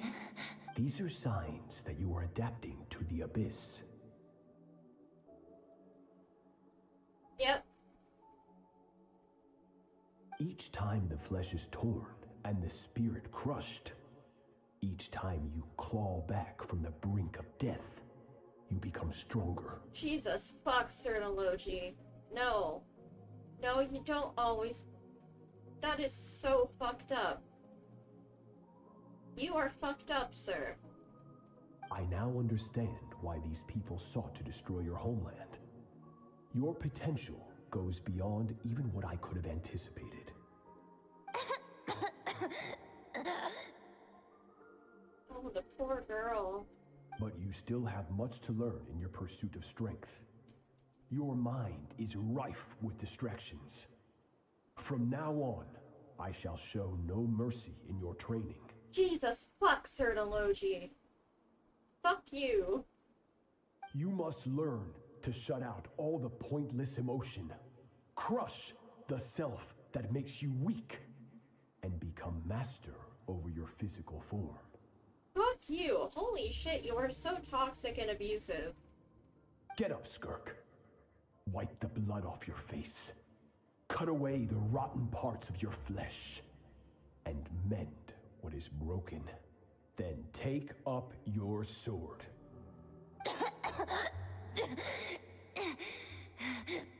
Yes, Master. Oh my god. She really could have died. And it's a miracle she didn't from all this abuse.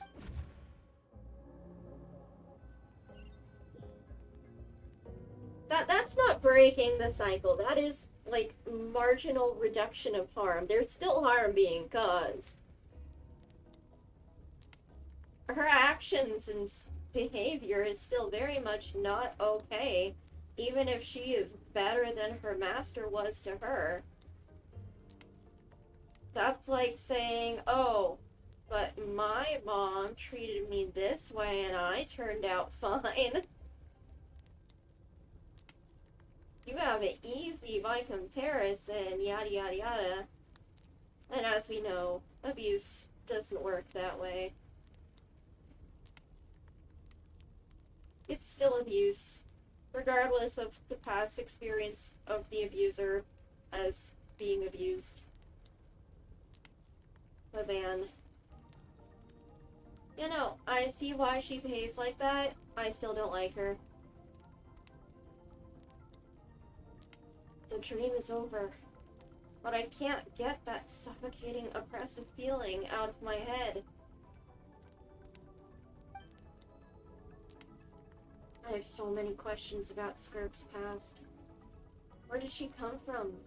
What has she been through? You're up! Hopefully you got some good rest. Skirk said to tell you that she's ready to start the final stage of your training whenever you are.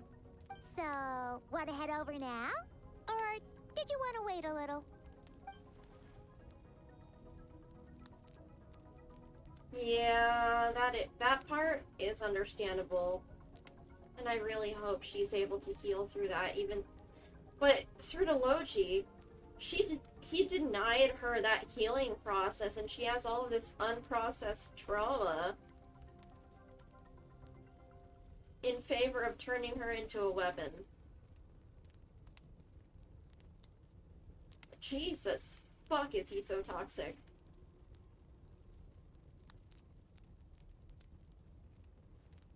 I really want answers, but right now it's vital I complete my training. Once that's done, I'll find a chance to talk to her.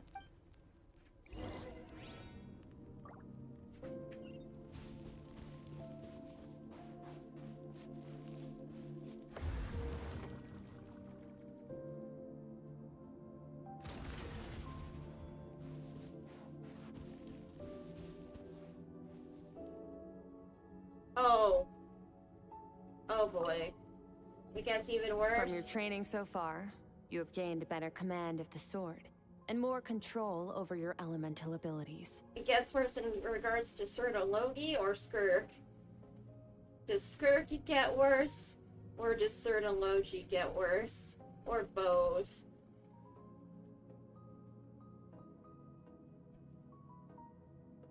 It's all thanks to your guidance. That's only part of it. Experience is the real teacher. Your journey, the friends you have made, the dangers you have faced. These have taught you more than I ever could. Yeah, no, she's downright gentle compared to Surdologi. Oh, Lord. Now, it's time to focus on how you react under pressure. You must be able to think rationally, even in unpredictable combat situations. Hi, to simulate this, I'm going to attack, and you're going to block. Oh, fuck. I am bad at this. Ready?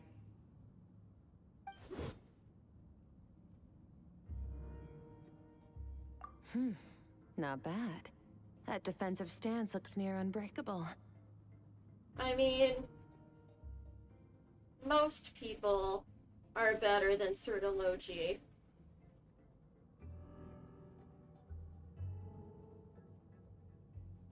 Just like your sister. Oh! That reminds me. You still don't know what happened to her, do you? Oh my god, you don't— Oh, she's trying to psych us out. Hey, no fair! That's cheating! In a real fight, are no rules, only survival, is what she's gonna say. You think every opponent has the same moral code as you? You can denounce their deplorable methods all you want, but only if you live to tell the tale. The dead don't get to complain. Yeah, it's unfortunate. Strong emotions will always arise in combat. Anxiety, anger, fear. But a true warrior is never at their whim. Only when you are free from the influence of emotion can you make the right choice, no matter the situation. You gotta keep a level head, which I am notoriously bad at, and I have medical conditions made worse by stress. Yay!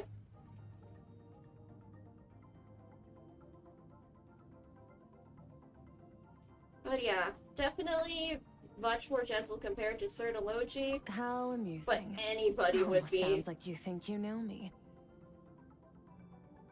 Yep. We did know you a bit. We've kind of been seeing your dreams. I guess that was on accident. But you don't. You can choose your own path.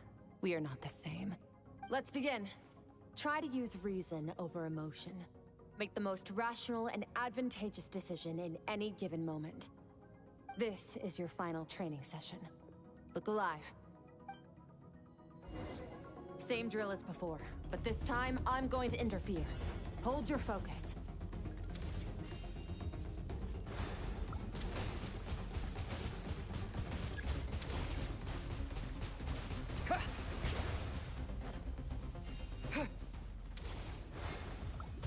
Water jet!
Water jet!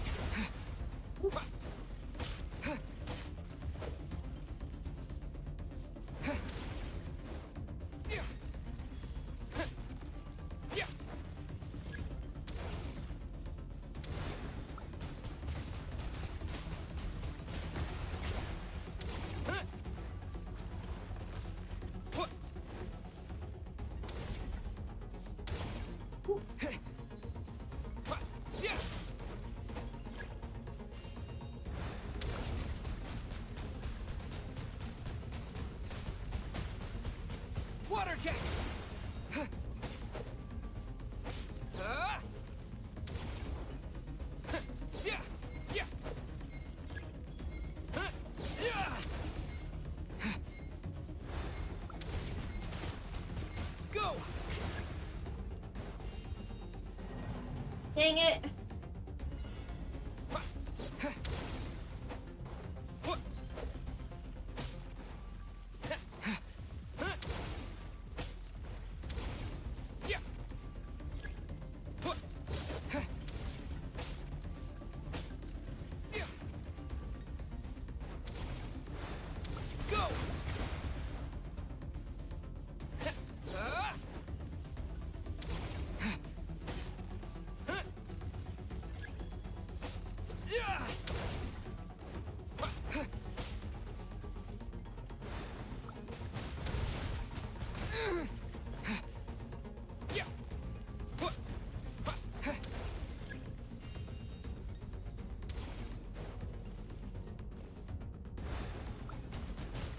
Not bad. Better than I expected.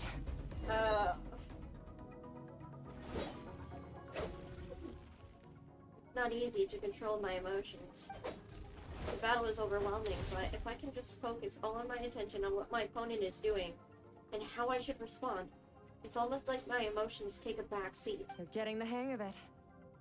The first step to controlling your emotions is controlling your mind. You want a unified train of thought. It all comes down to focus. Focus. Focus on the battle.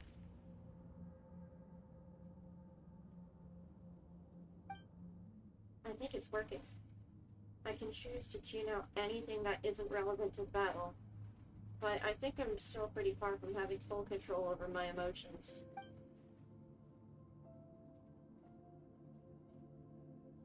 What do you think, Your Skirk? mind is rife with distractions. From now on, I shall show no mercy in your training. Oh, Surdology, no. You must learn to shut out all the pointless emotion.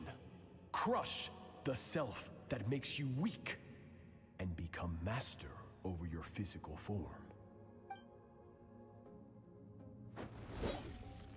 Skirk went through this kind of training too, didn't she?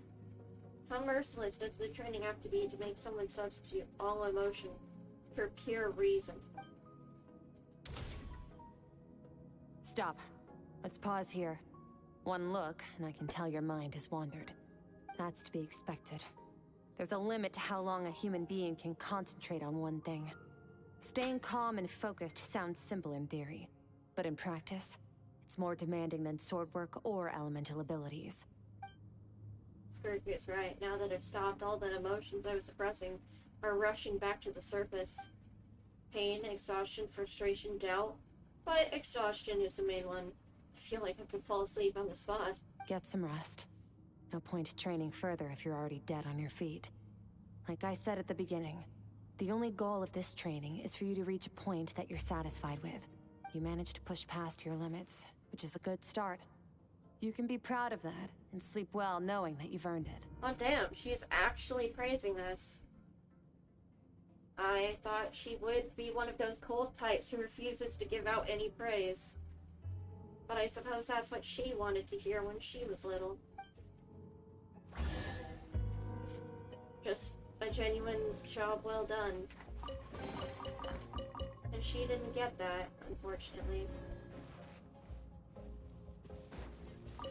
Warriors will train day and night to perfect their skills. But when the battle comes, their fate may be decided in a matter of seconds. Oh, she said of seconds. But the subtitle says minutes. One mistake, one moment of hesitation. And just like that, all their blood, sweat, and tears were for nothing. You need to push yourself to perfection, or you might not even live to regret it. Oof. Yeah. It's funny how she was, like, taught to just reason out everything. And yet you can still see so much pain in her.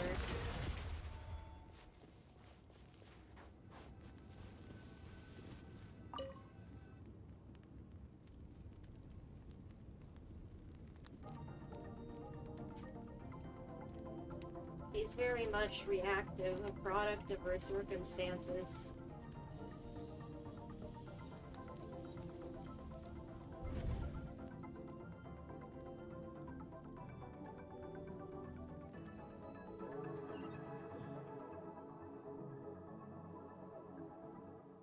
Looks like I'm back in Skirk's inner world.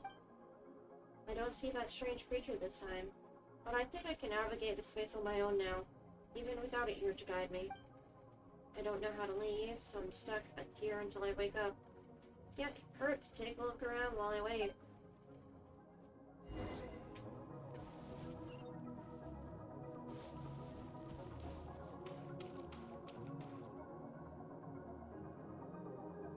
Skirk is amazing.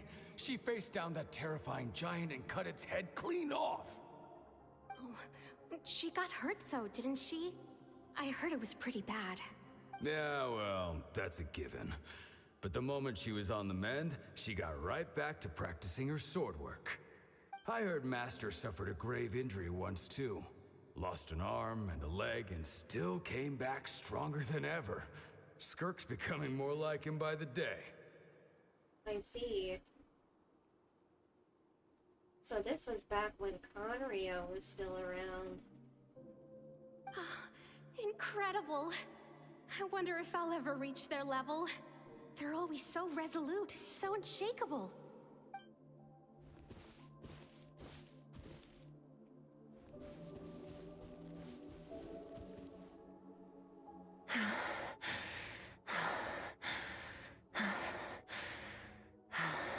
Pathetic. You're not even trying. You're so much weaker than you think. Rude.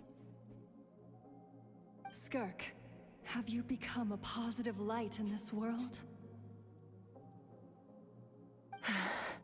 Oh wait, those are her parents!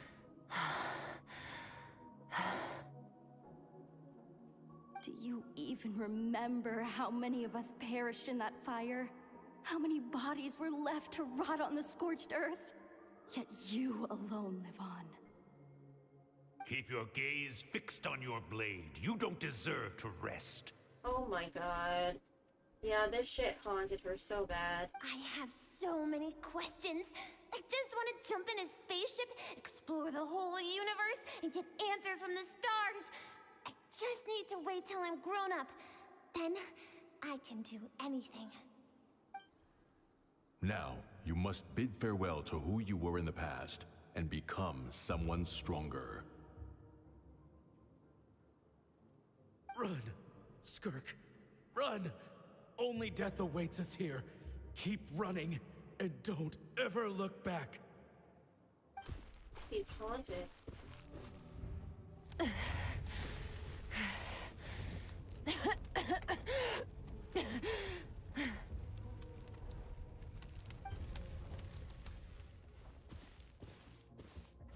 God. Oh, Hexen Circle? Let's see here. First things first, you need a new identity. Alice! Going around telling people you're from somewhere beyond the stars won't do, now will it? How about saying you hail from beneath the earth instead? As the Conrian saying goes, venturing out into the universe and down into the abyss are the same in that both are braving the dark unknown. Well, I'm a visitor on this planet, so I'll follow the rules. Ah, splendid. That saves me quite a bit of trouble. Let me offer you a piece of advice in return, although it might not be what you want to hear. Oh dear.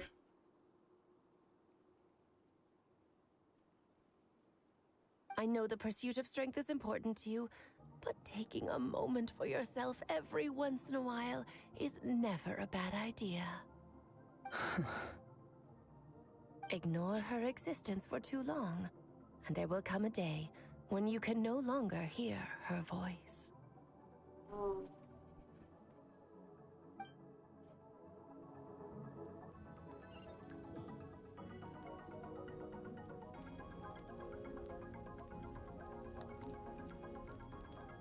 Oh, lots of meat being cooked.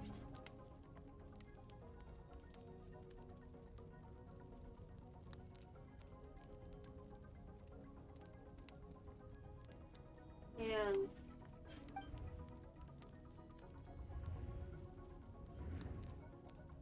wait, did it briefly change during that second blink? You're starving, right? Ta-da! A barbecue feast just for you. Yeah, I'm starving. Of course you are. That's why Skirk and Paimon got this all ready for you. Dig in before it gets cold. So you're best friends now? Ah, well, if you're around someone long enough, it's bound to happen. Plus, Skirk can cook. So, Paimon decided she can forget the whole Ice Queen thing. Paimon's not one to hold a grudge. Here's an idea. Let's save the chit-chat until after the meal.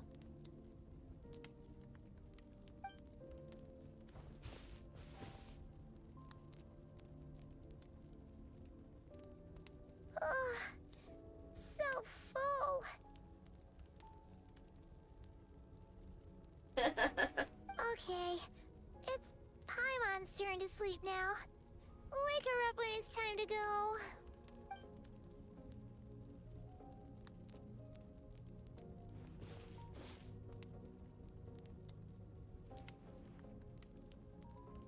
I have good news. Oh? First, your training is complete. You have what it takes to wield immense power. Now it's just a matter of putting it into practice. Continue to learn from your journey and hone your skills against formidable opponents. Second, I've located the culprit we've been searching for. Next, we just need to retrieve the missing part of your soul, and our business will be concluded. That was a lot faster than I expected. When Ajax trained with me, he once told me he was bursting with questions. So I allowed him to ask me 3 of them before he left. You and I may never meet again, Traveler. So if there's anything you want to ask me, now's your opportunity. Just like Ajax, I'll answer 3 of your questions. After spending time in Skirk's inner world and witnessing her memories, there are so many questions I could ask, but the most important one is... Are you... really from Tavad? Okay, not the angle I was expecting. What makes you ask that? I'm sorry I didn't tell you earlier, but while we were dream mirroring, I think I saw your memories. Whoa! So much for not letting emotion get to you, eh? This is the first time I've seen Skirk break her composure. I guess this really took her by surprise. I knew that was a possible side effect. Closed off my mind to you for that exact reason. Even with the dream mirroring, you should have seen nothing but endless darkness. So Skirk didn't share those memories with me on purpose. And in fact, she tried her best to keep them from me. Wait, speaking of endless darkness, on my first time there, that was all I saw until that strange creature appeared. Whatever. Must have been a flaw in my execution. I shouldn't be too surprised. Due to some recent circumstances, my self-control has been lacking as of late. Since you've seen what you've seen, there's no reason to hide the truth. All I ask is that you keep it a secret. My lips are sealed. No, I'm not from Tavad. I'm from a different planet. And there was a time when I journeyed through the stars. A lot like you in some ways. Yep. When you're keeping secrets, the terror of being known is scary.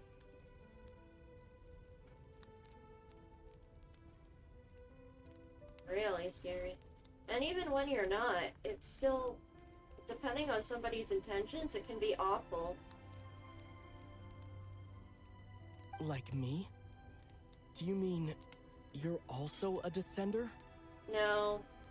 Only special people get descender status. No, we're different in that respect. You're influencing the fate of this world.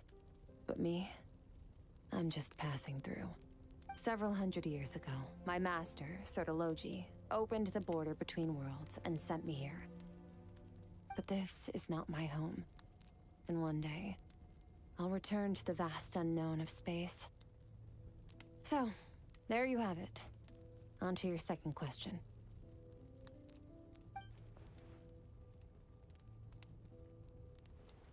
What is your goal in coming here? To become stronger. For certain reasons, I need to bridge the power gap between me and my master as quickly as possible. But first, I need to understand the source of his strength. To do that, I need to follow in his footsteps, walk the path he once walked, and somewhere along the way, I'll find out how to defeat him. That is my sole focus and purpose. Oh. So she wants to beat one of the 5 centers of Conria. Oh, fascinating. So we already mostly beat Rerir. She wants to beat Sertology.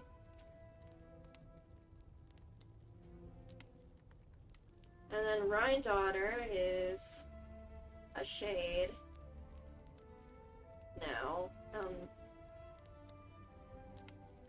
the only one we don't know much about what happened to Vedalfenir and Heroptatir. Okay. You have one question remaining. He's picking his questions very good. I would not.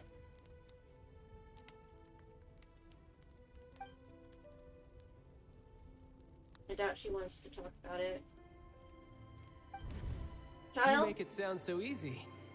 Ever since the incident I experienced there, I've never stopped searching for Master Skirk and that unknown abyss. But it's been years now, and I've still found nothing. Poor guy.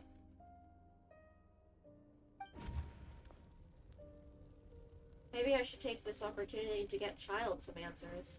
Well, your last question? You know Child is looking for you, right? Are you going to let him see you? Ajax. His situation is different than yours. Before you ever crossed paths with me, you'd already encountered many formidable people, studied their techniques, and developed your own skill set. So, during your training, all I had to do was build upon that foundation. But Ajax was so young when he came to me. A complete blank canvas. Children can't help but imitate their role models. In the long run, that would only hinder his growth. Aw, that's actually mighty considerate. Once Ajax has enough strength in his own right, I will allow us to meet again. Until then, let that motivate him to reach his full potential. Aw. That was a calm and calculated answer. It's like she was talking about something entirely mundane. I don't know why, but I'm not buying it.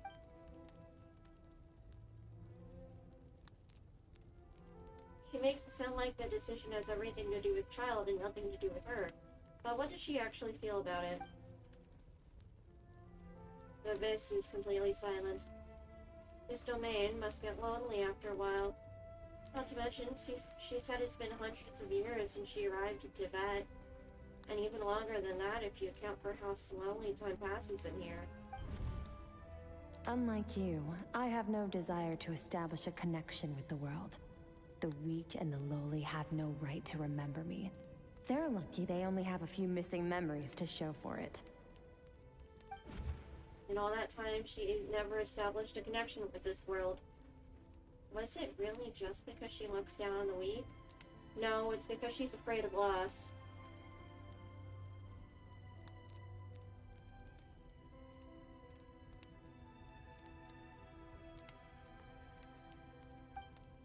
I doubt she'd give me a straight answer if I asked. Besides, I already used up my 3 questions. She was happy to give me cold, hard facts, but I still feel like I haven't heard her true voice. Wake up your companion. It's time to go. Oh, and everything I just told you. Best keep it a secret from her as well.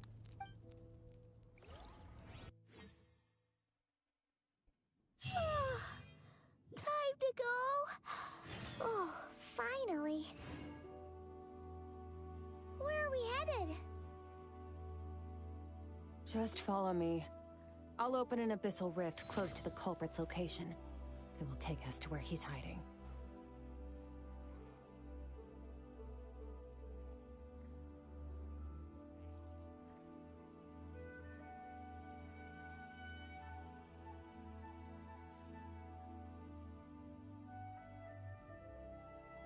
Wow.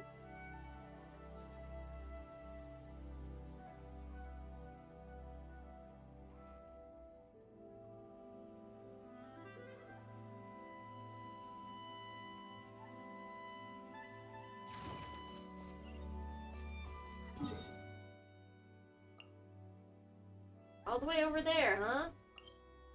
Holy fuck.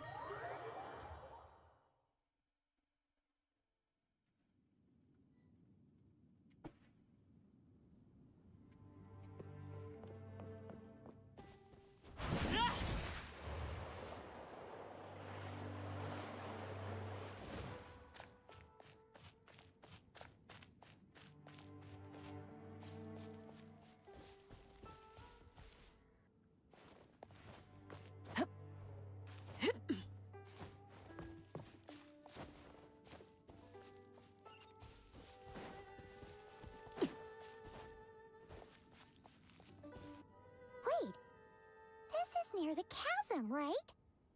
This is near the chasm, right? As we're looking right over the chasm.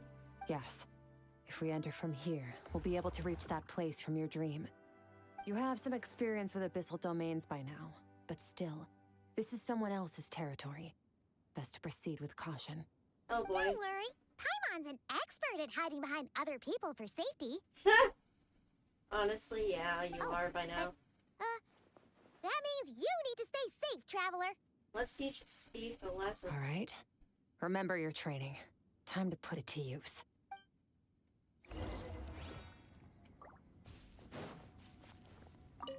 So in Teyvat, it hasn't even been a day, I think.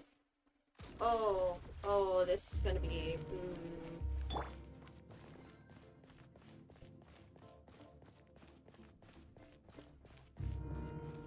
Yeah! Wipe out!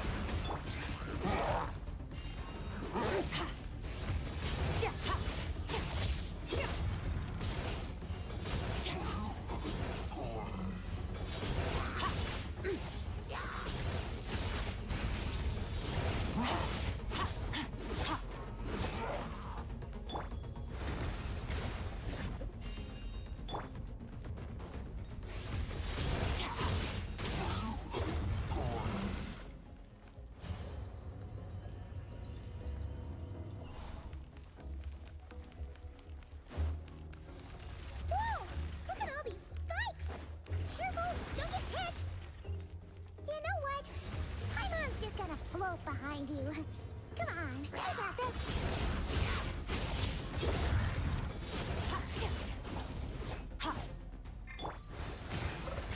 Bombs away!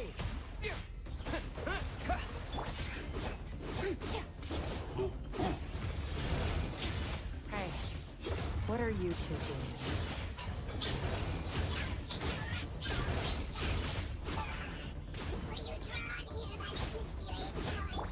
Dusty, like an abandoned house. Let's press on.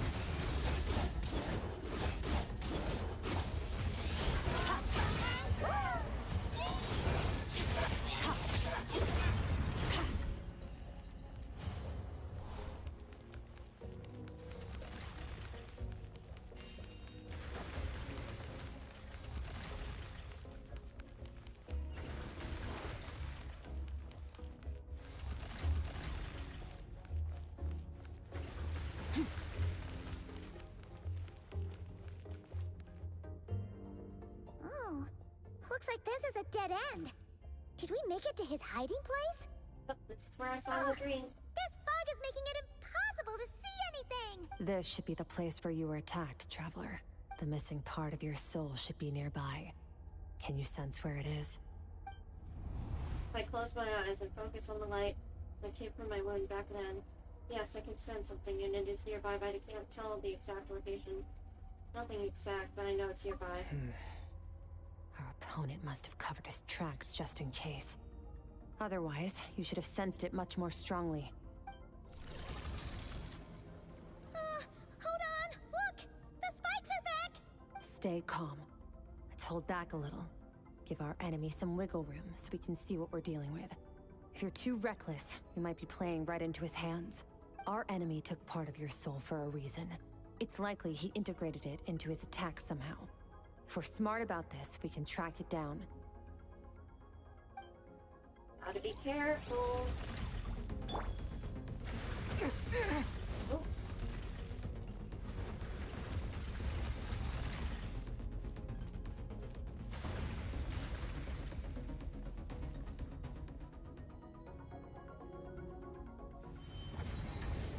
Oh, fuck.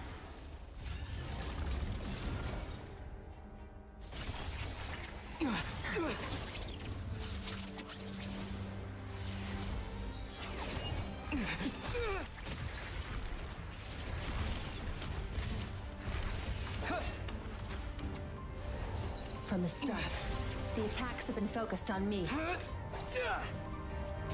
Trying to break through my defenses? I see.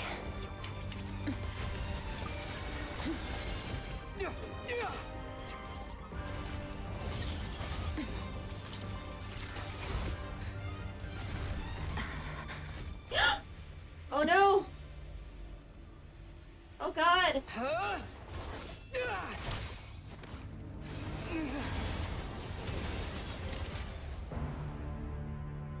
You alright? That thing was...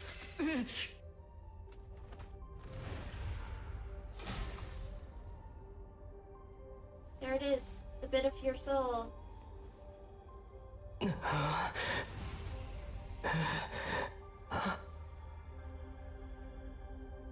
There. I got it back. Well, what about you? Traveler! Skirk! What happened? It looked like Skirk just got... In the Gwali Plains, you asked me why this enemy chose you as his target. Well, because I'd have the power to beat you. Now, the answer is clear. It's not just the fact that your strength is impressive. It's also because of your ability to, as you put it, purify abyssal power. Whatever that actually means. The fact is, that ability allowed him to do something that should have been completely impossible. Namely, break through my defenses and steal my power. Oh no. He's after you from the very beginning? No. He couldn't have known I'd come to his domain. He only stole your soul fragment because he knew the value of its power. I doubt he expected it to come in handy so soon. Call it fate if you want. I believe that's the term they use in this world for arbitrary coincidences like this. In any case, it works to our advantage. Once I realized what he was using that power for, it gave me the chance to get back what you lost. But you... I'll cope. Well, done gorging? Good. Time to answer some questions. Oh? How did you get the power of the all-devouring narwhal? The all-devouring narwhal? Oh, of course! Paimon knew that spike thing looked familiar. It looks just like that narwhal's horn! I highly doubt you acquired that power through your own strength. Tell me I'm wrong. You're desperate enough to scour the land for god remains and whatever vestiges of power you can find. That alone proves you wouldn't be able to defeat a creature like that. Which leaves one possibility. You know my master, the Foul, Sertologi. The Foul? Who dares call him Foul? Oh. Oh, this fucking...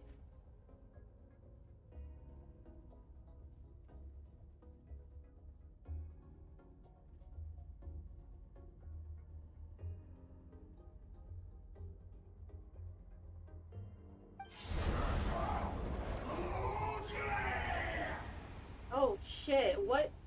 What's wrong? Bit off more power than you can chew? You're struggling to hold a basic conversation. Just a little longer. I'm still... Oh? Oh no. Don't tell me. Is this? Oh. Oh. One of his students that didn't survive his training.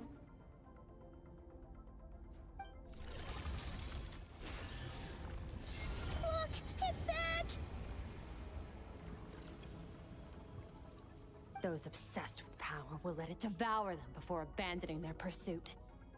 What should we do now? Keep calm and use reason to decide the best course of action.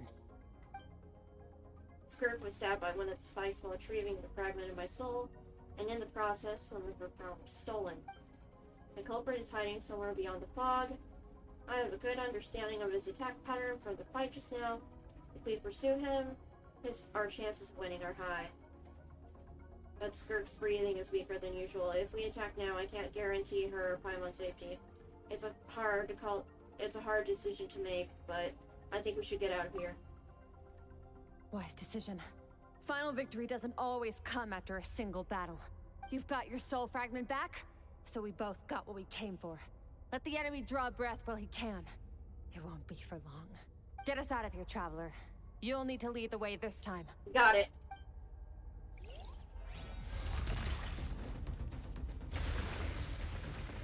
Skirk, is your shoulder gonna be okay? The wound is minor. It'll heal in no time. You should focus on getting out of here alive instead. Uh-oh! Falling spikes! Run!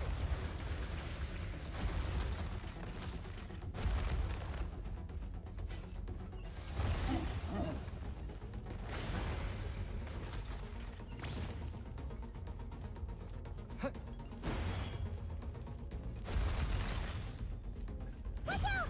Looks like this place is about to collapse! Oh, no, no! Oh, god damn it. Oh, I'm stuck in the floor. So, this guy's power has something to do with the all-devouring narwhal. Did you know that all along, Skirk? I had my suspicions. That's why I decided to investigate in the first place. But suspicions only get you so... Nope.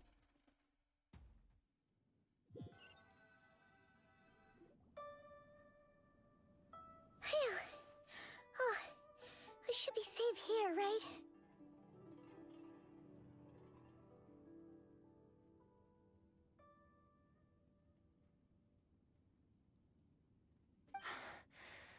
I no longer sense his presence. Can't have followed us out of that abyssal domain. Weaklings like him will find that my power is not so easily controlled. He won't be leaving that place until he's managed to digest it. The all-devouring narwhal. With its power, he even managed to steal from you, of all people. You seem surprised. I suppose that's fair. You've seen but a fraction of what that whale is capable of. That gaping maw could swallow a planet whole. Oh, shit! It's called the all-devouring narwhal for a reason. Devouring is what it does best. It can extract power from anything, dead or alive, as long as it manages to make physical contact. Yeah, oh, holy fuck, those things are dangerous.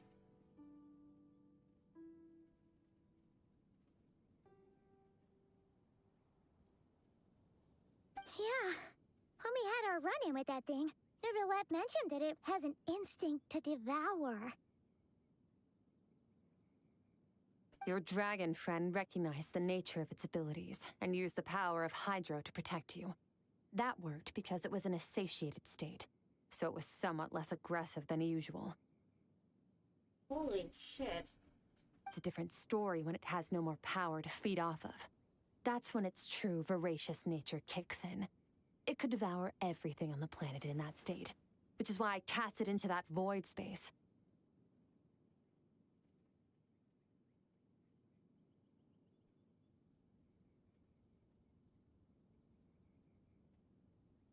Holy motherfucking shit.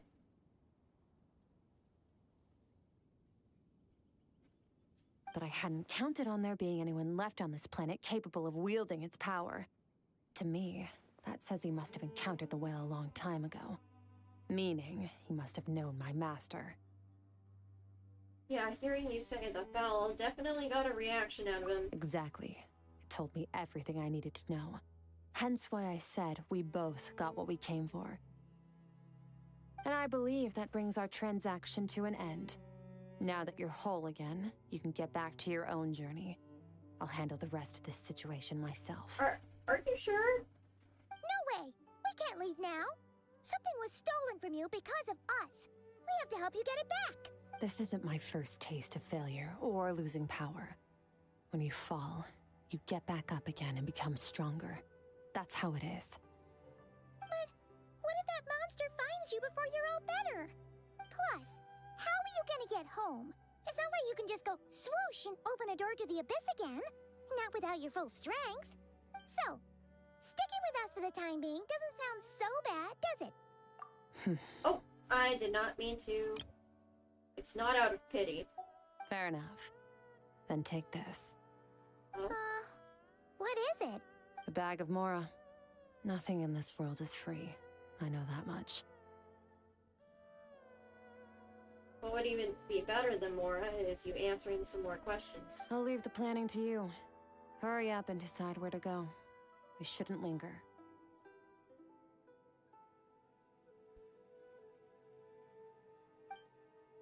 We should take Skirk somewhere she can rest.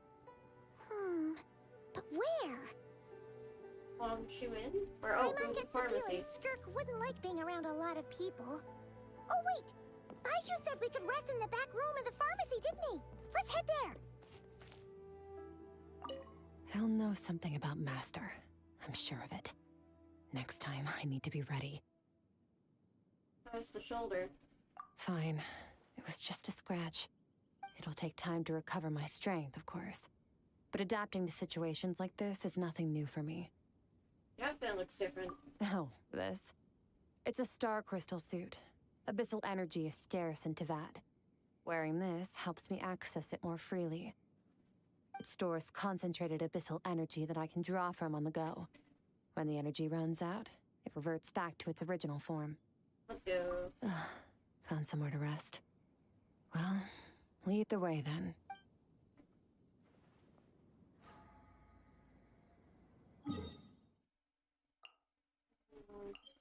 You got a boo-boo. Let's go to the pharmacy.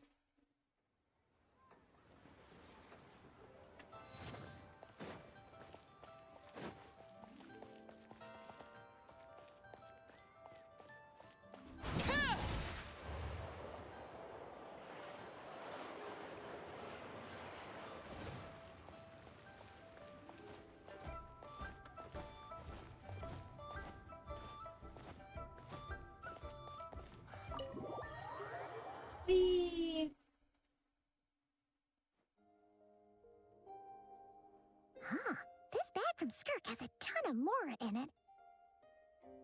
Does she have a job or something? Wait, no.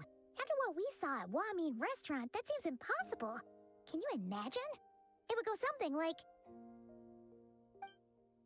I'll be collecting my paycheck now, boss. Oh, sure thing. Wait, who are you? Have we met? Can't hold a job if you make everyone forget about you. So, what did she do to get all this Mora? Claimed some buried treasure, took care of a few monsters that were causing trouble. Nothing untoward. It's safe to use. You heard all that? A sonorous voice like yours is hard to miss. I wouldn't be surprised if the sound of it traveled to the nearest mountaintop. Oh, that is so funny.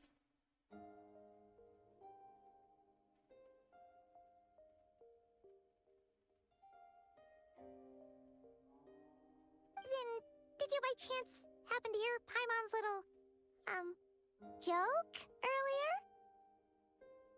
You mean when you called me Frosty the Lavender Melon?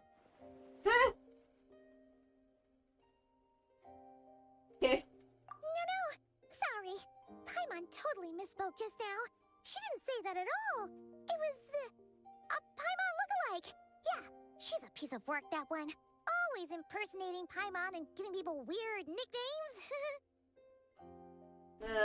You need to work on your lies, too, as well as your whispers. Okay, fine. The truth is, Paimon didn't like you all that much at the start, but things are different now. You helped the Traveler in a big way, so what do you say? Friends? Ugh. I noticed there was only one bed. Go ahead and get some rest. You're the one who needs rest. Wait, what about you? I don't get tired, and I don't need rest. I'm going to practice my sword work. That should help me regain some strength.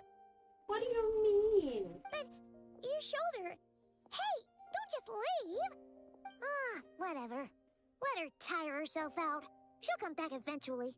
Let's get some sleep, Traveler. That comfy bed is calling, Paimon.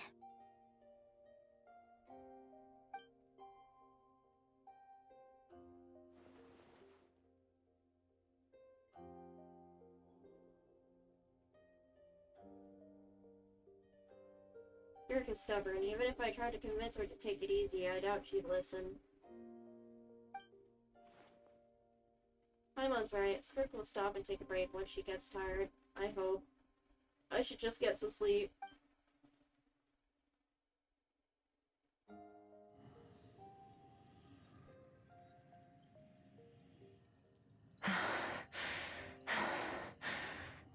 Oh my god. Are you okay, girl?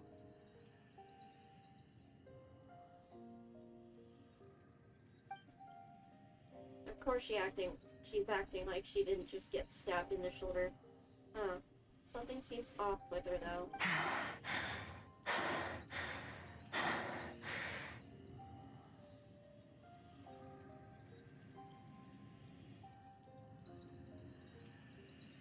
Quiet. Who's she talking to? There's no one around, unless... Do you even remember how many of us perished in that fire? How many bodies were left to rot on the scorched earth? Yet you alone live on. Keep your gaze fixed on your blade. You don't deserve to rest. You do deserve to rest. Everyone deserves to rest merely by existing. Run! Skirk! Run! Only death awaits us here. Keep running, and don't ever look back. She really is so traumatized. Right, in that dream I witnessed, Skirk was training alone, but there were disembodied voices talking to her.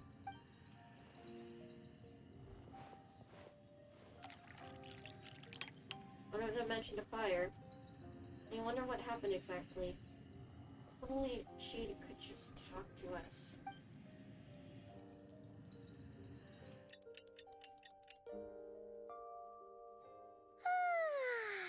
Getting an early night's sleep is the best. That bed was so comfy.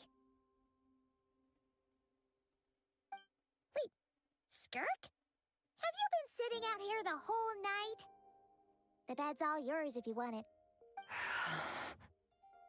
Covered your strength yet? About 60%. Maybe 70. Whew! Paimon thought it would take at least a couple of days. That was fast. No, not fast enough. That's 20% less than last time. Same training regimen, same intensity. Nothing felt different, but somehow the outcome fell short. Maybe it's because of the spike that stabbed you? No, I think the problem's with me. I need to meditate for the next 2 days. Deep introspection should help me find the issue. I think I know the issue. Ooh, sounds intense. We'll watch over you in the meantime, then. Thanks. See you in 2 days.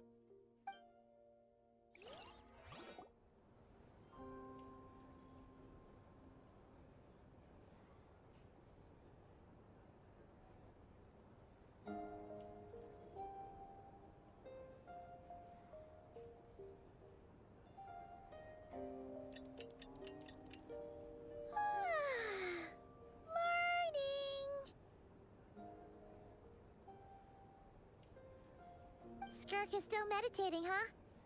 It's been 2 days already. Shouldn't she be awake by now? Maybe it's not going too well. Paimon can't think of anything we can do to help. Oh, wait! Breakfast! That's it! Paimon will go get breakfast!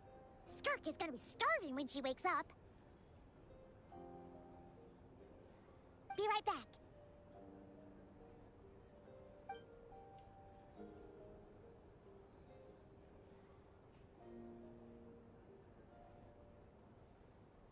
looks so serene, almost like she really is asleep. Huh?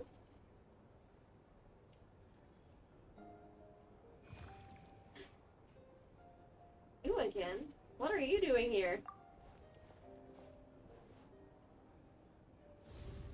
What are you?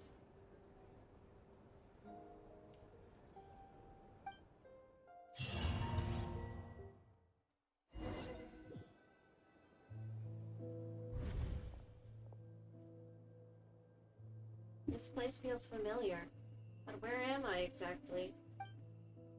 There are towering cliffs, withered trees, and a strange river flowing from the horizon all the way here.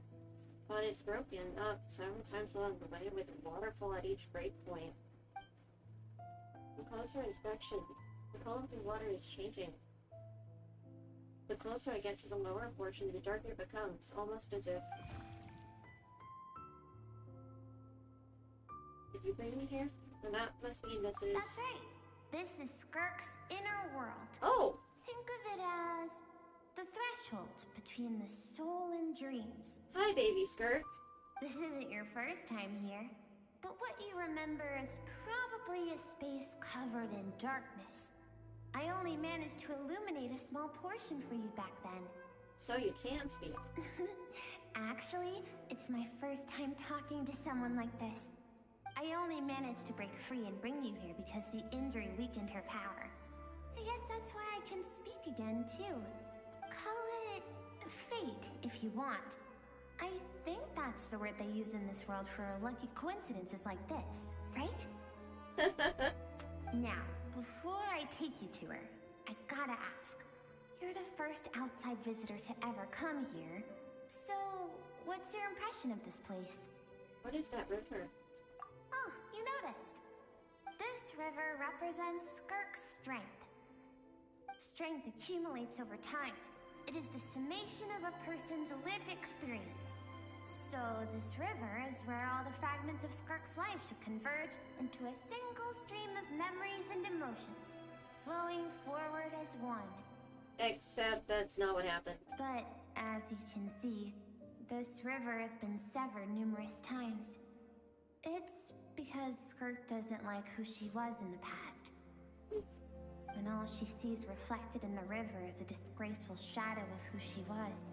She cuts through water and rock with the sword of reason, severs her connection with the past, and begins anew. Aww. Wait, that reminds me of something. You must learn to shut out all the pointless emotion. Crush the self that makes you weak, and become master over your physical form. This isn't my first taste of failure or losing power.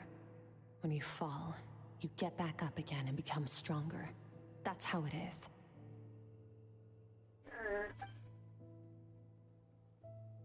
It was Sir Nolochi that taught Skirk to replace all emotion with reason. And since then, it's been a constant process of abandoning, refuting, and erasing her past self. I wouldn't say that's the secret to her strength, more that she got strong despite of it. But it's such a sad thing to think about. What has she been through? Why does it have to be this way? The answer to one mystery invites another question, I see. Let's follow the river upstream. There among the cliffs, among the memories etched into her heart, lies the truth of it all. Soon, you'll understand everything. There's even more? Oh.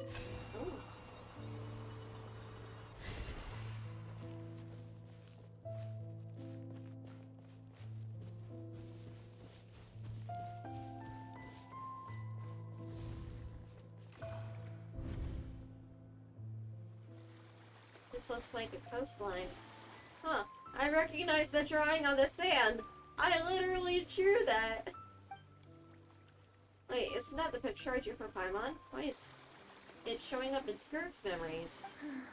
I've always thought that, even when falling leaves don't come from the same tree, they can still form bonds of kinship when they meet.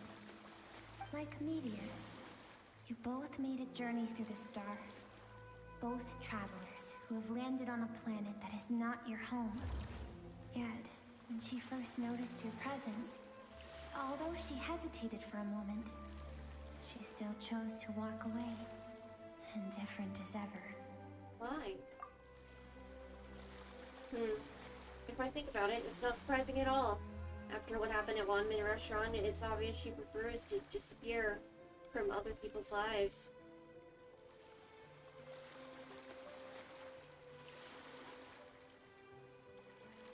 She's afraid of forming attachments and connections. She hasn't seen Child in years either. I doubt she's ever made a connection with this world of her own volition. What I'm seeing now is a microcosm of her entire life. Seems like you've answered your own question. Skirk sees herself as a trespasser in this world. She's made a conscious choice to avoid altering its path. But the reason for that decision stems from events much earlier on in her life. Yeah, the genocide. Let's keep going. It's still a long way to the source of the river.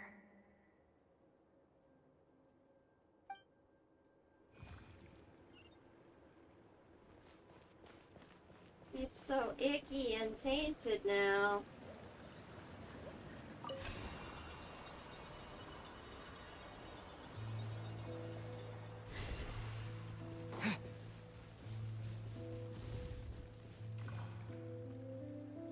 You now have what it takes to wield immense power. From this day forth, I shall teach you no more.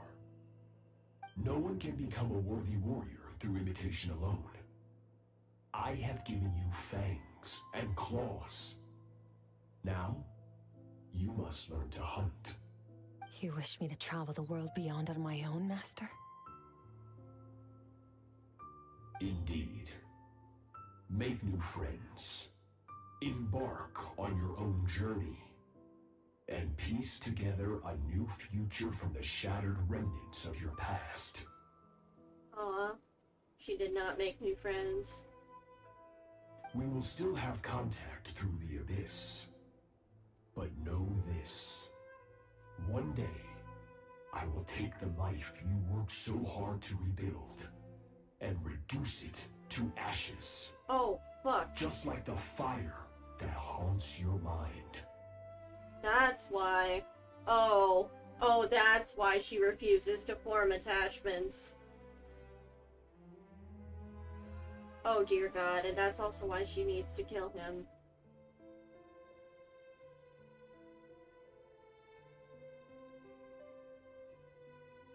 Sertology, you bastard. Oh my God.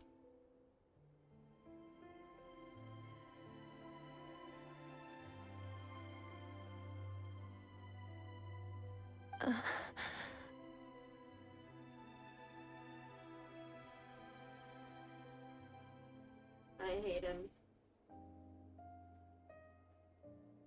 Why do you do that? I have told you before. Fear is the catalyst for human evolution. But an overabundance of fear can lead to hesitation and stagnation. You have tasted loss. You have known fear, so deep it can be felt in the bones. But as living beings, we all have an instinct to detach from that which harms us. And thus pain dampens over time, and the acrid taste of fear becomes but a distant memory.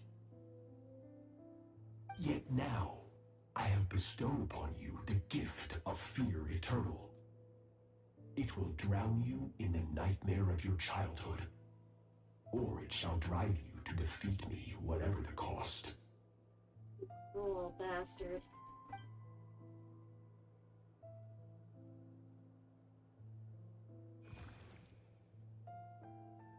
Oh?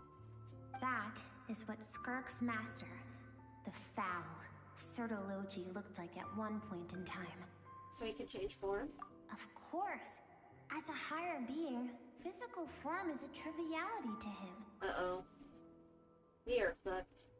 He could appear as a beast, a human, or even a monster that defies description. The form you see him in here, clad in abyssal armor, is the one he usually wears when traveling through the stars. I used to think Logi and Skirk were just master and disciple, like Skirk and Child. Now I see why Skirk chose to distance herself from humanity. Logi told her to put down roots here, while at the same time threatening to destroy whatever life she managed to create.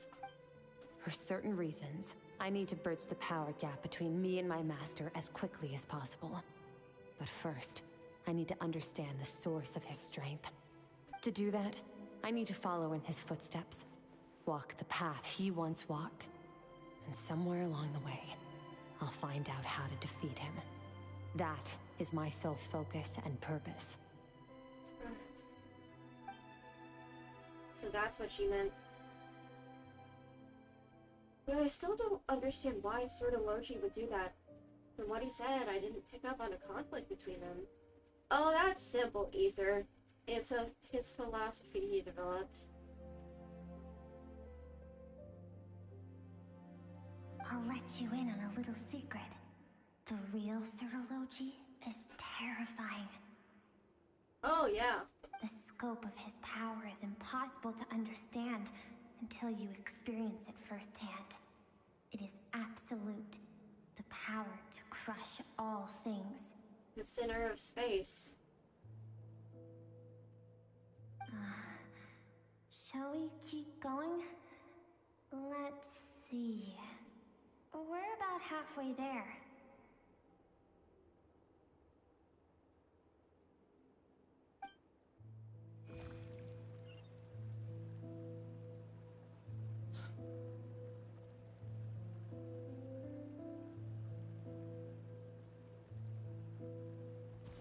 Man. Oh.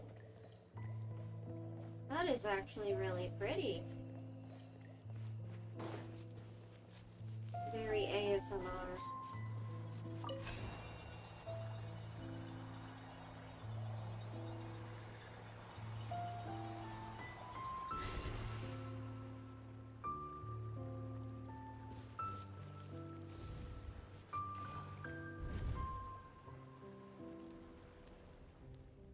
Oh, she was just a baby.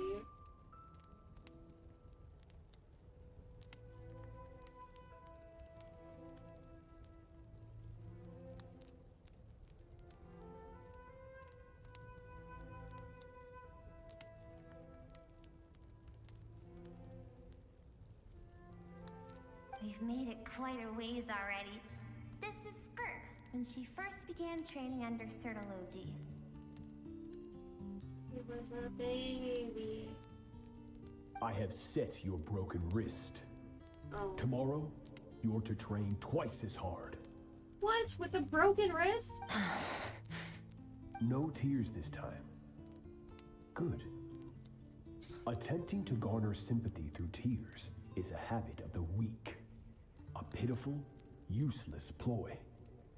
Oh my god, you cold, stone-hearted bitch. Absolute bastard.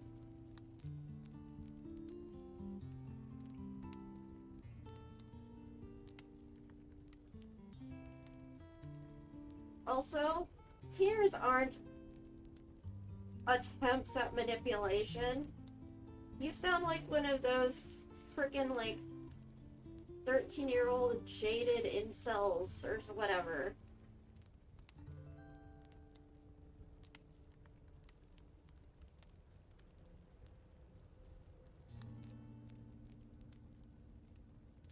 No. It's a natural bodily response. I cry when I'm overly emotional in almost any way. Happiness, sadness, anger. Can I ask a question, Master? Why did you save me? I keep thinking, maybe it would be better if I had died. I wouldn't be haunted by that fire all the time. I wouldn't have to go on like this. Oh, poor baby. I saved you because I have a plan for you. Oh, you bastard. It has been too long since I fought a battle that demanded my full strength, and I hunger for it. Every so-called genius and prodigy I have faced has crumbled like sand underfoot. Before me, even fate bends the knee. So, I will teach you everything I know. Train you by whatever means necessary, in the hope that one day, you might surprise me. Oh, so you're also selfish. Like, completely selfish in your bastardness. Not even a, oh, I took pity on you, yada yada yada. No. You're just looking to groom a child. Dear God.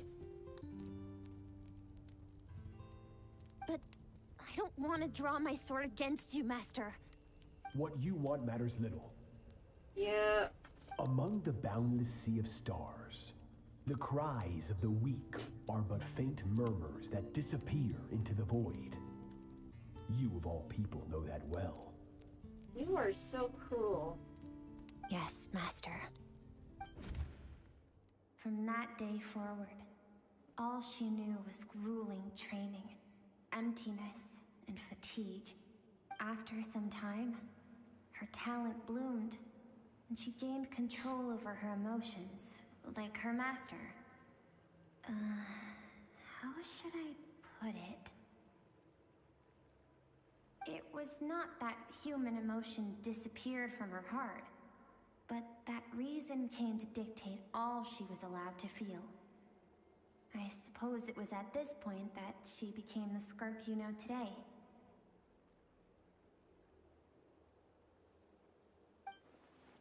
So Sertology saved Skirk from a disaster when she was a child, and never even tried to hide his ulterior motive. I suppose that leaves one final mystery. What really happened with the disaster back then? Sertology's final words to Skirk were cold and cruel, but Skirk's reaction made it seem like it was a truth she knew all too well. I had a feeling it all comes back to what happened back then.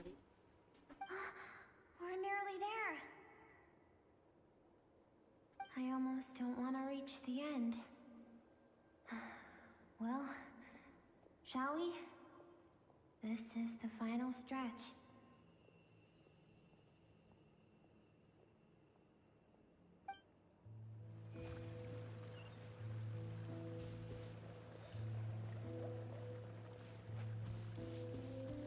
This is so depressing, man.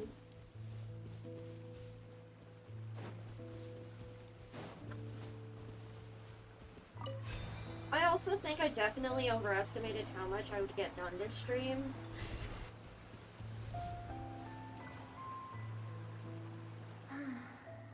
These are Skirk's happiest memories. Oh, she was baby. Just a carefree child. What a simple and carefree time it was.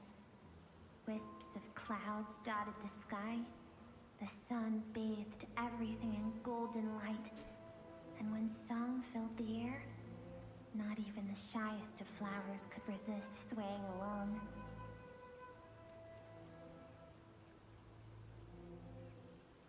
This is Skirk's homeland.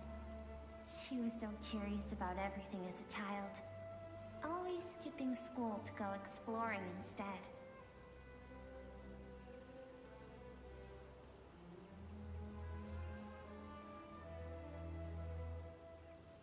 There was so much to discover. The treasures at the bottom of the sea, the secrets beyond the stars, and that merchant ship packed with adults wearing those strange clothes. Yes, the ship. That was the beginning of the end. What was it, the IPC from Star Rail? Oh my god, it was, wasn't it? It was a spaceship. When it arrived, the people that disembarked wore smiles on their faces and spoke of friendship. They claimed to be merchants from a neighboring planet, looking to establish trade. Oh my god, it was the IPC. Skirk's parents, her relatives, her neighbors, everyone welcomed the newcomers with open arms and allowed them to explore the planet. To them, the visitors were guests and should be treated with hospitality.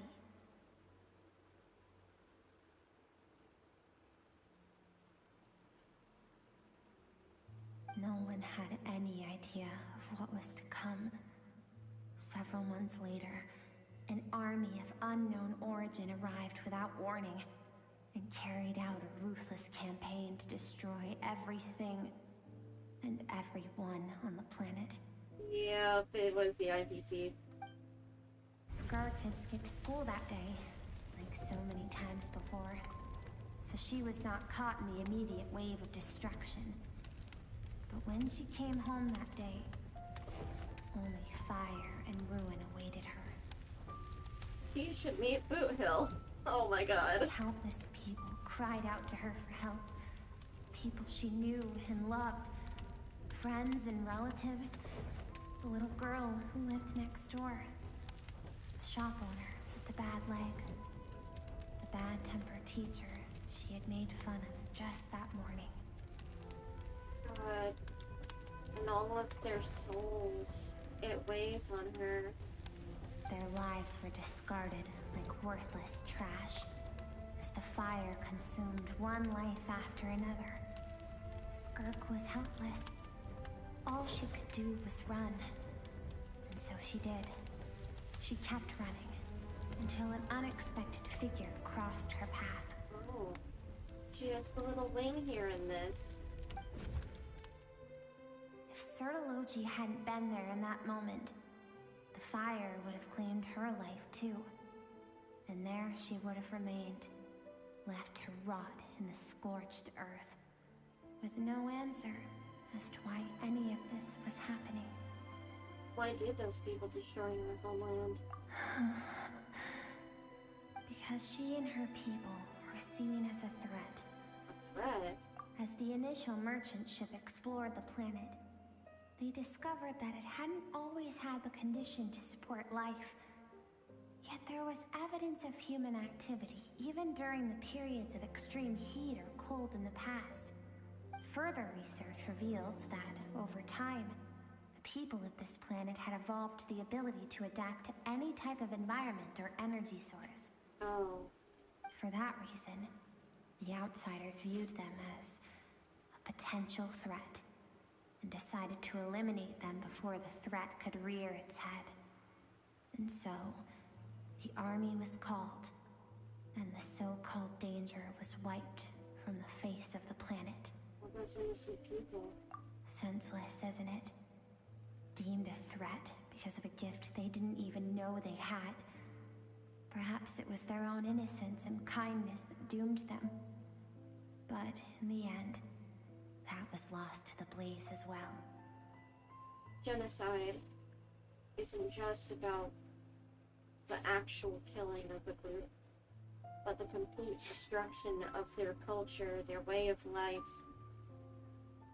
And even though Skirk is the sole survivor in that aspect, they well succeeded.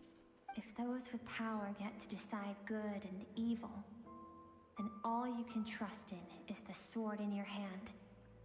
And so, before death could claim her, she ran. She ran and never stopped.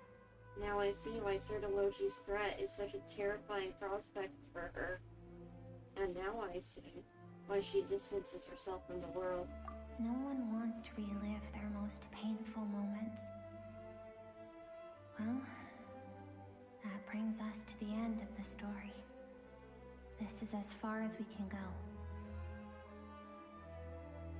Skirk is waiting over there. For both of us. Let's go to her. It's time to fulfill my purpose. And my greatest wish over all these years. What is that? Ow.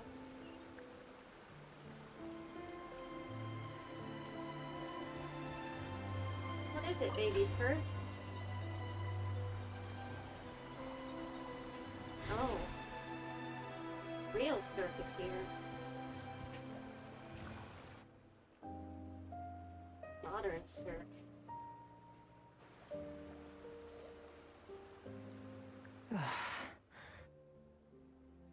Hello. So all this, just so you could bring him here. I have things to say to you. Well, to me. I want someone to witness our reconciliation, even if it takes an argument to get there. And he is the best choice in this moment. Then you must be. You really didn't put it together sooner, Traveler? Her suppressed emotional self. The version of herself she keeps locked in the recesses of her mind, stifled by reason. Yep.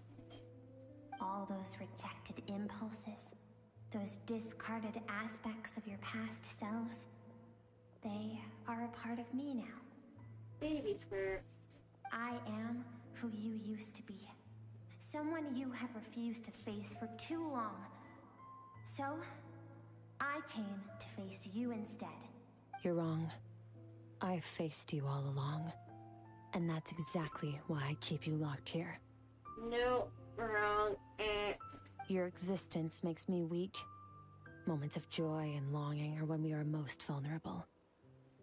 But they also give us strength. Don't forget, it was a penchant for goodness over reason that doomed our homeland in the first place. The vastness of the universe renders everything insignificant. Our feelings most of all. An uncaring universe doesn't mean a cruel universe. The universe cannot feel. We are the avenues from which the universe does feel. Even so, learning from the mistakes of the past doesn't have to mean erasing everything.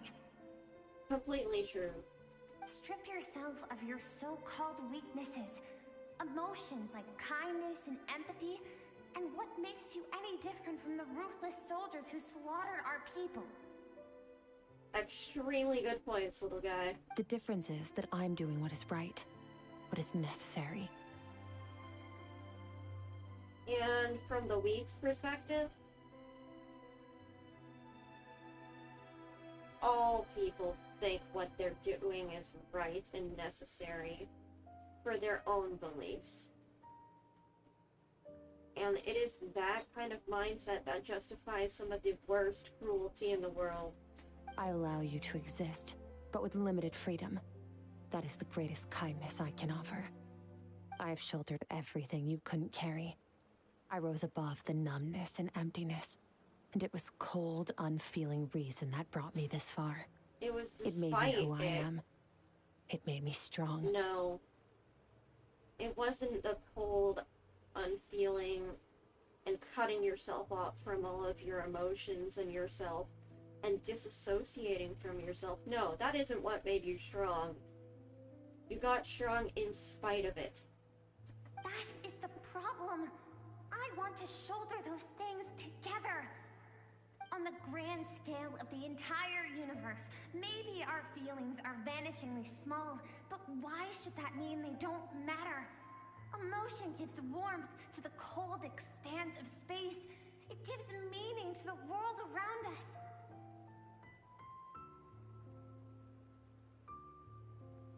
Think back to those nights of gazing at the stars, those afternoons of exploring the unknown. Think back and let them grant you peace. A brief respite from the pressure you put on yourself. You are so smart and emotionally intelligent, little one. That isn't what we need. Oh, frigid Ice Queen. It's exactly what we need. Listen to her. She's right. The little one's right. Aren't you curious about why recovering your strength has taken longer than normal this time? Finally, you get to the important part. That is the only answer I came here to find. And look around. Look at your You've shattered yourself. You cast aside your dreams and curiosity, and in doing so, you lost your original motivation. You've severed all connection to who you used to be, so you can no longer draw strength from your past.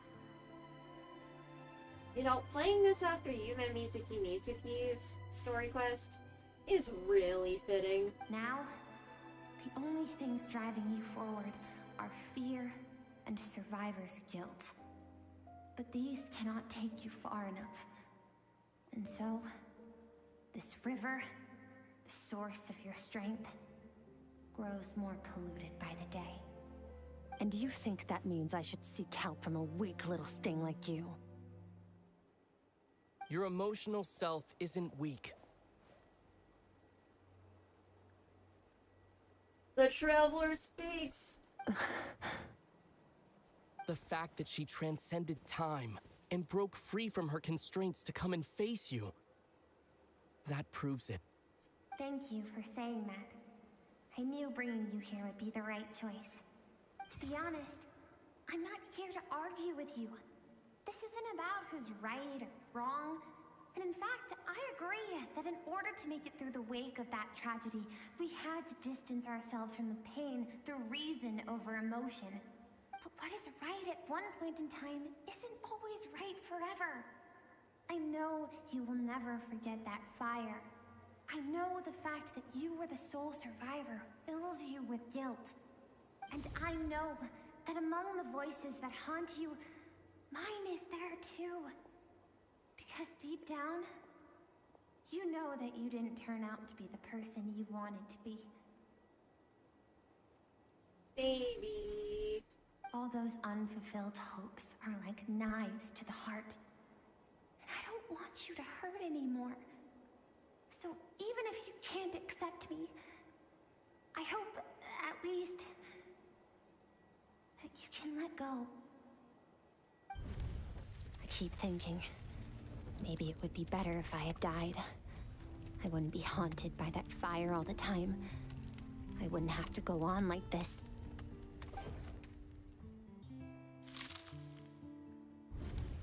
Your dad and I, we're not afraid to stare death in the face, but we need you to survive.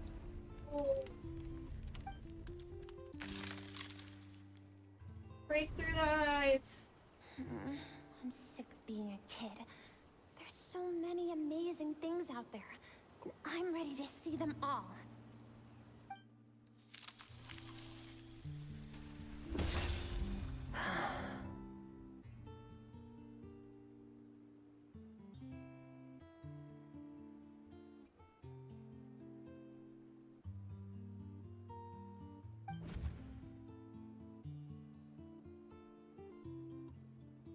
I remember.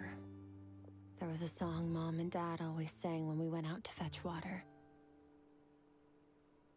Dancing water. The sand along your path is begging for your song and movement. Will you carry this burden with you on your journey? I am not the dancing water, and you are not the burdensome sand. But if this is your wish, then I will carry you with me until the end.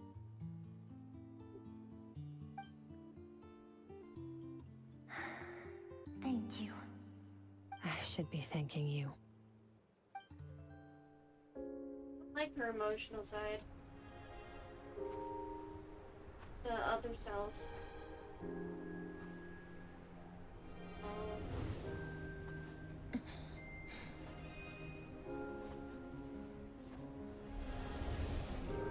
Run, Skirk, run! Remember, leave no one alive! Heed my words, Skirk. Let fear take root in your soul. Did you survive? Why was it only you? Skirk, did you become a positive light in this world? Oh my god.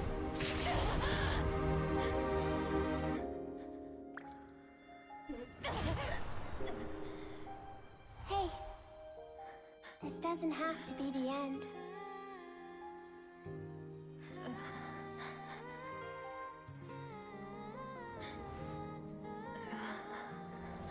Life is a gift. Don't let darkness claim it.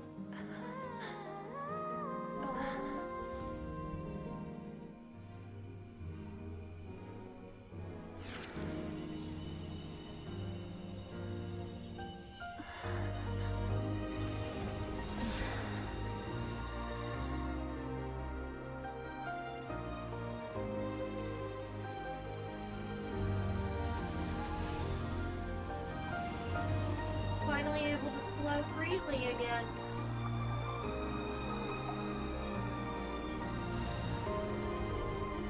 That's pretty.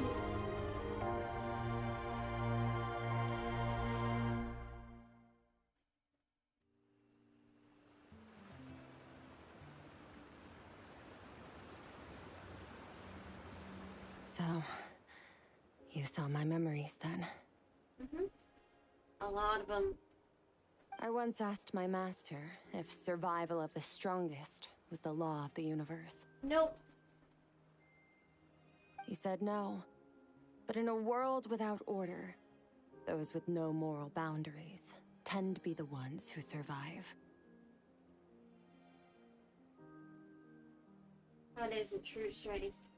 Power is not a substitute for doing what is right.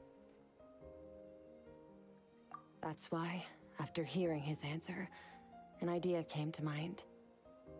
An idea that, one day, I would create a new world order. One in which there would never be another tragedy like that fire. One in which power was not the law of the land. But that means I must defeat him. Because my master, Sertologi, is, at the core, a defier of all rules and order. Sounds like you have your work cut out for you. Yes. And not just because of the gap in our abilities, but also because I have no reason to see him as an enemy. What do you mean? Although his decision to train me was not made out of kindness, he did everything a master should. He saved my life, taught me the sword and the principles of strength. And for that, I respect him. But he intends to face you in battle one day. I know. And it's not something I want. But Master never goes back on his word. I have to treat everything he says as a promise. He's no longer into that, but he sends me messages through the Abyss every now and then. Most of them are simple greetings, or an answer to one of my questions. Every time I hear from him, my heart skips a beat. And I wonder if this is the moment where he'll finally appear before me and tear down everything I've built to pieces. Maybe that means I do live in eternal fear, just like he said. Yes, I respect him, but I'm also afraid of him. And for that reason, the pursuit of strength consumes every moment of my life.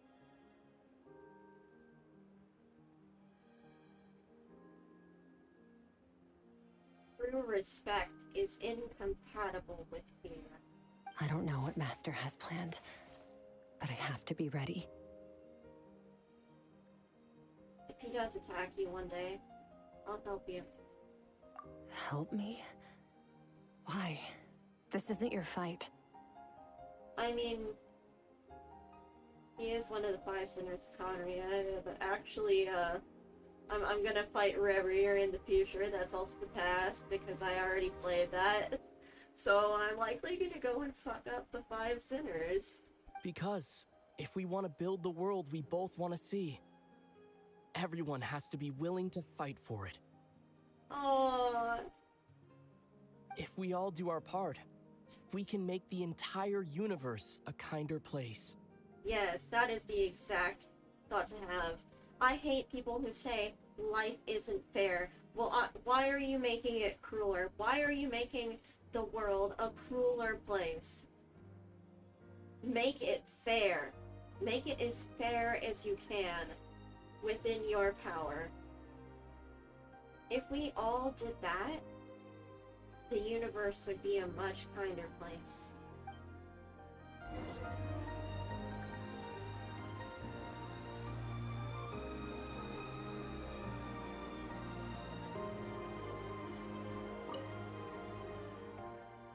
Skirk gazes into the distant sky. There's nothing else to do here. Should I leave?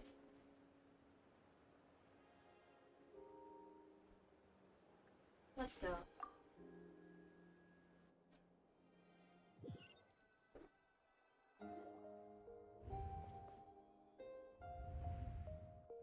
Oh, you're finally awake!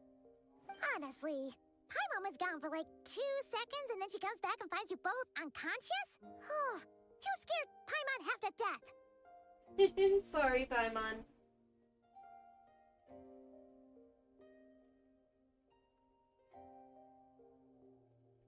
You're both okay, right? What does it look like? You look stronger than ever. Only water from the source can cleanse the rot and filth that flows from the past into the future. I taught you to incorporate the experiences from your journey into how you fight. I suppose what happened today will become an inseparable part of who I am. Good, you're learning. Okay, so Paimon feels like she's missing some important context. Very much so. But whatever. Paimon brought back tons of delicious snacks. Let's dig in.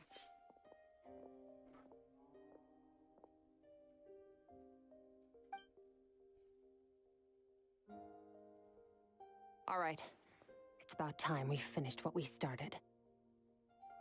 Oh yeah, the person. We're gonna deal with this thief for good, right? Let's show him what we're made of. This time, I'm not going to tell you to hold back. But having digested even more power in the meantime, he's going to be tougher than before. Oh boy. The good news is, we have no reason to pull our punches this time. So, let's go. Same place as last time.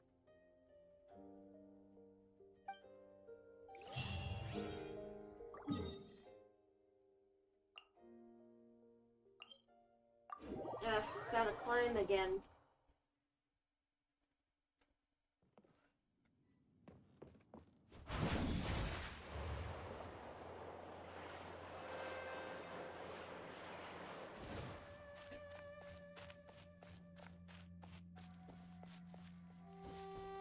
And after this, I gotta eat dinner.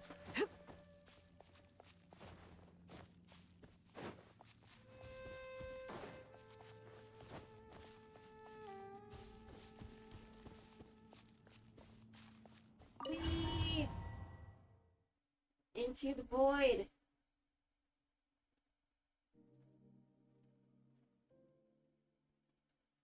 The fog is gone! Surge Logi! Wait, isn't that the form the all-devouring narwhal changed into? How come he knows that, too? That's what the fowl used to look like. Really? So, you're telling Paimon that giant whale and this guy can both turn into the fowl? How does that work? It's a subconscious instinct. Any intelligent being who longs for his level of strength is bound to mimic his appearance. It's a natural response after encountering someone as powerful as Master. To them, he represents ultimate power. We know the person before us has encountered Master, and we know he stole a portion of my power. So it's not surprising that he would assume this form. Okay. Oh, the closer Paimon looks, the more intimidating it gets. Nervalette isn't here this time, so it's up to us. He won't have the nerve to steal again after we're done with him. Let's teach this guy a lesson!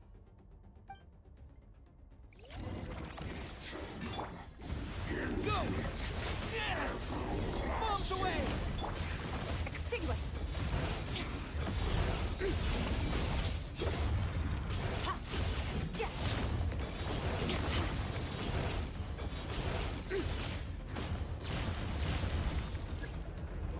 Haven't forgotten your training, I hope.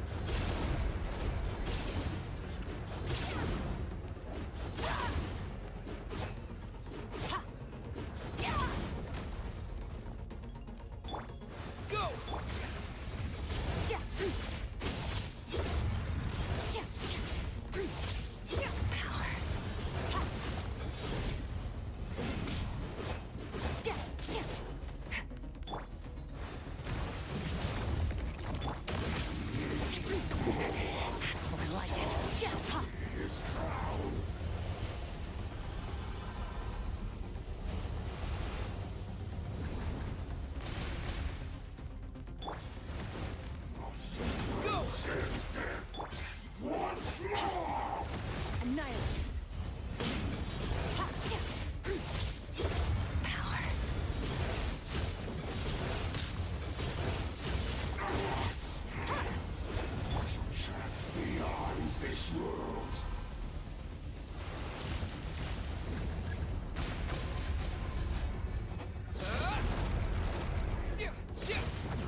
There we go.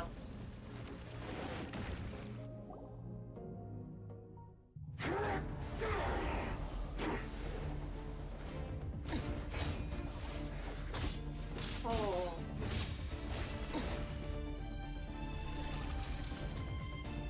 Oh, this again. Watch out!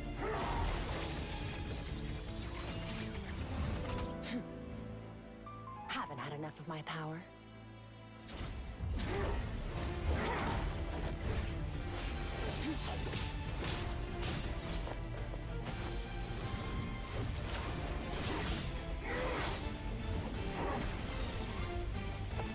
Drown him!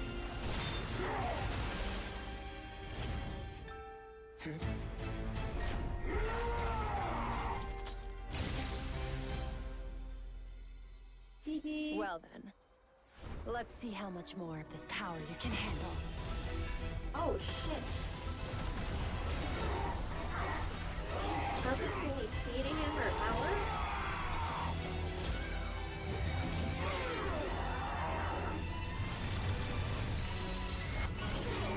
Shattering him from the inside.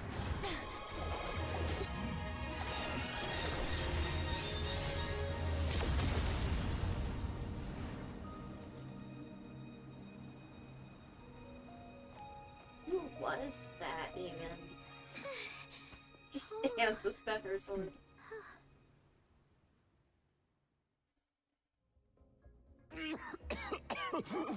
A Conrian. Well, have you come to your senses? Corrupted by abyssal taint. You saw that my body was at its limit. So, you deliberately channeled your power into me, knowing that it would destroy my shell from within. Such power, such keen battle instincts. So, you must be... Skirk, Sertologi's disciple. How long has it been? How long has he been away from Tevat? Hundreds of years. Hundreds? Sorry. It's a lot to take in. I should introduce myself. I am Skofnunga, a friend of your master and one of his followers. This is the first time I've heard your name, Skirk. But hundreds of years ago, I knew you existed. And I knew you would come here. Hundreds of years ago? Sounds like you and Master have quite the history. Care to tell us about it? Of course. Might as well take advantage of a clear head while I can. The story starts a long, long time ago. Oh shit.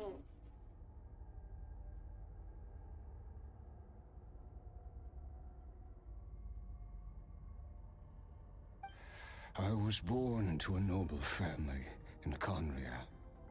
As the eldest son, I was set to inherit our title. But I contracted an incurable illness as a child, and everyone gave up on me. Oh no. I trained the sword harder than anyone else, defeated all of my peers. But it was all in vain. When other people looked at me, all I saw in their eyes was pity, or a strange glee in my misfortune. Even my parents were just waiting for me to die. That is really fucking sad. Over time, my heart hardened, and I became aimless. That was the point where I met your master, Sertologi.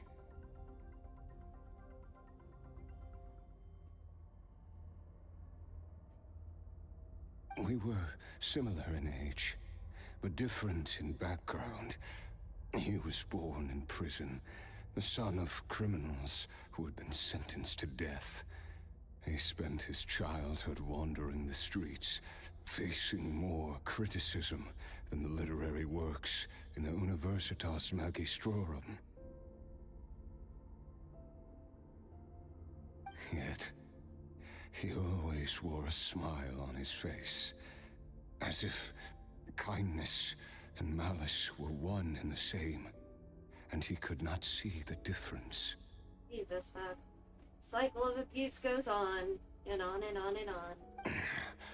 I still remember what he said to me when we first met. You need to fight to survive. Even if it's a losing battle, it should light a fire under you. How can you sit back like this and go down without a fight?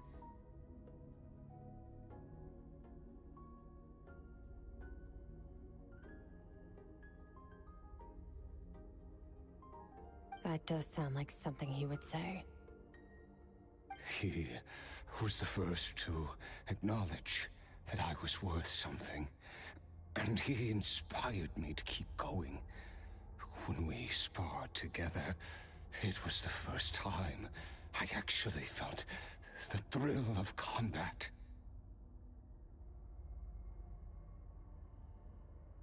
When I was 10, he stole forbidden research materials and managed to cure my illness. It was like there was nothing in this world he couldn't accomplish. When it came to the human form, he was always intent on pushing the boundaries of possibility.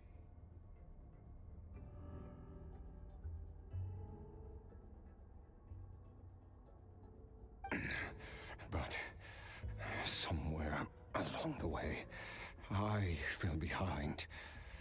My talents were nothing compared to his, and at some point, I realized he had pulled so far ahead, I was too embarrassed to even ask him to spar.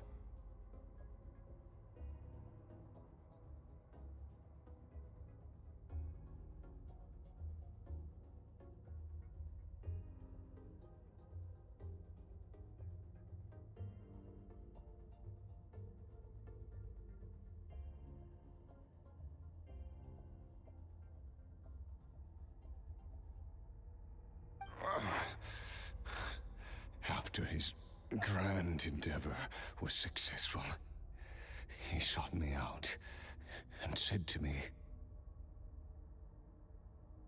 "This planet no longer holds anything of interest to me, so I'm leaving.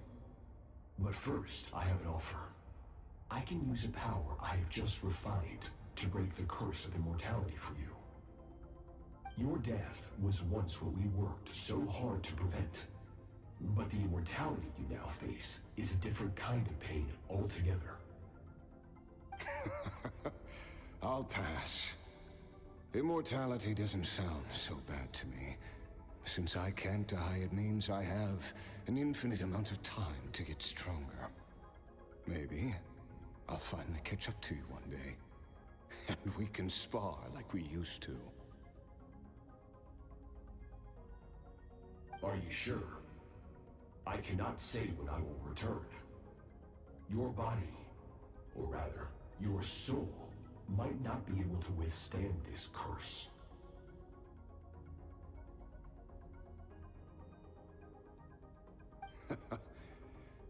All I can do is try.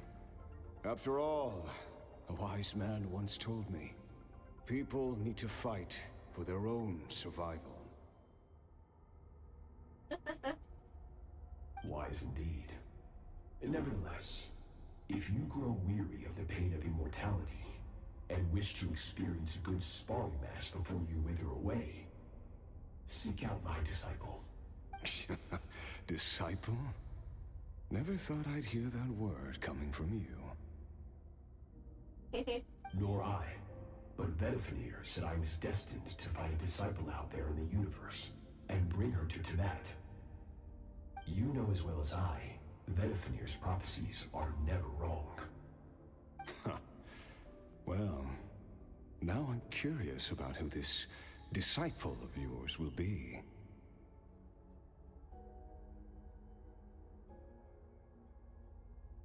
All that Avenir said was that one day, the stars shall bow in her honor.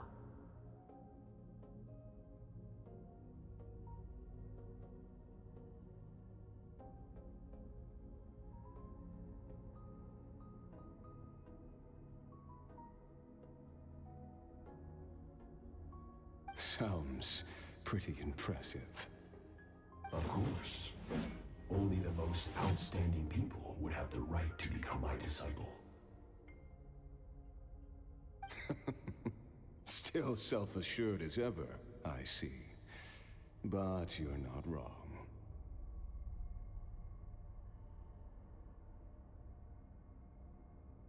I'll be leading them. Oh, and if you are serious about getting stronger, I left you a little gift in the primordial sea. As I've said before, walk whatever path you want. Freedom means even the wicked get to make their own choices. Waiting for me in the primordial sea was the all-devouring narwhal, already beaten into submission by Sertologi. In its weakened state, I was able to cut off part of its flesh and sew it into my own heart. Your heart? That sounds like torture. How did you even survive that? The curse of immortality, Paimon. Because, of course, I bear the curse of immortality. Also, is this guy's voice actor Lygus from Honkai Star Rail? So, you used the curse to turn yourself into a vessel for power. Even with that whale's ability, devouring power like that is not something the human body can withstand. With your body and soul constantly at the breaking point, it was the curse of immortality that sustained you. But that is not the path to strength. You have to pour your heart into it, work for it, dream of it. Instead, you stole something that didn't belong to you, and it backfired. You're right. I should have known better, but I had already pushed myself to my limits, and he was still miles ahead of me. So I had to take a leap of faith.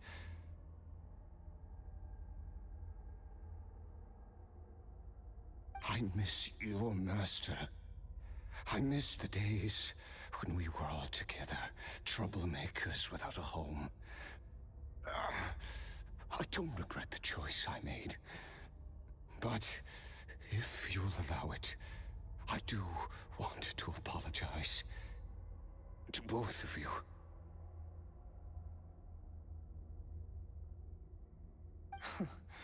After the beating we just gave you, I think we can call it even.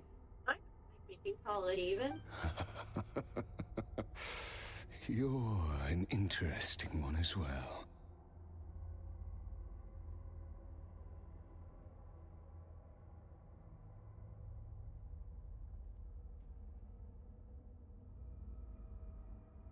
Sertologi's disciple. That's a lot to live up to. It can't have been an easy experience.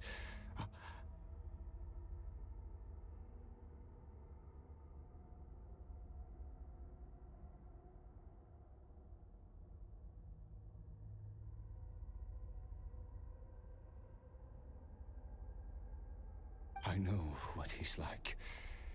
He rules with an iron fist, using despair and fear to force you to catch up to him, all the while standing ever out of reach.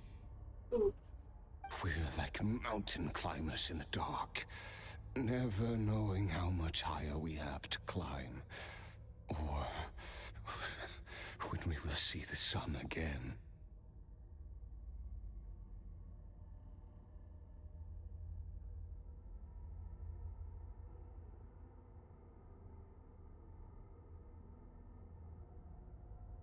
True. But I made up my mind long ago. No matter how dark it gets, I will not give in to despair. I will overcome it. Besides, after hearing your story, I suspect what Master really wants is not a battle that demands his full strength, but rather, a defeat without regrets. Oh, maybe. Oh? Since you're his friend, you must have some things in common. First time we came here, when you stabbed me through the fog and stole my power, I felt no emotion coming from that spike. But when you had to devote all your strength fighting me just now, I could feel joy and passion emanating from your blade.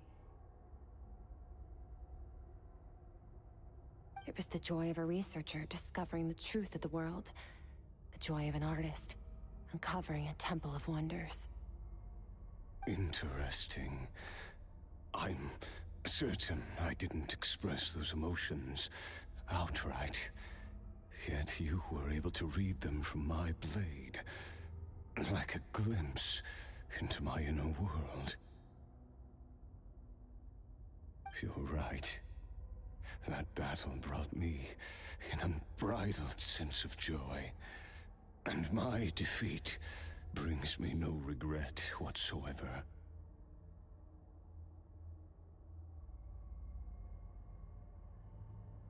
Exactly. I think Master also craves a battle like that. One where his opponent forces him to use all his strength, unlock the extent of his potential, and transcend his own limits.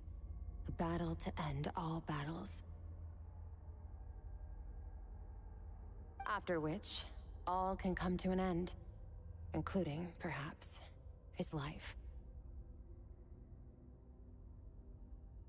For that very reason, good and evil are meaningless to him. He has one purpose, one goal: to complete himself. It's one of the secrets to his strength. Perhaps you're right. Perhaps that is his call.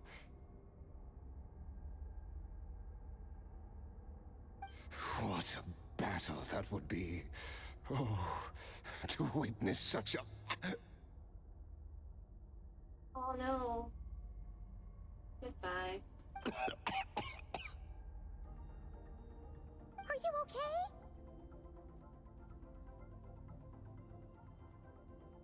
Too many different kinds of power are surging through my body.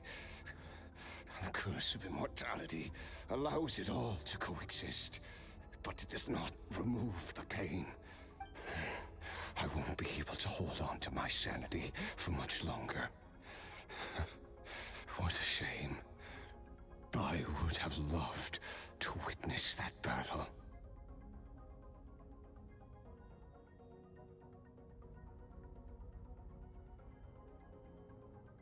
Sertologi once offered to free me from this curse.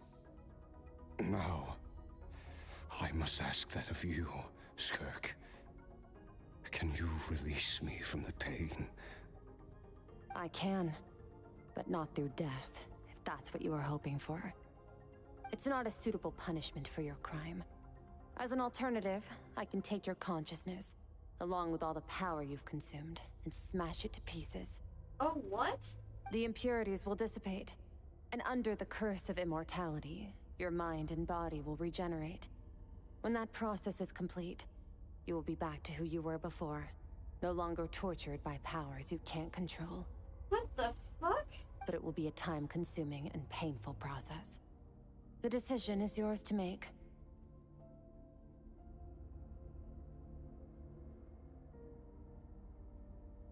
I accept. And who knows? Perhaps I'll wake up in time to witness your great battle with Sertologi. I have faith that you'll be able to stand against him one day. Though I know it'll be a long and arduous road.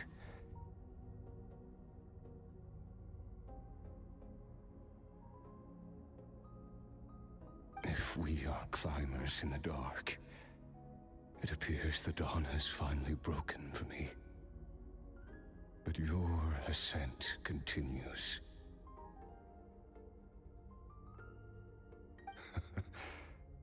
At least, it looks like you are not alone on your journey.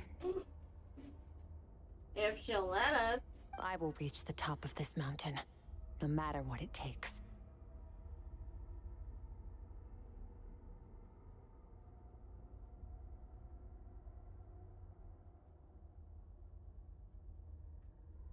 And you, Skofnunger, will be my witness at the end of all things.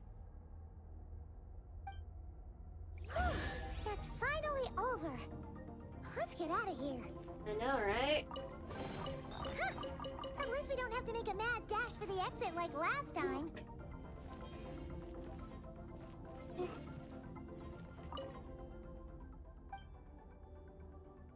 Let's go.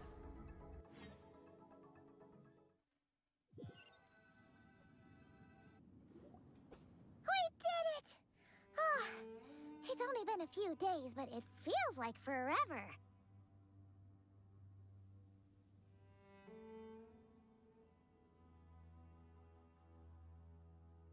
Once again, we've proved there's nothing we can't overcome. We're just that awesome. I didn't even break a sweat. Lies. Wow, you sound even more confident than usual. Guess you really have become stronger.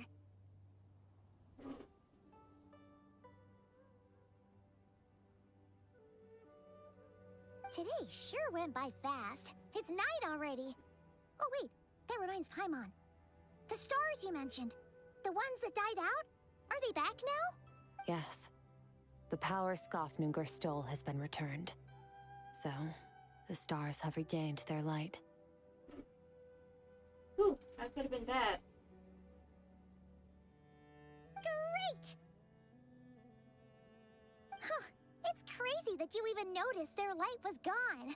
There are so many stars in the sky. If a few disappeared, Paimon definitely wouldn't be able to tell. I suppose it's because I have gazed upon this sky for centuries. Oh, wow. The false stars, hanging in the meticulously planned sky, glittering with rotten light. Whoa. It's not real. And yet, it is for that very reason that I can look upon it and enjoy the momentary peace it brings.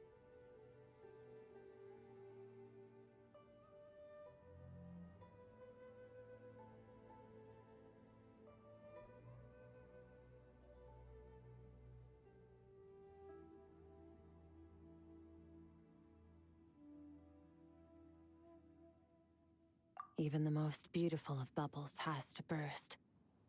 We will return to the real universe one day, whether of our own volition or not. Time marches ever forward. Even the innocent and naive will taste life's bitterness. Yet through hardship, we grow, until we learn to seize the sands of time for ourselves and uncover our true strength. Though we gaze upon a false sky, its vastness and majesty is palpable.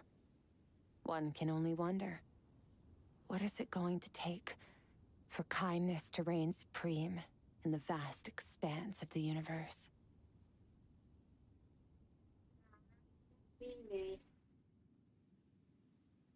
Ugh, this is all going over Paimon's head. But if she knows one thing, it's that the Traveler always finds a way.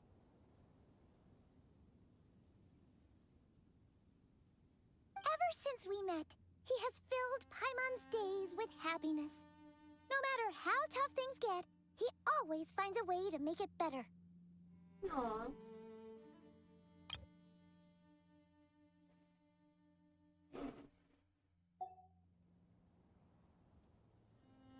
Friendship and kindness can give strength. If it's too big a job for one person, then we'll do it with two. And if two's still not enough, then three. We've met so many amazing friends and accomplished so many amazing things. As long as we don't give up, we can make any wish come true.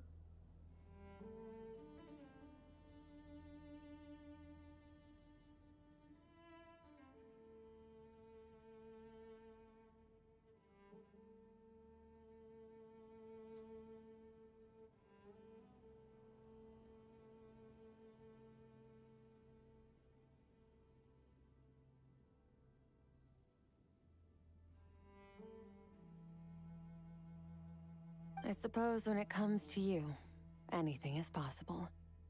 Yep, Descender. Well, I should be going. Now that my power is no longer isolated from my emotions, I need more practice to get used to it. When will we meet again? I suppose fate will decide. Maybe we'll bump into each other on the street. Or maybe we'll reunite on a different planet entirely. We did bump into you and not cry. Regardless, reunions and partings are but passing moments. More than anything, I hope that, at the end of this journey, wherever it takes us, we stand in a world reborn.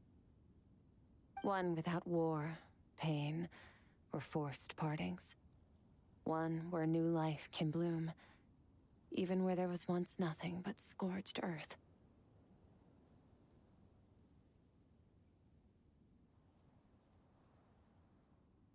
For this, we must all work to become stronger.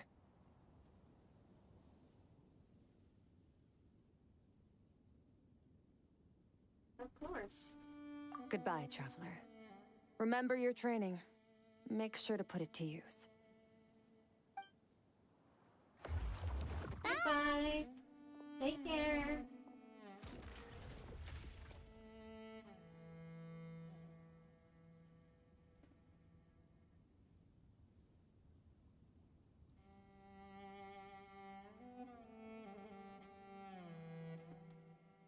Is it just Paimon? Or is she being nicer than before? Definitely. We definitely count as friends after all that, don't you think? I think so. Hey, what do you think about camping here tonight? There's nothing quite like sleeping under the stars. Come tomorrow, we can continue our journey. Oh, and since Paimon treated you to that super nice meal at Wanmin Restaurant, it's about time you returned the favor.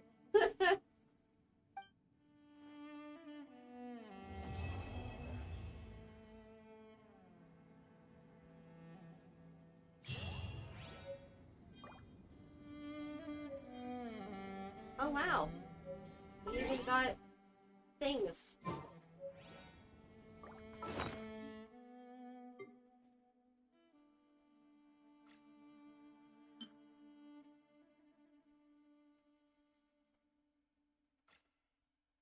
Oh shit, you can revisit the training. That's cool. Staring into my eyes is... Oh, I'm 10 short of another... Even after all that. I can't promise you'll like what you see.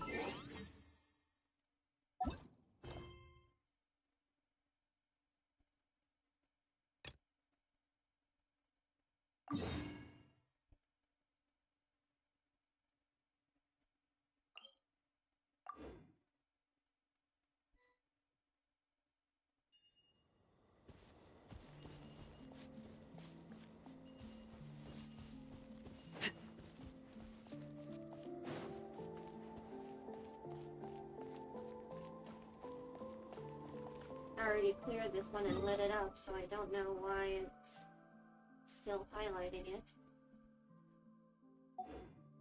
What can I do right now? Really quick.